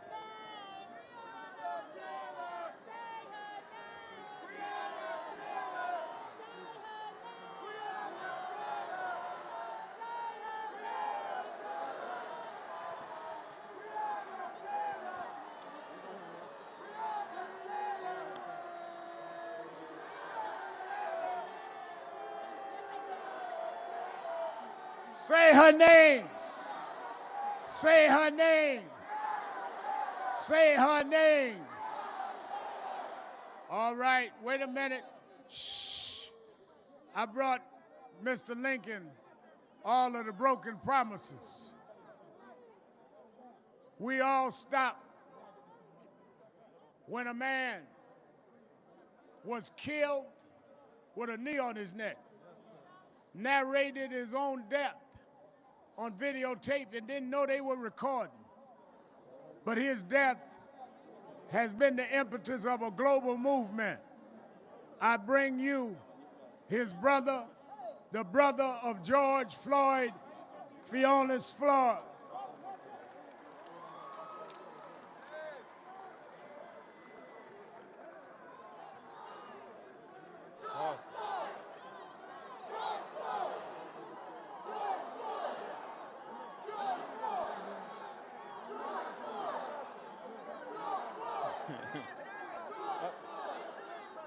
George Floyd.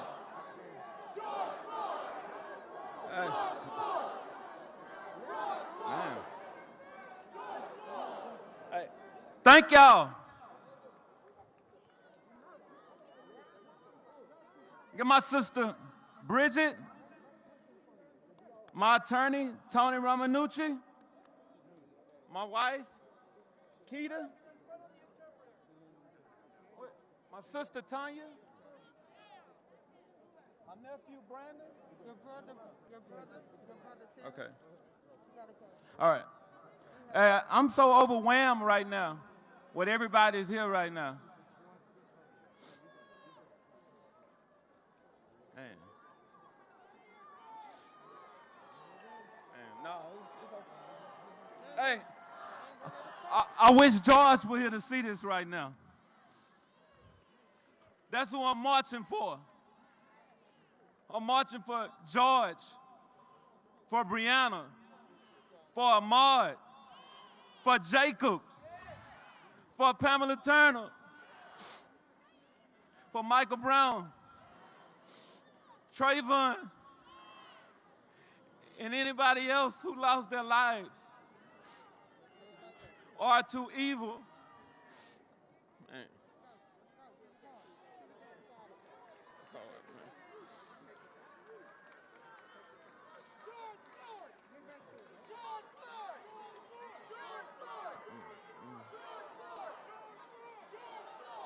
I got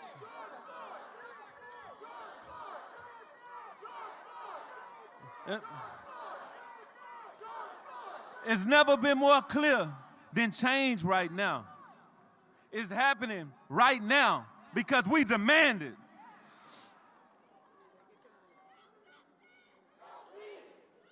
Everyone here has made a commitment because they wouldn't be here for no other reason right now.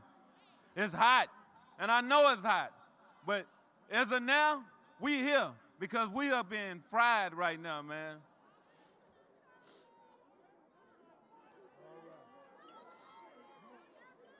Man, Bridget, I'm trying. I'm good. I'm good. I got it. I got it.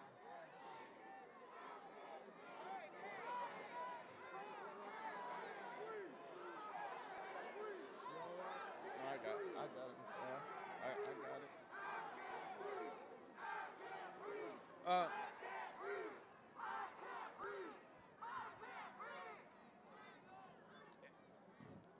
As of now, everybody out here right now, our leaders, they need to follow us while we're marching to enact laws to protect us. Man, it's hard, man. It's really hard. I'm so sorry, man.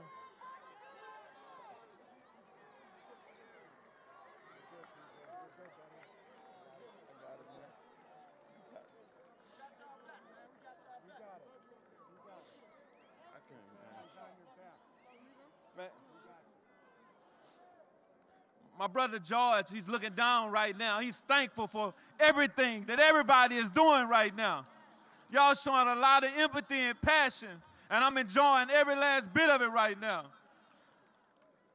If it weren't for y'all, I don't know where I'll be right now because y'all are keeping me running. I have to advocate for everybody, man, because right now, Jacob Blake, I'm feeling, it's hard just to talk right now. Shot 7 times, man, with his kids. That's painful.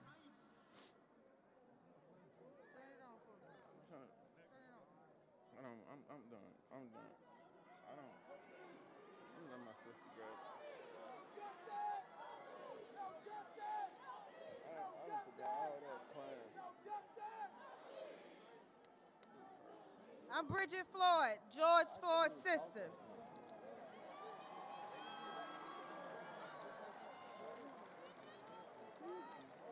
I want you guys to ask yourself right now, how would the history books remember you? What will be your legacy? Will your future generations remember you for your complacency, your inaction, Or will they remember you for your empathy, your leadership, your passion for weeding out the injustices and evil in our world? You know, Martin Luther King stood here 57 years ago, and he told the world his dream. But I don't think y'all know that we're here right now and have the power to make it happen. I don't think y'all hear me. But we have to do it together. We have to do it together. For our generations to come, our children. My brother cannot be a voice today. We have to be that voice. We have to be the change. And we have to be his legacy. Thank you from the Floyd family.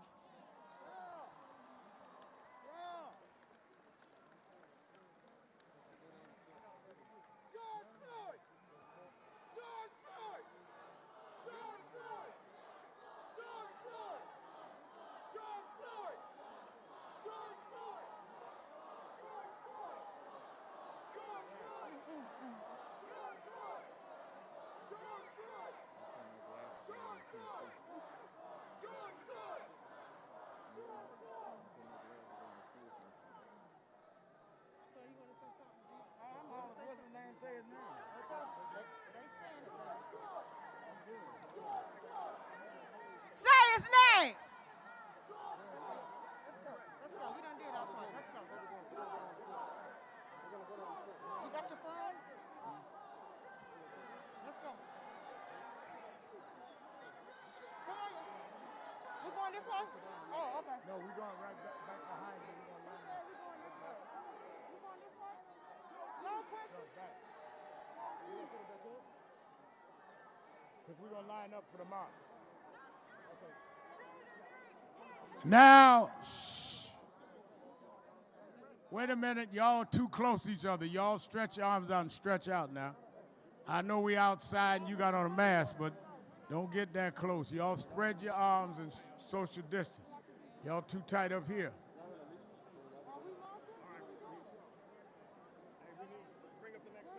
Next family, let's go. He said we need to bring up the next family, so we need to move. We gotta move. Few days ago,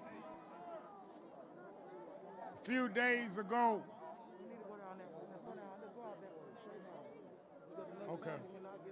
All right, go ahead. Go ahead. Follow Quincy. Al Sharpton said follow Quincy. Yeah, go ahead, follow Quincy. Okay, go ahead, Quincy. Come on, sisters. Follow Quincy.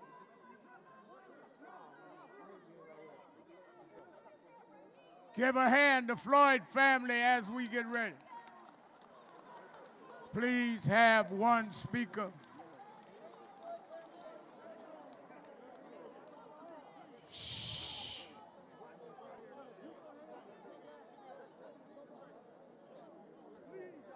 Now, y'all are too loud. Why are you screaming?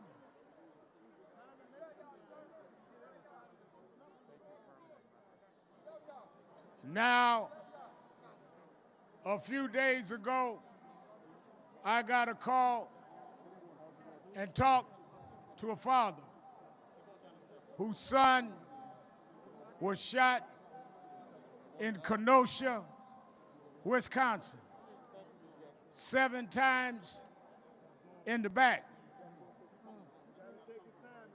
While he was running into his car, policeman had the edge of his T-shirt. There was no weapon in his hand.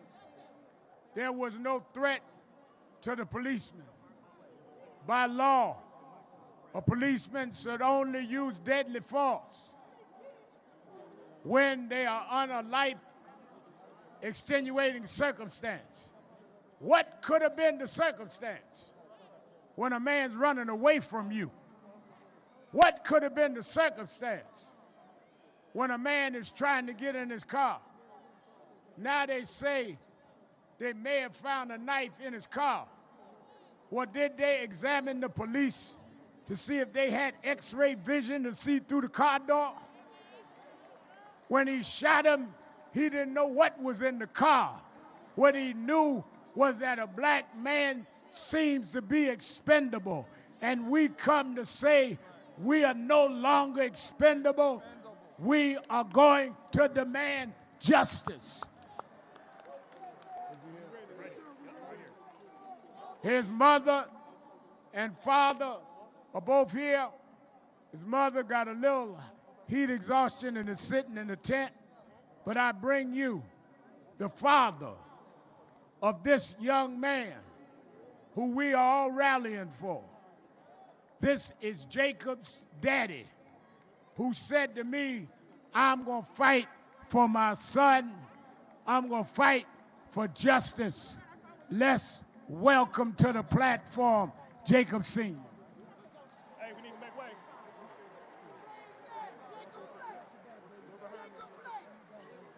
Jacob Blake. Say his name. Say his name. Say his name. Say his name.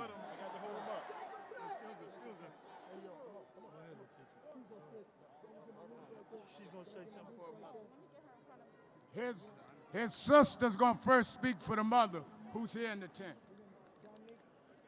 America, unapologetically, I am here to tell you in front of the world that you got the right one. God has been prepared me. America, your reality is not real. Catering to your delusions is no longer an option. We will not pretend. We will not be your docile slave. We will not be a footstool to oppression. Most of all, we will not dress up this genocide and boo and call it police brutality. We will only pledge allegiance to the truth. Black America, I hold you accountable. You must stand, you must fight, but not with violence and chaos. With self-love. Learn to love yourself, black people. Unify.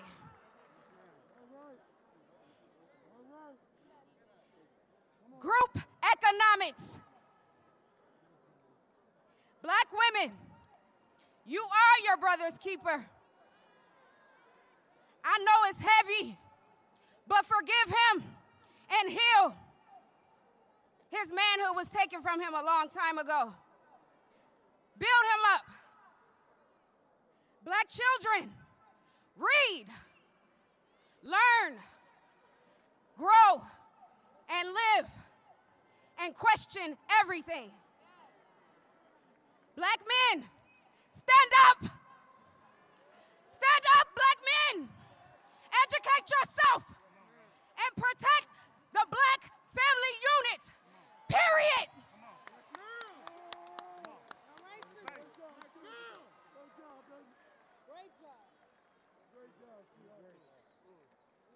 No justice. No justice. No justice. Jacob Blake. Jacob Blake. Jacob Blake. There are two systems of justice in the United States. There's a white system and there's a black system. The black system ain't doing so well. But we're going to stand up. Every black person in the United States is going to stand up. We're tired. I'm tired of looking at cameras and seeing these young black and brown people suffer. We're going to hold court today. We're going to hold court on systematic racism. We're going to have court right now. Guilty. Guilty. Guilty. Racism against all of us. Guilty. Guilty. Racism against Trayvon Martin. We find them guilty. Racism against George Floyd. We find them guilty. Racism against Jacob Blake. Abdul Dawala. If I said the name wrong, Allah forgive me. Guilty. And we're not taking it anymore. I ask everyone to stand up. No justice! No justice! I met this man when I was 7 years old. How did I know I was going to meet this man again in these circumstances? I truly did not want to come and see y'all today for these reasons. My father was in town for the first march on D.C. I have a duty. I have a duty to support and understand each one. I love everybody in this crowd. I love you. If nobody told you today, Big Jake loves you. But we're going to stand up, baby. We're going to stand up together. I need your strength. Big Daddy's legs ain't that good anymore. I need your strength. No justice. No peace. No justice. No peace. I love y'all.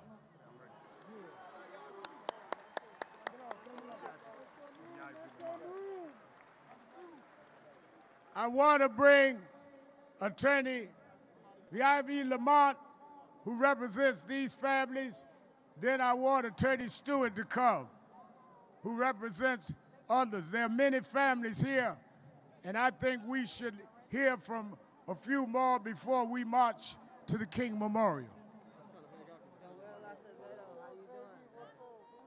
Good afternoon, D.C. I'm Attorney B.I.V. Lamar. I represent the Joel Acevedo family who was killed in the city of Milwaukee by an off-duty officer before George Floyd and was strangled for 10 minutes. I also represent the family of Jacob Blake, who was unhumanly just killed, shot 7 times, but he lives today.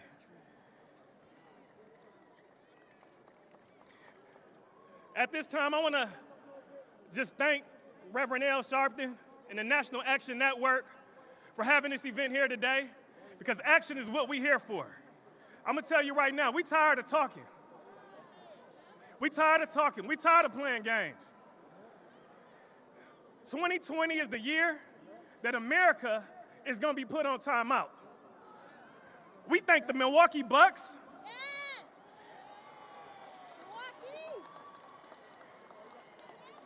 And all the NBA teams who sacrificed their game for this special cause. We thank the Major League Baseball. We thank all the actors, entertainers, celebrities across this country who utilize their platform for justice. Today, I just want to let you know, this is the last season of the police version of How to Get Away with Murder.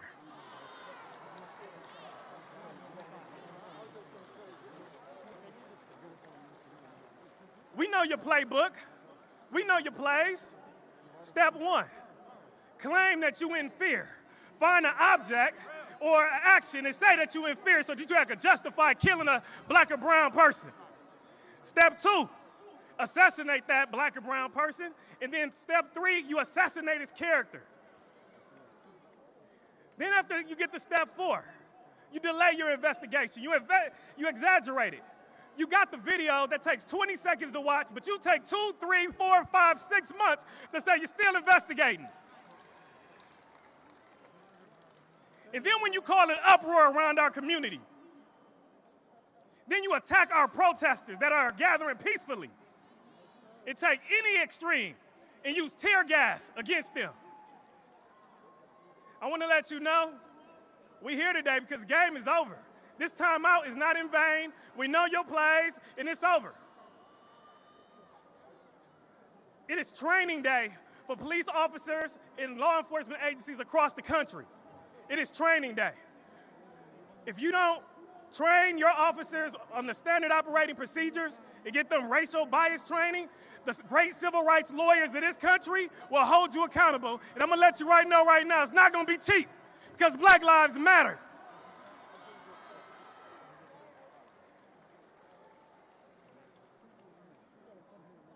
I want to thank you right now all across this country for standing up for justice, standing up for this very important cause. The time is now to take change, and we're not going to stop until we get it. And we're going to shut it down if we don't get it. If we don't get it, thank you. No, yeah, I'll stay there. 2 minutes. Now I'm going to bring up the family of Joel Acevedo, another case in the state of Wisconsin where an officer strangled an innocent man for 10 minutes.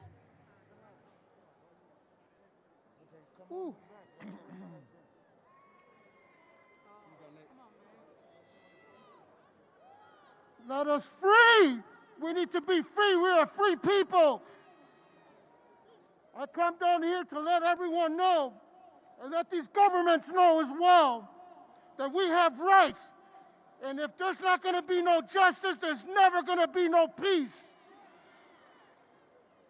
I love that this is what God wants, our brothers and sisters to stand in one and unity with the Hispanics, Asians, every different nationality that is standing for right. Joel Acevedo did not deserve to die. He was my son, invited to a police party where there was drugs and alcohol. The city of Milwaukee's been hiding this case. They choked him for over 10 minutes into the officer's house, Michael Mattioli, along with his 2 accomplices that they want to use as witnesses, Andrew Joukowsky and Eric. Mr. Peterson, I tell you right now, America, wake up, because you're going to get a rude awakening. And we come against you, Satan, in the name of Jesus Christ. We stand for what's right. Thank you. I love you all. As we bring on Attorney Stewart and the family of Ahmaud Arbery, hold it. We're trying to get everybody in. As we get the next set of family members to come forward and then prepare to march to the King Memorial. Many athletes and artists have stood for justice. One of them said, "I'm coming to sing for the family." May we hear from internationally acclaimed artist B.B. Winans.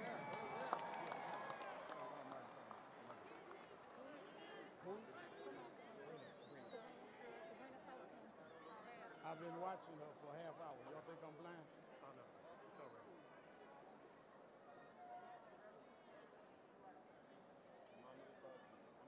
right. No justice!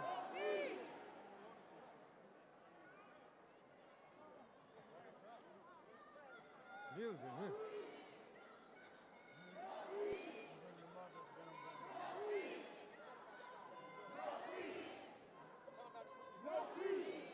This song I wrote after the death of Freddie Gray.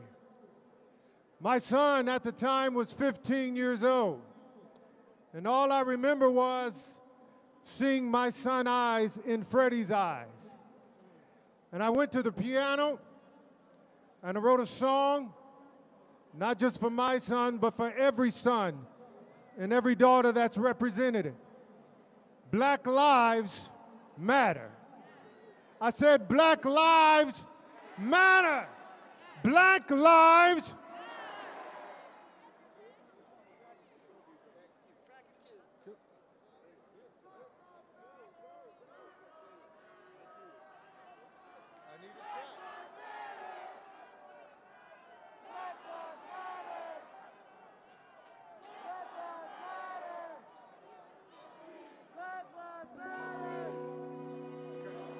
tomorrow hope to see his eyes looking back at me with that smile, his possibilities and our plans don't take away from me.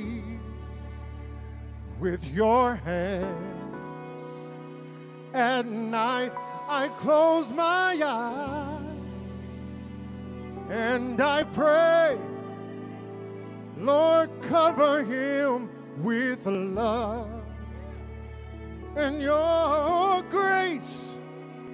How can you know his heart, my friend, when already judged him by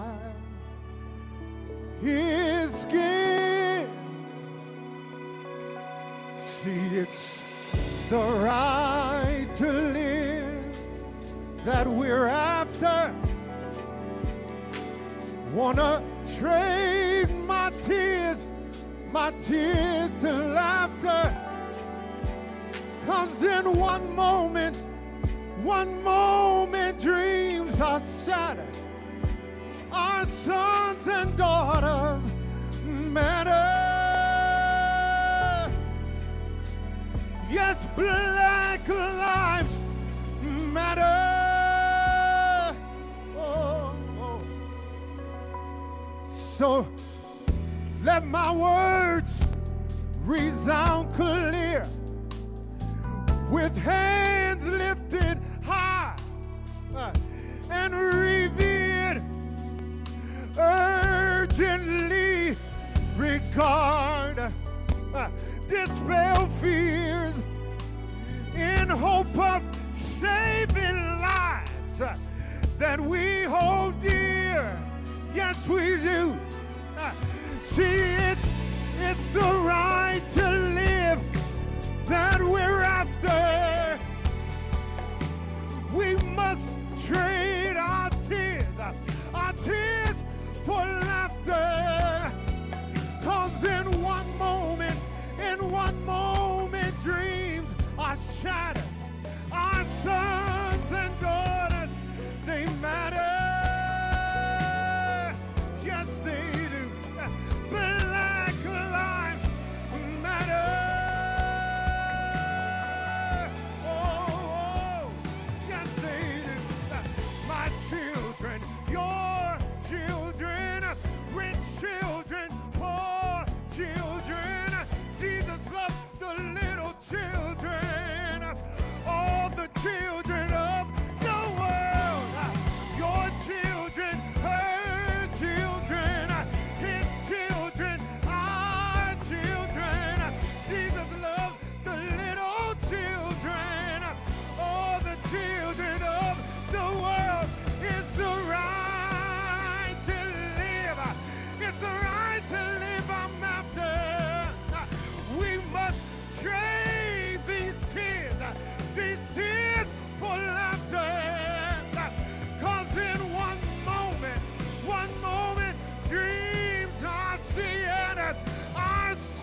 my son eyes looking back at me.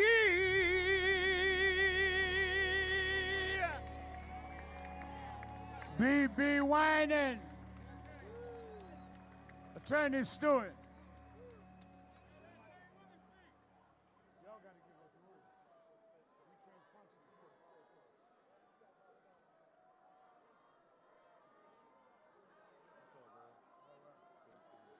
I'm Attorney Chris Stewart with Attorney Justin Miller, and I bring you words and thanks for the support that y'all have given us in all of our cases. On behalf of Gianna Floyd, the daughter of George Floyd. On behalf of Rashard Brooks, and Tamika Brooks is in the crowd. On behalf of Walter Scott and Alton Sterling and all of the other names, the support is because of the community here, because of Rev, because of Lee Merritt, because of Ben Crump, because of all of the people that are standing up and fighting. 57 years ago, we were standing right here, trying to fight poverty and oppression. That illness has not changed. There has been no vaccine for racism. There's been no quarantine for police brutality. And that's what we're here for today, because we're all the cure. All of these families up here, their children are not victims. They're the vaccine. Thank you for your support. Continue to fight, because without you, we're nothing. Let us hear. Attorney Merritt is bringing the mother, the sister of Botham Jean, killed by a policewoman who said she thought it was her house. Let us hear from his sister.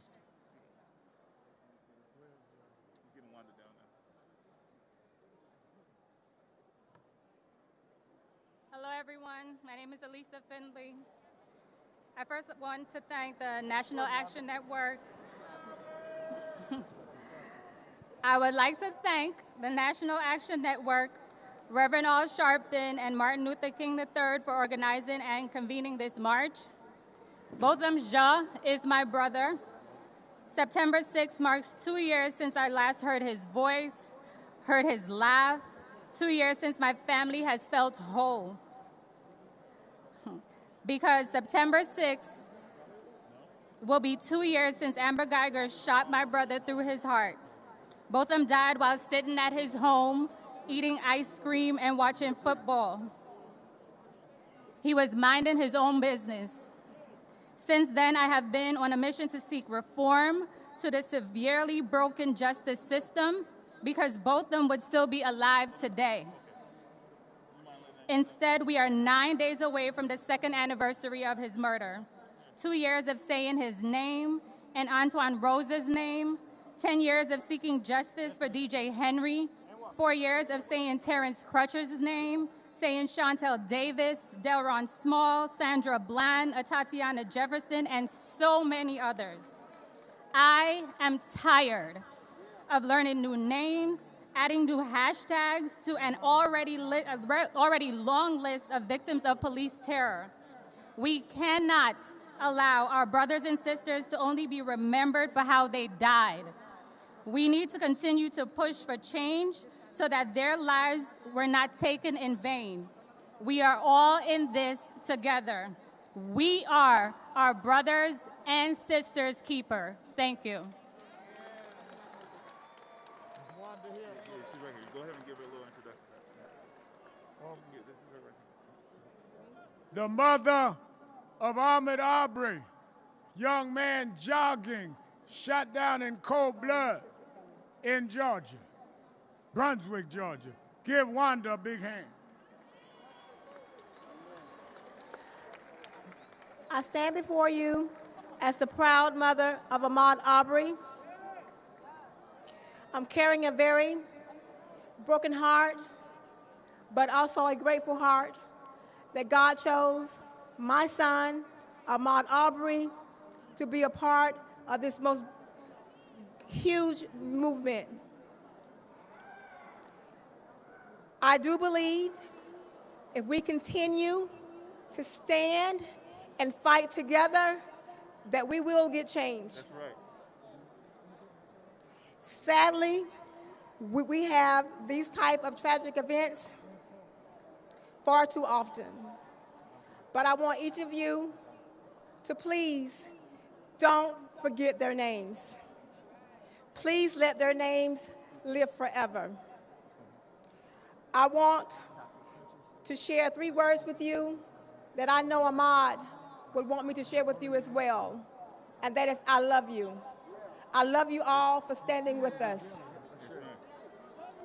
We love you. I also want you guys to help me chant his name, and maybe he'll hear it in the heavens. Say his name. Ahmaud Arbery. Say his name. Ahmaud Arbery. Thank you, and I love you.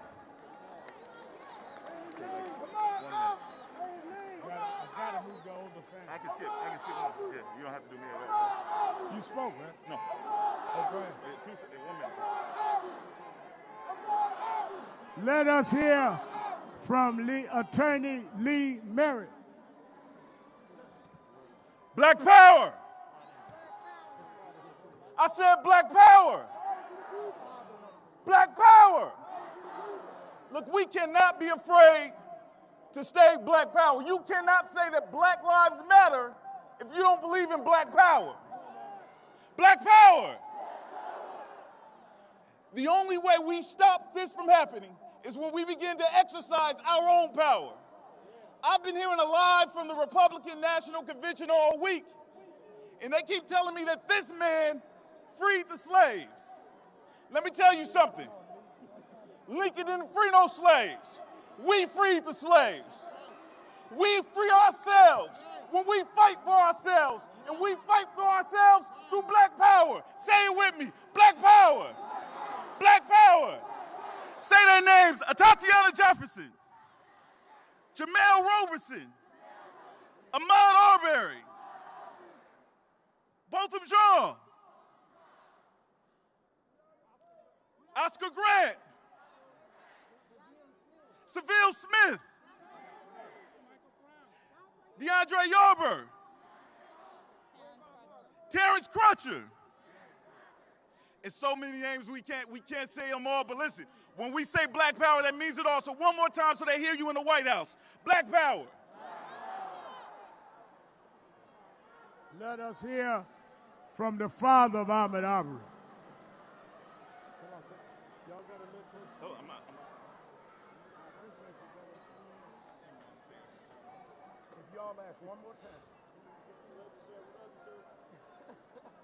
One thing, I just want to thank God for all support for my son and his mother. I just want to say it's been a hard road because my boy been lynched by 3 white men. And it's been a hard road for me and my family. And sometimes I find myself saying, I can't believe it. But it's real because I sit back, I'm used to my boy calling me every day and tell me he loved me. And sometimes I be like, wow, he forgot to call me. And it just ain't real, I can't believe it. So I sit back and say, my boy gone, he not coming back. So me and his family got to be his boys now. And we got to keep on fighting. And I'm gonna fight, because I'm a fighter. I'm not gonna stop till God call me home. Right. More power to the people, and thank y'all. Right.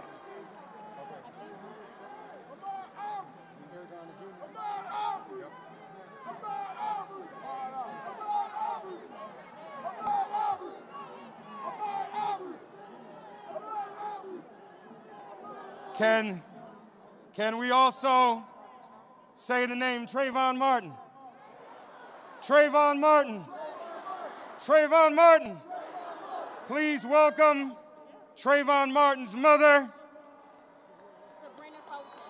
our hero, our Shiro, Sabrina Fulton. As she comes, Trayvon Martin. Trayvon Martin. Trayvon Martin. Trayvon Martin. Sabrina Fulton. Thank you, thank you, thank you, thank you. I just want to say, even though we're going through a crisis, even though it looks dark, I want to tell you to be encouraged. I want to tell you, in spite of what we go through, be strong, stand tall, be encouraged. Don't stop saying Black Lives Matter. Don't stop peaceful protesting. Don't stop praying. Don't stop uniting. Stand together. This is what this is about. We was built for this. And last but not least, I want to leave with you my favorite Bible verse. It's Proverbs 3, 5, and 6, and it says, trust in the Lord with all your heart. Lean not unto your own understanding. In all your ways acknowledge him, and he shall direct your path. So regardless of what you're going through, trust in God. He's the only thing that matters. Stand up, people. Stand up. We was built for this. Keep fighting. Amen. Trayvon Martin. Trayvon Martin. Trayvon Martin. Let's give a round of applause to Sabrina Fulton. All of these families for their strength and their courage. Another brother who the NYPD killed, Eric Garner. I can't breathe. I can't breathe. I can't breathe. We have now Eric Garner Jr., and if you all would let her make her way to the rostrum, Eric Garner's mother, Gwen Carr. Come on, Eric Garner Jr., give him a round of applause. I can't breathe. I can't breathe. It's been 6 years since my father's words became our words. We have to make a change. I'm challenging the young people to go out and vote. It's possible for a change. We just have to put in the work. Go out and find out what we have to do and what people we have to vote in to make a change. We had to march peacefully. I don't want to see no looting. I don't want to see no nothing. Just march peacefully. I'm Eric Garner Jr. That's my message. Hold on. We have the mother of Oscar Grant, ladies and gentlemen. Just a word, quickly, please. What's your name? Rhonda Johnson, ladies and gentlemen. Rhonda Johnson. Good afternoon. I want you to know that this race is not given to the swift nor to the strong, but to the one who endures. And we are a fighting people. Micah 6:8 says, what does the Lord require of you? To walk humbly and justly. And when we think about justice, we look as a people, we have not received the justice that we deserve. And it's going to require each and every one of us to continue to band together, to continue to march, to continue to protest, to continue to call the injustices unjust. And you, as a people, we as a people, can make it happen. We can change some of the laws that are before us. If we band together, I have with me my brother, Cephas Johnson, Uncle Bobby, and we are here to fight till the end because we know from Oscar's case, only 11 months in the county jail, where is the justice? Where is the justice? We look at liberty, and liberty is imbalanced. And until we as a people begin to fight like we are fighting on today, like Martin Luther King had that dream, and so we must have the dream that we're going to see equality of all people. I am Oscar Grant. Say his name. Say his name. Say his name. Say his name. Louder, say his name. All right, we love you. We got a couple more out of respect. We just need everyone to bring very brief greetings. so we can line up to march. The mother of Dontre Hamilton. Give her a round of applause. The people have the power. We will show up on November the 3rd to take our country back. We will show up November the 3rd to take our family back. There's no order. And I am Dontre Hamilton's mother. You know, that's just not even fair. He was shot 14 times for sleeping in a park. I will never stop fighting for you. Let's fight together. Vote. Hold on. Sisters and brothers. My grandmother is here. Where is she? Sisters and brothers, let me just say this. The problem is, the police have killed so many of us, there's not even enough time for us to hear from every family.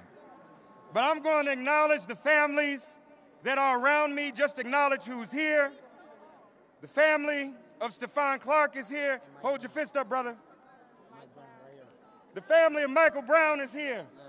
There's Leslie. Come stand next to me, just so people can see you. The family of Seville Clark is here. Seville Smith, I'm sorry. The family Terrence Crutch's twin sister is here. Who am I leaving out? David Jones is here. Am I leaving anybody out? Who? Philip Pennell, the family of Philip Pennell. Antoine Rhodes. Montez Hambrin. Are you his mother? The mother of Montez Hambrin. Look. Emmanuel Lee. You see all the names that are being called. Clark, yeah. There you go. We want to pray for all of these families. Pamela Turner. Tamir Rice, please. Niles Arrington, please. Please follow the instructions of the marshals and begin to line up to my right as we begin to march. Y'all all right with one more, Leslie? Everybody good? Leslie's going to speak. Yeah, and then Stephon Clark going to speak. Well, no, I'm not doing all that. We doing too. No, we're not. We're not going to do anything. No, we can't do it, bro. There's no time. We gotta march. We gotta march. Move to the, you're on TV though, brother Stephen. You're on TV. Yeah. I know. You're on camera. Okay. We didn't come out from California or nothing. All right. On my mama kids. You need to, so let's let everybody line up. You can see the crowd shifting to the right. Let's make way for these families to lead the march. You get over there, maybe you can jump on the mic over there. All right? I'm sorry. It's just one person after another. It's coming, brother. Who? Tony Robinson. And then I gotta let everybody speak, and we don't have time. I know, but she might be speaking right now. Because she's been here since this morning. That's Reverend Sharp's decision. I know. He flew us in for that purpose. All right. Joseph Richardson.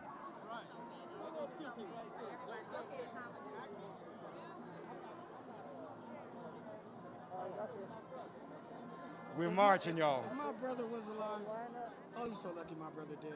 You know this mic is hot on television. Fuck if it's hot or not. I'm Stephon Clark. I'm Devontae Clark. I'm Devontae Clark. Devontae Clark. Get it right. I didn't hear you, brother. Devontae Clark. Are you threatening me? Yeah. Yeah, I'm definitely feeling. You don't want to do that on TV. Y'all talk to the brother. He don't want to threaten me on TV. They don't want to talk to me. No, I'm not going to be threatened up here with this. Who's threatening you? This brother here. I'm not threatening you, and I you know. asked me to come and stand. No, I just came. I acknowledge you. That's what I did. Go ahead, Leslie. I can't hear you. What you say? I just asked you to come up here.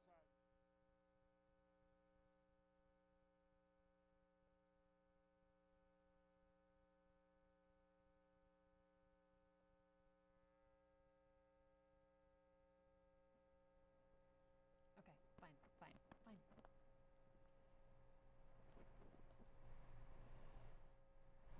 This is live coverage of the March on Washington, the 57th anniversary commemoration. You can hear there families of victims having a bit of a dispute with organizers because they want a chance to speak at the microphone, but the organizers need to get the march underway. And so we're just watching to see if anyone else will speak. And if they do, we'll bring that to you. We'll go back to that.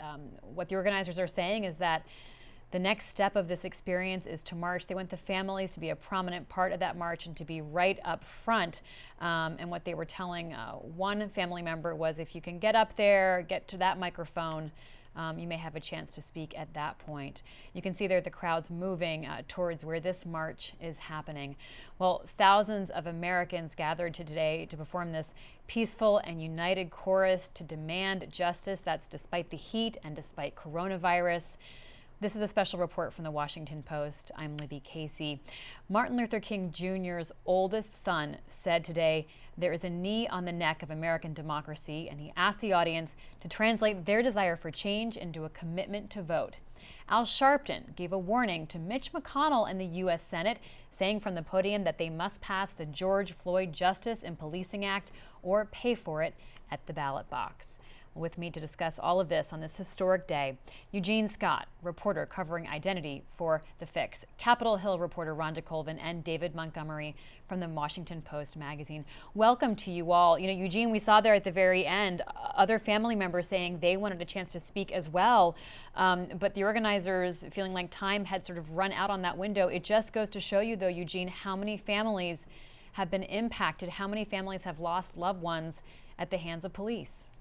And that's literally why this march is happening today, so that people know that it's not an isolated incident, that you really literally do not have enough time to name all of the names and to give the relatives of these individuals who are victims of police violence the opportunity to express their pain publicly in the nation's capital, so that lawmakers and leaders of police departments can hear the impact of police violence on families. We often focus so much on the individuals whose names are being called, who are being recognized for their loss. But I think what the families have displayed and showed is that there are far more victims who are affected by these acts than I think we can even fathom. And this was an opportunity for them to showcase that. But as you said before, there just wasn't even enough time.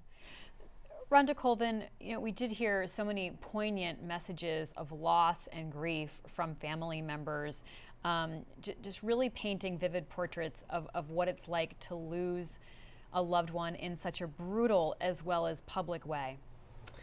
That's right, and if you remember earlier in the segment there with family members, Felonious Floyd, the brother of George Floyd, he seemed to be overcome with emotion, and you could hear on the mic him stand there and say, "This is hard, I can't do this, I can't do this anymore." So even though it feels like some time has passed since the George Floyd protest back in May, this is still very raw for family members.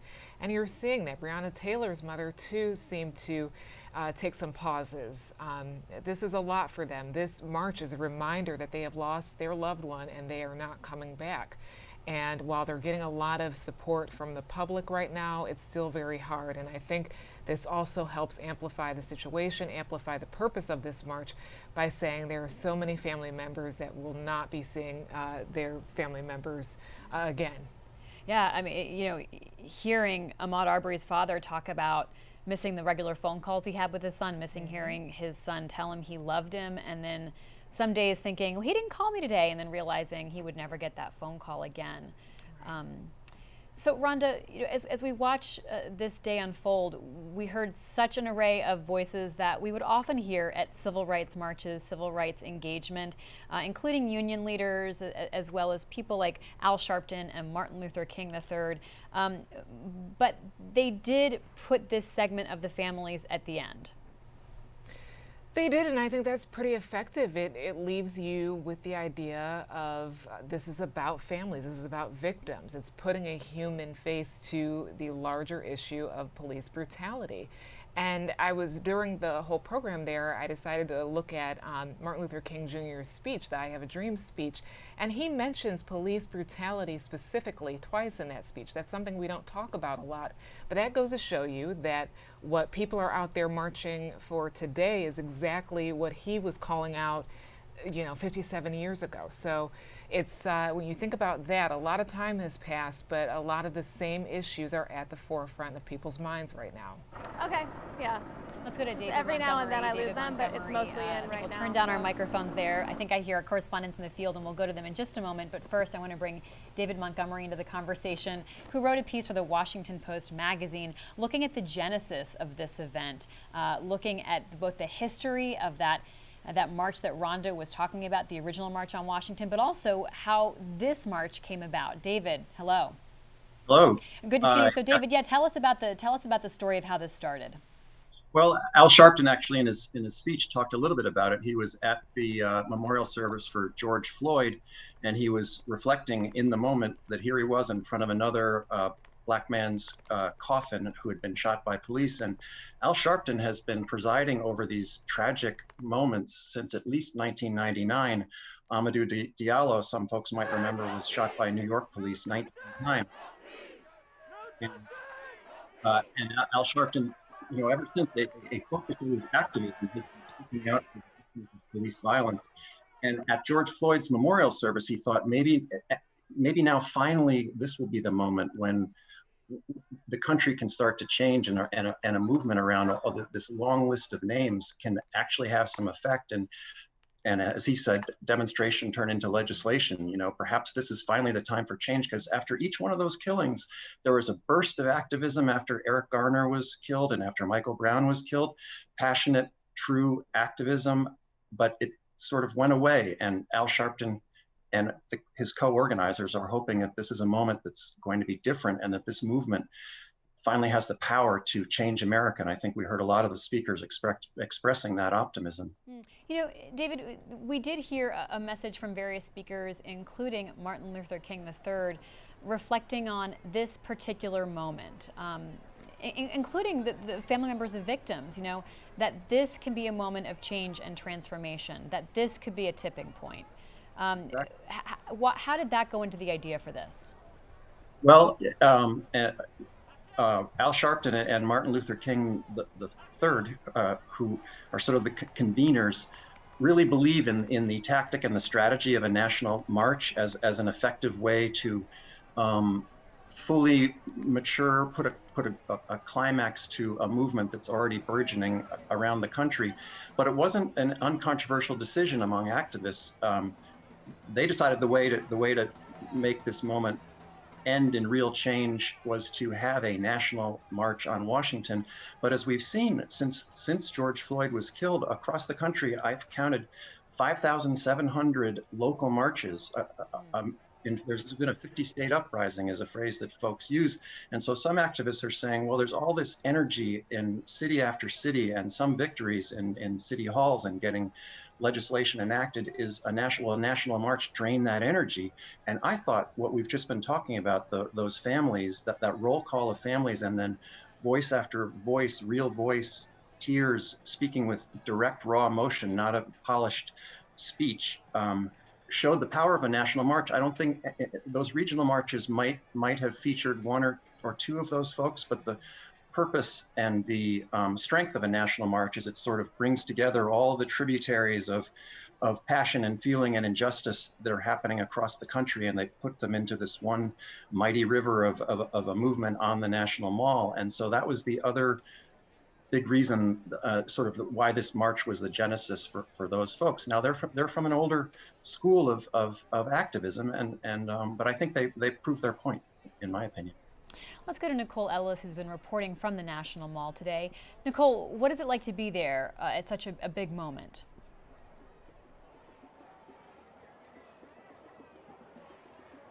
Thanks, Libby. It is a truly remarkable and historic moment.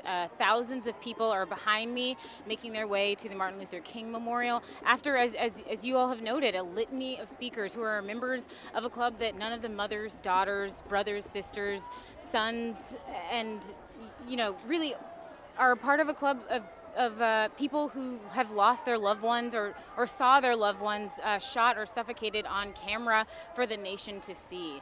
It's as you can hear, there are still, people are still marching, people are chanting behind me, and today, you could kind of sense the relationship with both the past, but also that this is a historic moment in and of itself, having heard from all of those people. One of the points that stood out to me as a reflection on the past and how this is a moment of accountability and reckoning with our country's history is when Reverend Al Sharpton mentioned that he asked Dr. Eric Michael Dyson, why the Lincoln Memorial for the 1963 March on Washington? Why not Jefferson? Why not George Washington? And his response was, well, in 1863, Abraham Lincoln signed the Emancipation Proclamation, and he promised that if black people fought in the army and served the Union and preserved the Union, that they would be free, that they would get 40 acres and a mule. And they never got that 40 acres and a mule. And, that a part of this is reckoning with some of those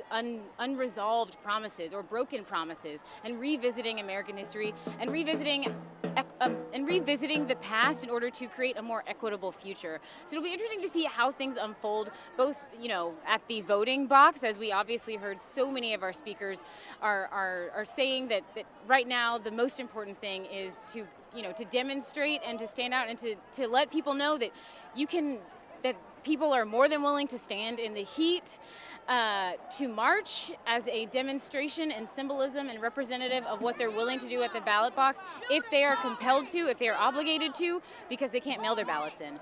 Libby, as I look around and reflect on yesterday's conversations with people from Oregon, Wisconsin, Utah, Texas now, all over the country, it'll be really interesting to see how this moves the needle in America, if it does move the needle, and what are some of the changes that may be a reflection of thoughts and meditation on where we're at and where the people who are here today expect the country to go, Libby. I'll keep you posted as things continue to unfold here. Thanks so much, Nicole Ellis, reporting live down on the National Mall. Eugene Scott, let's talk about voting, the power of voting, and what we heard from speakers today in terms of what they want to see happen. Eugene?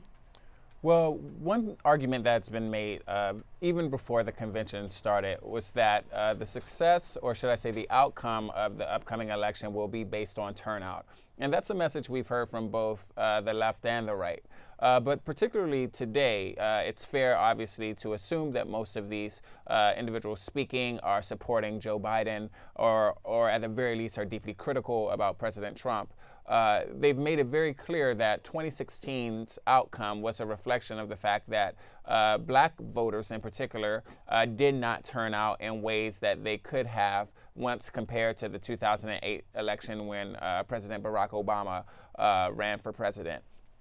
The reality is that we also know that turnout was lower in some swing states, even among some white demographics. But for the sake of this event, what the speakers are trying to really do is to move voters who are very sensitive to issues related to anti-black racism among law enforcement officers to go to the polls and to back a candidate, Joe Biden in this case, that they believe will take action and respond to this crisis in ways that could lead to some significant change. And so today's event for many of the speakers and organizers isn't just about gathering and voicing concern and deep pain related to the issue of police violence, but to move the country in a direction forward that will hopefully lead to a decrease in these incidents.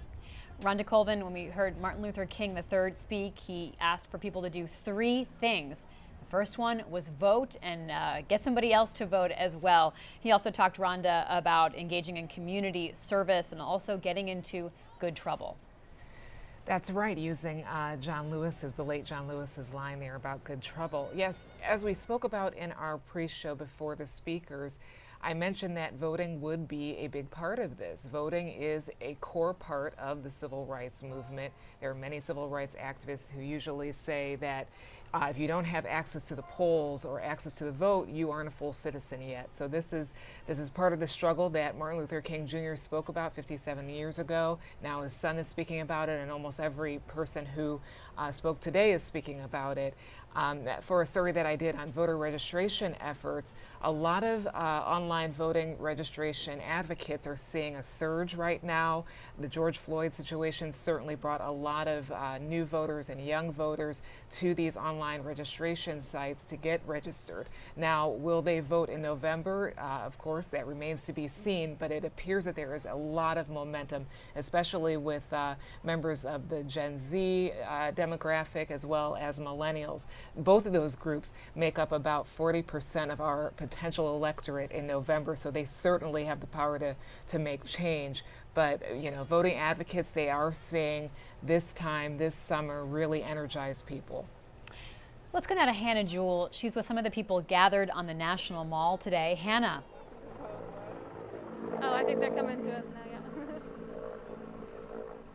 Hi, Libby. A little hard, sorry, to hear. We have a helicopter above us, but we are out here where the crowds are starting to depart.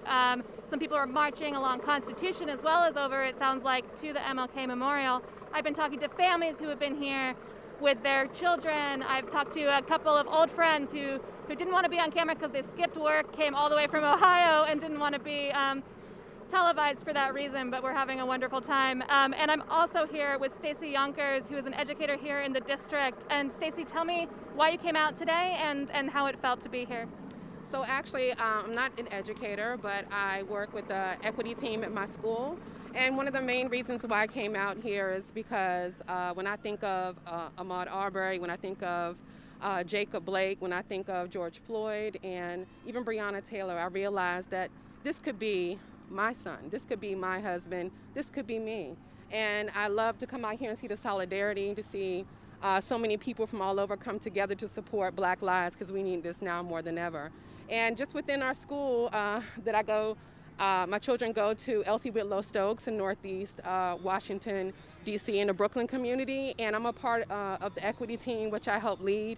And we often, our goal is to talk about race and race and diversity within our school, and the importance of learning and educating ourselves about race, our children, ensuring there's equity within the classroom, building community within our school. So it was very important for me to come out here and represent for my family, for all Black lives, and also for my school. I feel like it's very empowering to be out here, to share the love and the support and the solidarity with so many people from all over. And it's been a wonderful experience. You described it earlier as feeling like a historic place to be. Has it lived up to that expectation? Absolutely. 57. This is the 57th year on the March on Washington. I participated in various protests since the death of George Floyd. This has been the most empowering, the most emotional moment for me out here. I'm happy to be out here safely on the outskirts and seeing so many people together, but it just brings joy to my heart to see so many people come together for such an important thing that we need right now. And you told me earlier that you participated with perhaps your son painting some of the letters on the ground down on Black Lives Matter Plaza here in D.C.? Yeah, one of the reasons I got this Black Lives Matter shirt is because several months ago we had an opportunity when we went out early on to the Black Lives Matter Plaza to take it all in. The D.C. Department of Works allowed us an opportunity to come and restore some of the letters on the Black Lives Matter banner, the mural, and it was such a wonderful experience, and I made sure to record that moment so I can continue to show my children and take that forward with my family. It was a wonderful experience. You said this march today, though, was the most emotional one you've had so far. Why is that? It's just, it continues to happen, and I just feel, you know, to see so many people come from all over, to see leaders and to hear the family members of these people who have passed away due to this police violence, to see them speak, it's very emotional because, again, this could be my son, this could be my husband, I could be Breonna Taylor. And I just think it's important to educate yourself, to be a part of the movement, and to change America, to make it just for Black lives and brown people as well. Thanks so much for taking the time, Stacey. Thank you so and much. back to you, Libby. Thank you, Hannah Jewell. Let's go back to David Montgomery. You know, David, it's so fascinating to look back at the history. You wrote about the history of the 1963 march. I want to bring you to the present. This week, Kellyanne Conway said what many people thought but weren't articulating, that social unrest in the streets helps Donald Trump's case.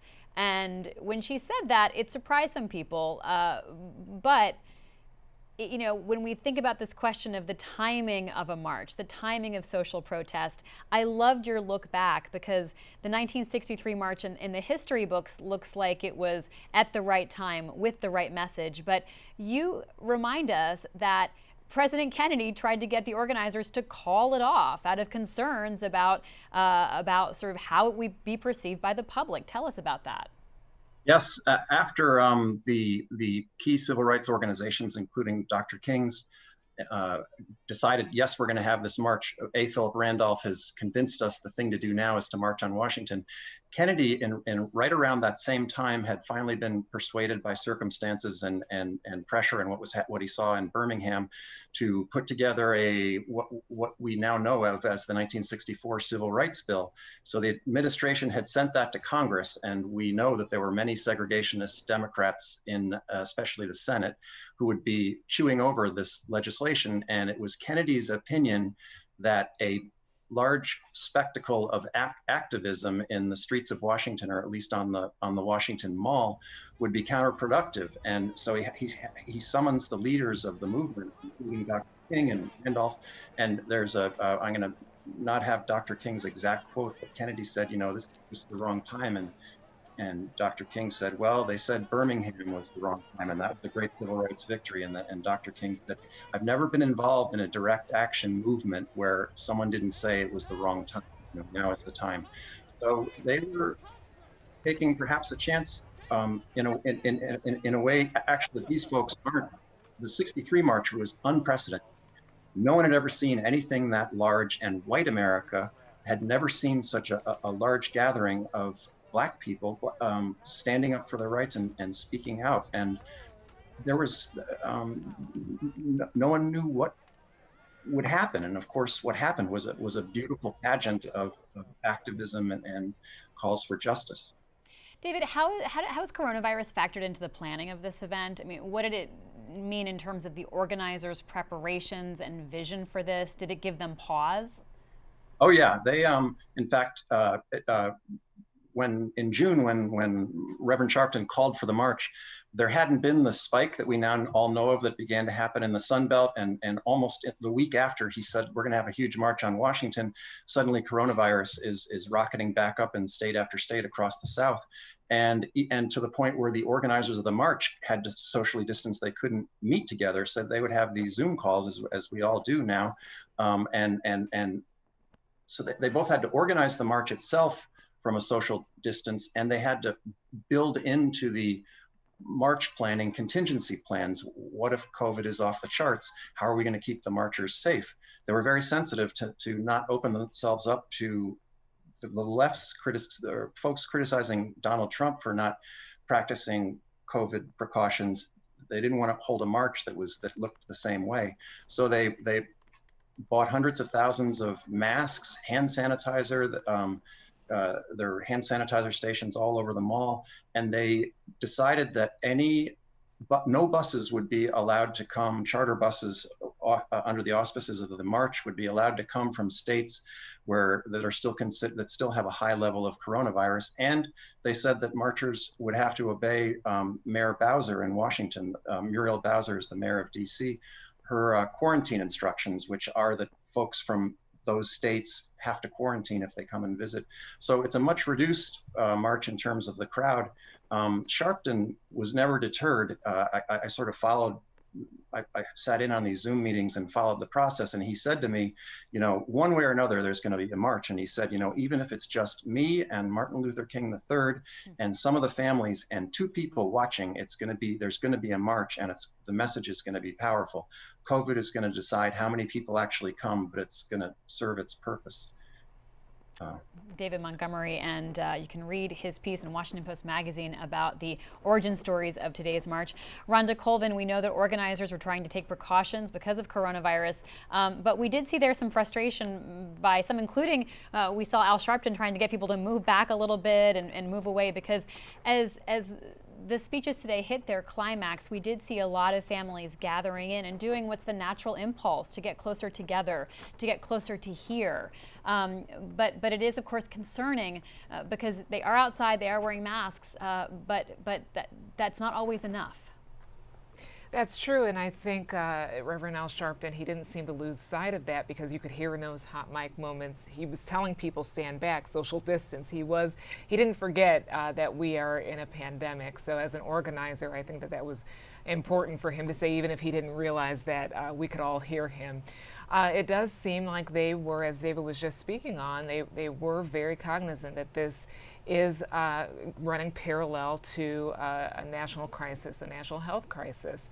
And you see a lot of attendees, at least I did as I was watching it, wearing masks. I saw some speakers wearing gloves as well. So it seems as if everyone had this on their mind. And toward the end, when we saw so many family members come up, I was also thinking this point about that segment. If you noticed, Al Sharpton and the other organizers, when they introduced them, they also said the states that they were from. And you see that that helped everyone realize that this is a widespread problem. You know, Ahmaud Arbery was from Georgia. You have the situation with the Blakes in Wisconsin. You have all different states, Midwest, South, all of that, that shows how big this issue is. Sandra Bland was mentioned. She was from Texas. Tamir Rice, Cleveland, Ohio, all of these different places. So I think that that also helped amplify what the organizers wanted to say today, which is this is a big problem and a nationwide problem. Rhonda Colvin reporting for us. Let's talk about sports and just the momentous shift in decisions that athletes have been making this week, been making public, continuing the commitment that many of them have to have their voices heard for social justice. The NBA Players Association and the NBA have released a joint statement today, which included this commitment. In every city where the league franchise owns and controls the arena property, team governors will continue to work with local elections officials to convert the facility into a voting location for the 2020 general election. Let's go to one of our colleagues now, Jerry Brewer, a sports columnist. Jerry, you've been following all of this, and I want to just talk with you about this latest news. This, of course, follows the commitment players have had to get the killings of Black Americans at the hands of police on the radar of everyone. But let's talk about this very latest news. I think what you're seeing is that the players realize that no matter their popularity or their determination in this matter, their voices are limited. And a lot of this is an effort to compel ownership to lend their access and their influence to the cause. And you can look at it and say, well, what did 2 days of not playing basketball do for you? Well, I mean, you have the owners more engaged now, and you're going to have every NBA arena turn into either a polling place or a place that can help with voter registration. And you just have a greater commitment from the entire league. It's player led, but now the owners have more skin in the game than they've ever had.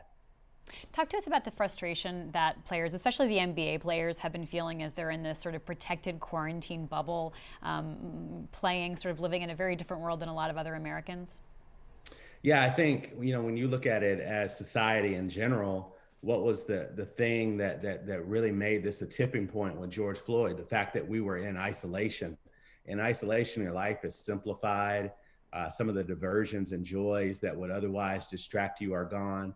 And I think you can see the world a little more for what it is. And that's what happened there. And in this case now, they're back in their own version of isolation in this NBA bubble, trying to finish the postseason. And a lot of the things that would distract them otherwise, including their own families, are not there. And yet they still keep seeing Black people get killed and get shot. And that affected them deeply. And that's a huge reason why it pushed them to this moment. If things were normal, if there were no novel coronavirus, and they were able to play in their home arenas and they were traveling across the country, it would have hit them deeply, but I'm not sure it would have spurred them to this sort of action. You wrote a piece recently, NBA players set a new standard of civil disobedience and now there's no going back. How do you see this as a change that will only continue and grow? Yeah, if you take a step back, you look and you see the fact that we've never had a united protest like this in sports, you know, where it basically made it so the entire league had to get on board with this. That is now in the playbook of things you would protest in sports. And while I'm not certain this will ever happen in terms of a league doing this for racial injustice, however, there are certain injustices that are specific to sports. We start talking about women in fair pay. We start talking about the predatory nature in locker rooms and throughout leagues, all the way up at the executive level. When you start talking about the Washington football team, when you start talking about trying to figure out a better system of compensation in major college sports. Now, this playbook would apply to these things.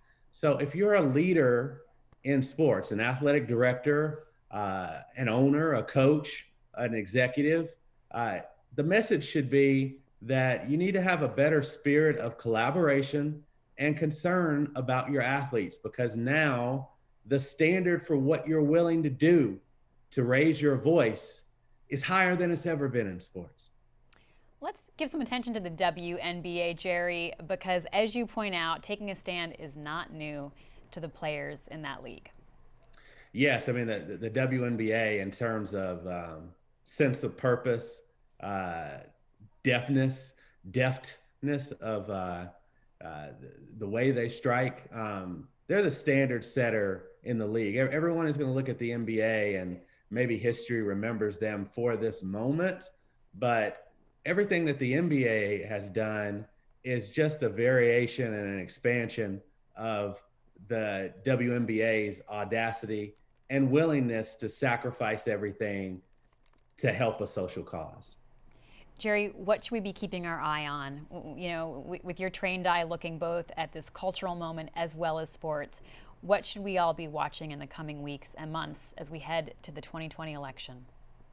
I think you're looking for sincere progress toward change. You know, I think everyone understands that this can't happen tomorrow or next week, but there's going to be a lot of pressure on political leaders to really engage and care about this issue.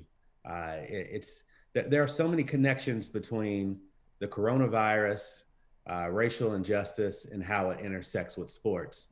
In that, we continue to want all the dessert without doing the work. We don't have the meal. No one wants to eat the actual meal. No one actually wants to do the work. And yet we say we want kids to be able to go back into school, and we want this and we want that. You're going to have to put in the effort first. And the same thing applies to sports. If you want it to be all fun and games, make life all fun and games. Jerry, it's such a pleasure to talk to you. Thank you so much. Jerry Brewer, columnist covering sports for the Washington Post. Good to see you. Thank you. Let's go back to the National Mall where our colleague Nicole Ellis is standing by. Nicole.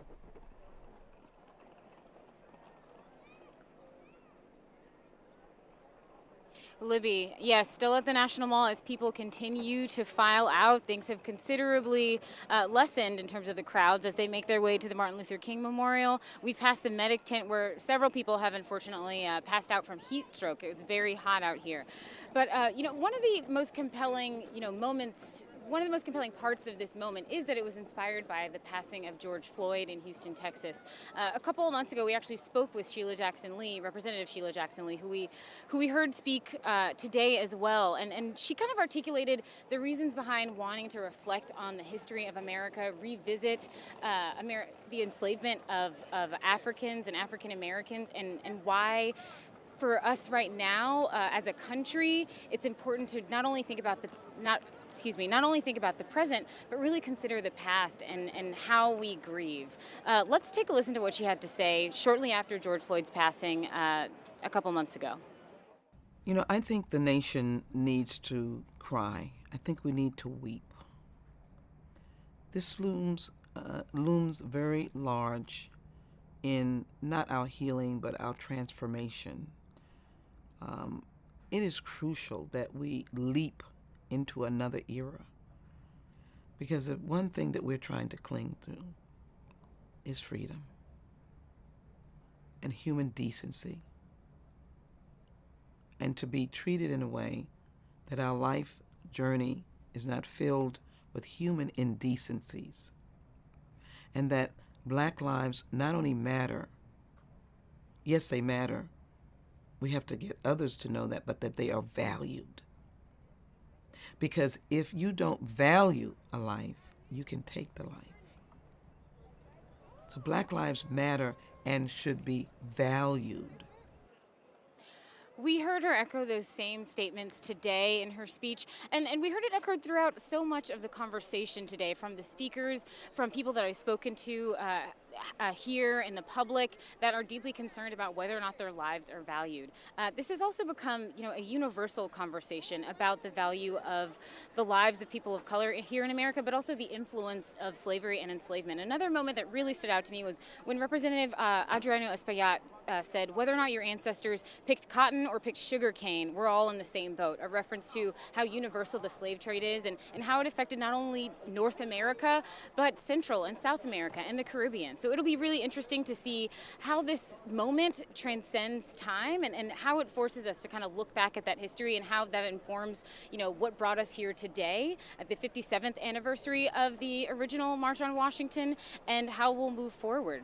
Back to you, Libby. Nicole Ellis, live on the National Mall. Thank you so much. Let's go to Hannah Jewell, who's on the march route. And thanks for bearing with the delay. It's pretty amazing we can even get to you, Hannah, because there are so many people on the mall that the signals are pretty jammed, but we're really glad to get to see you. So let me toss it to you, Hannah.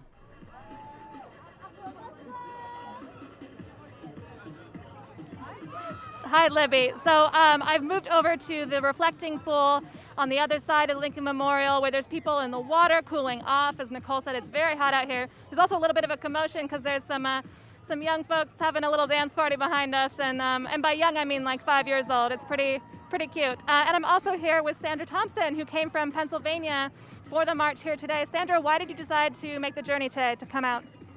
For Taylor, for Bland, for Eric Garner, for all the names that have unjustly lost their life, for the 17-year-old who can be armed with an assault rifle and against the fact that he can walk past police after causing death and mayhem and be justified and congratulated by a community.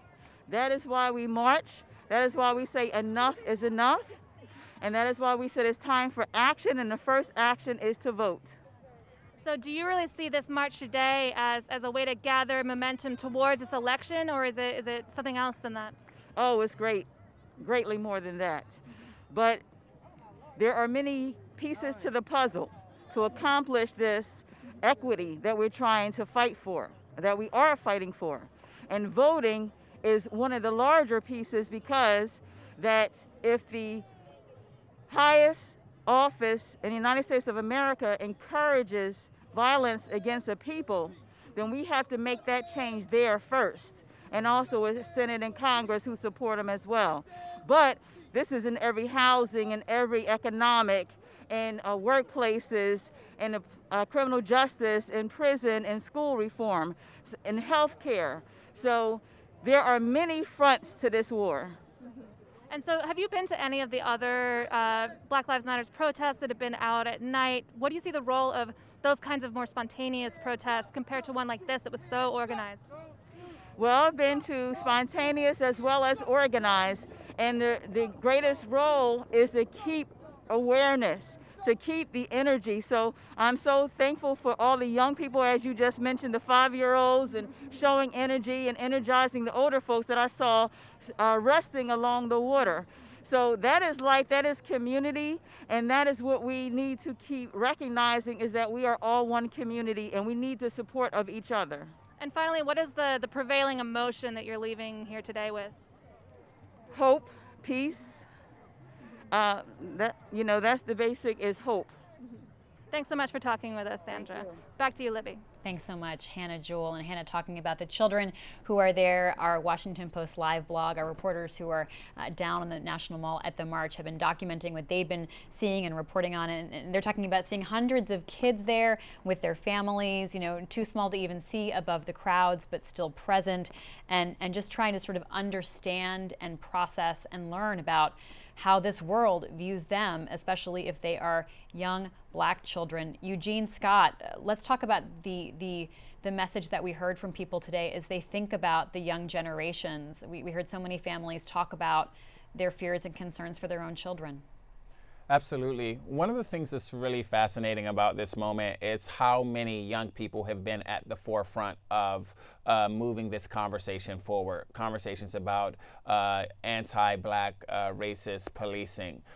When you look at marches like these, you see diversity in ways that we didn't in the past, perhaps 5 years. But if you go back to the days of Ferguson, when Mike Brown was killed by police, many of the activists were young adults, were college students, even high school students. And they were on the front lines before, we got to the point where these marches included, white grandmothers from the suburbs. And so I think many of the speakers were trying to encourage the next generation to know that they too can follow in the legacy of people like John Lewis, who was a very young man when he really got involved in the civil rights movement, to make lawmakers and make leaders of faith communities and the business world pay attention to these issues that are affecting the lives of so many Americans. And part of moving that conversation forward isn't only about protesting in the streets, but also holding those in Washington accountable, which is why there's been so much emphasis on voting at this event compared to previous years. Obviously, it's an election year, which is why there's been a lot of focus. But another concern has been, as vocal as many young people have been during this election about their political preferences, we didn't see turnout in the primary as significant from young voters, specifically Generation Z, as many campaigns were hoping would be the case. And so I expect moving forward to see more leaders call on young Americans, especially those on the left who are really, owning this protest moment, to actually let their marches lead them to the polling places to cast their ballots for a lawmaker, or should I say, an elected official presidential candidate that they hope will actually lead to some systemic change. We heard Al Sharpton say, vote like you've never voted before, vote from the top to the bottom, all the way down to the dog catcher. David Montgomery, how is Al Sharpton thinking about this generational moment? I mean, he has now become like an elder statesman of the civil rights movement and someone who obviously was key, the primary organizer of today's event. So how is he trying to connect with the youngest generation, and is he worried about seeming out of touch or seeming not at the forefront of this moment? Yes, Libby, I think he definitely is. He's sensitive to his place in history as now the elder generation of leaders, but super aware that the future is in the hands of the folks coming up behind him, and he says often that those are the young activists give him hope. And as a demonstration of that, he has been calling this march an intergenerational march, and that's just a slogan we had to see today if it turned out to be real, and it was.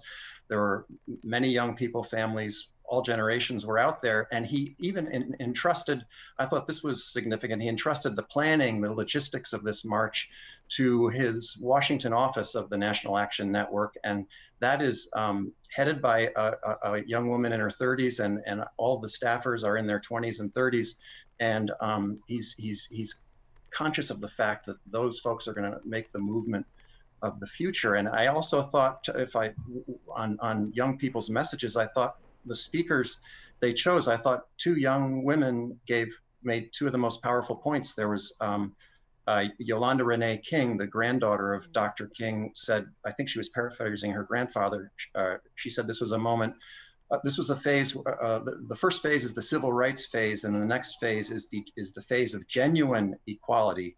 And on that same point, I thought Jacob Blake's sister gave a very short and passionate address where she said to America, catering to your illusions is no longer an option.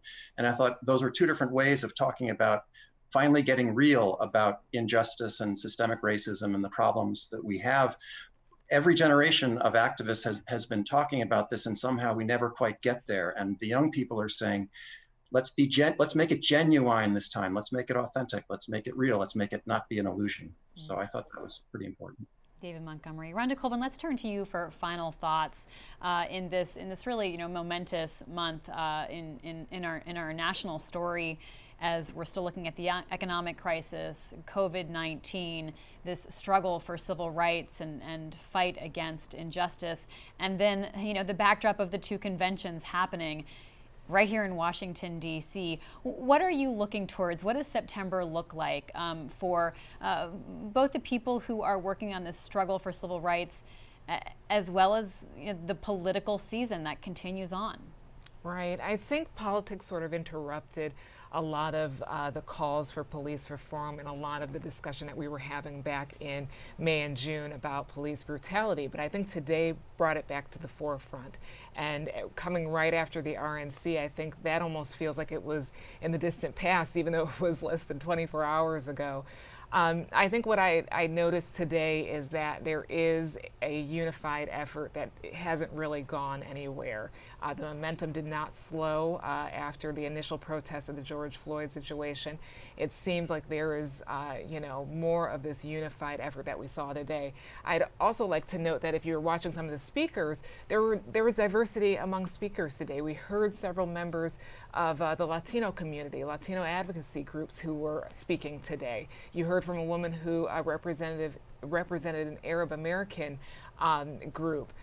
There are a lot of voices that are coming together in this chorus for social change. So I think the momentum only builds from now through November.